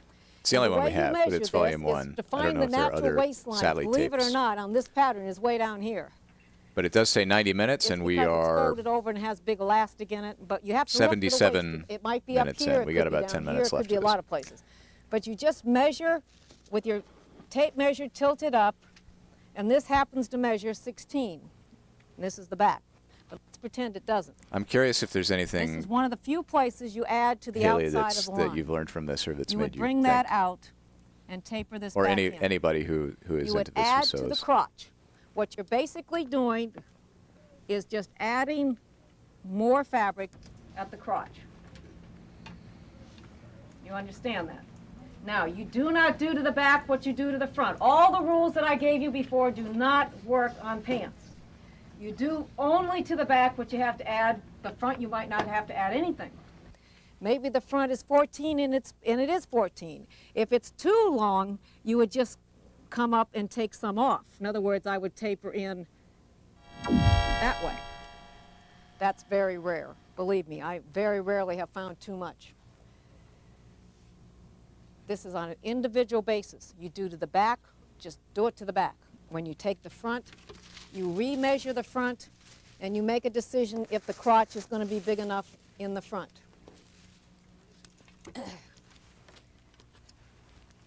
Right here is where you would add, if you had to add, and just get back into it. Now, again, if the stomach is a problem, you simply would bring this line Yeah, apparently up Keeping You in Stitches was the name of and her, get back in her as fast as you syndicated can newspaper column, to too. give you more room in here. The question about the pockets and the pulling, okay, the stomach, we got over the stomach. She would want to slit her pattern a little bit here and spread it. It's not because she's heavy. I'm not inferring that she's weight or heavy or has big hips or anything. It's just that that angle right there is difficult because the tummy and the pockets are pulling, so you would just want to slit your pattern and get a little more room there, get this up here in the stomach, and then everything just drops right back in place. Is everybody clear? Light bulbs. I see light bulbs. Okay, yes, on the mic, please. When you do your measuring, It wouldn't let me from spell the boobs outside correctly. Across Let me do this. there and then across this way, is this excluding the 5/8? Yes. Yes. It is excluding. Excluding it. I forget it's even there. Because you're not at it. Yeah, I go up to the 5/8 inch mark. Right. And by the way, you know how it says measure 7 inches down and you get your bust, get your waist and your hips and all that. If your hips are 9 inches or 10 inches, as you get older they drop also, 11 inches, whatever, that's where you want to measure. You measure at the fullest part. I don't care if they tell you 7 inches. 7 Goes from inches dark is when you were over 14 years old. Microphones and light bulbs. Down here is where light the bulbs problem on the is, mic. that's where your hips are, so take that measurement. Thank you for the and ghost. that is where, if it's 9 inches across, that's where you want to measure. But again, you know yourself better than anybody. You know that you've got sloping shoulders, or you know you have a larger stomach or bigger hips or whatever. And these are the things that you can slightly do to your pattern, and it'll make all the difference in the world. Is there any more questions on that? This is Agent Sally. Question. Okay. Okay, say your hips are 36, but they are, and you were measuring across. Are you measuring half of that? And I mean, is there ease built in, or what? You know, I'm just saying. Okay, here we have. Let's just pretend this line is the end to make it easier. That's 11 and 11 is 22. This is a big pattern, by the way. 11 and 11 is that two of these pieces. 11 and 11 is 22. 22 and 22 is 44. So we know it's big enough. That's way too big, but we know it's big enough. Now, if I came up with 32 inches and you're 36, now we got a problem. Again, make sure it's too big, because to answer that question, when you get ready to do, sometimes they show you where you sew a leg, and you sew a leg, and then you sew the crotch. Now, if you sew for people, that is impossible. Can you see a man standing in your workshop putting 2 legs and you're pinning the crotch? I don't think so. I don't think so. So the best way to sew up a slack pattern is your 2 fronts, your 2 backs, and then the inseam, like this. BRB pinning my crotch. Right side out now. You put your right side out, put it on like a diaper, slip it on like a diaper, and then pin the sides.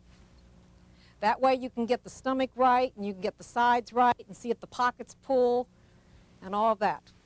But just make it like a diaper. The same principle, by the way, that pulls across here is the principle here. If it pulls underneath here, people keep making this hole bigger. You're making it worse. The problem that it's pulling is because there's not enough fabric, so you need to increase it a little bit. Here again, also, in this context and all contexts, talking about Jimmy, you and CBT you stands and for you cognitive and you, behavioral because everybody's therapy. got a little bit different. If we take it further than that, okay. You go timeouts to where may be the involved. problem is. Let's hear that. Go to where the problem is. Yeah, morning, Bella. We're almost done with this inside the 90-minute lines pattern if fitting possible. tape with Sally. Most of the time you do to the front what you do to the back. Okay? The crotch is the exception. You simply do what you have to do there. Any questions at all? Any questions? Is anybody completely confused? Don't raise your hand if you are. You have a question. Go back and use the microphone, please. One problem I have is right at the back of the neck is always too large. Could you just address that briefly? The back of the neck? You're talking about this way? They always hang out. I would take a tuck right there. I would take a tuck there. But if you do that, that's a whole other show, by the way. If you start taking a tuck in the neck, then you have to recut your facings. You have to worry about the collar. You've got that kind of a problem. If I were you, I would take the pinch out of here, and hopefully you will find a difference.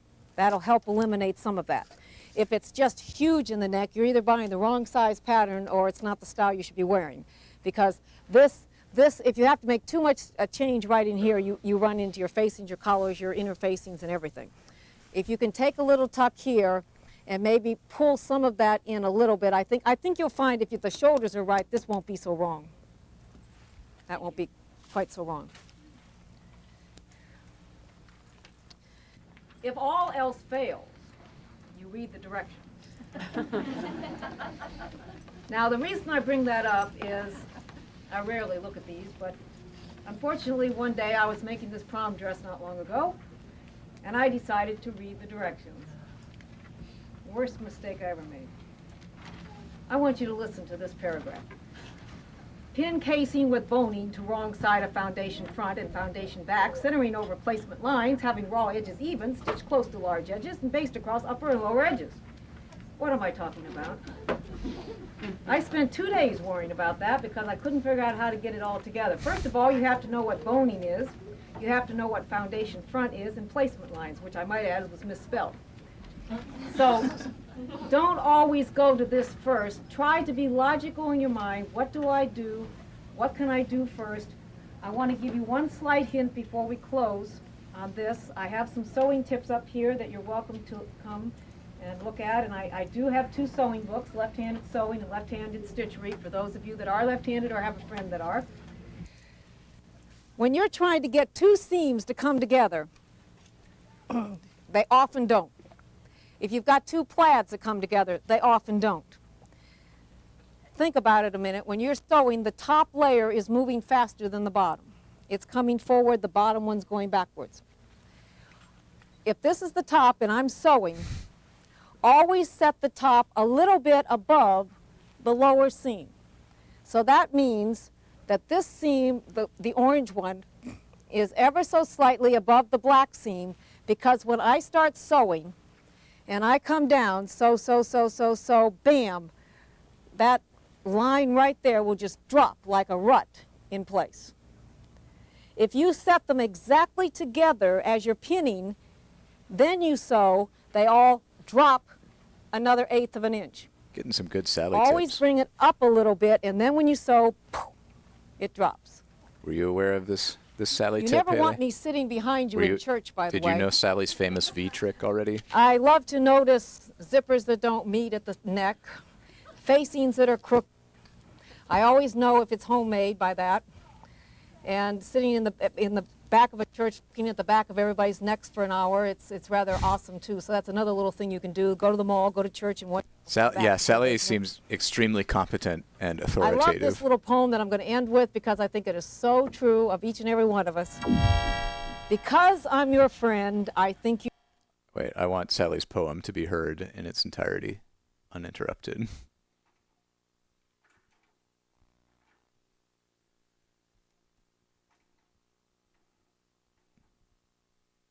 Because I think it is so true of each and every one of us. Because I'm your friend, I think you should know. The dress isn't you, the neckline's too low. The drape at the waist makes you look rather wide, and the seam at the back is all bunched to the side. The hemline is dipped, perhaps you could hike it. The worst thing of all, I have one just like it. Now, I want to thank all of you for coming to Pattern Fitting for the Truly Terrified. I hope you will leave here after you've either seen this video or left this cloth world today and know that it is not so terrifying. You can do it. It's that simple. You slice and dice. You go to where the problem is. And I want all of you to remember to sew the times of your life with love. Thank you. Oh. Oh, yeah. It's this tape. This was my mom's tape. That was nice. That was nice.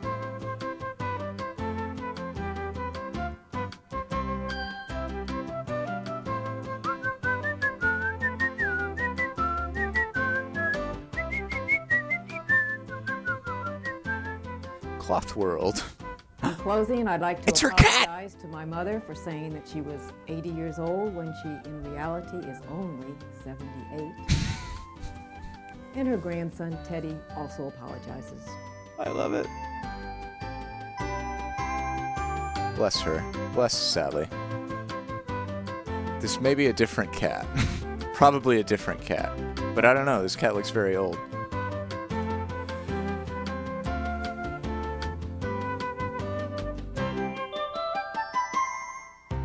Boom. Produced by First City Communications. Copyright 1994. I can add that to the spreadsheet. Keeping You in Stitches, 1994. Thank you, Sally. Everybody, let's have a hand for Sally. That was great. Yeah, this is very contemporary with that book, the book that you got, Haley. We have done it.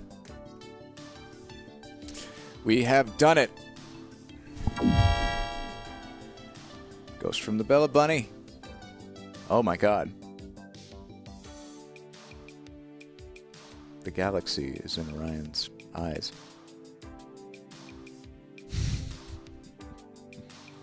Love it. Love it. Thank you. Yeah, what did we learn?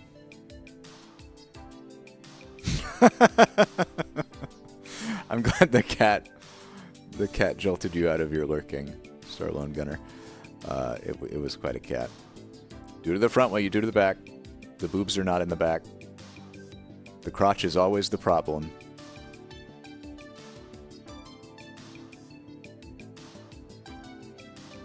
Oh no.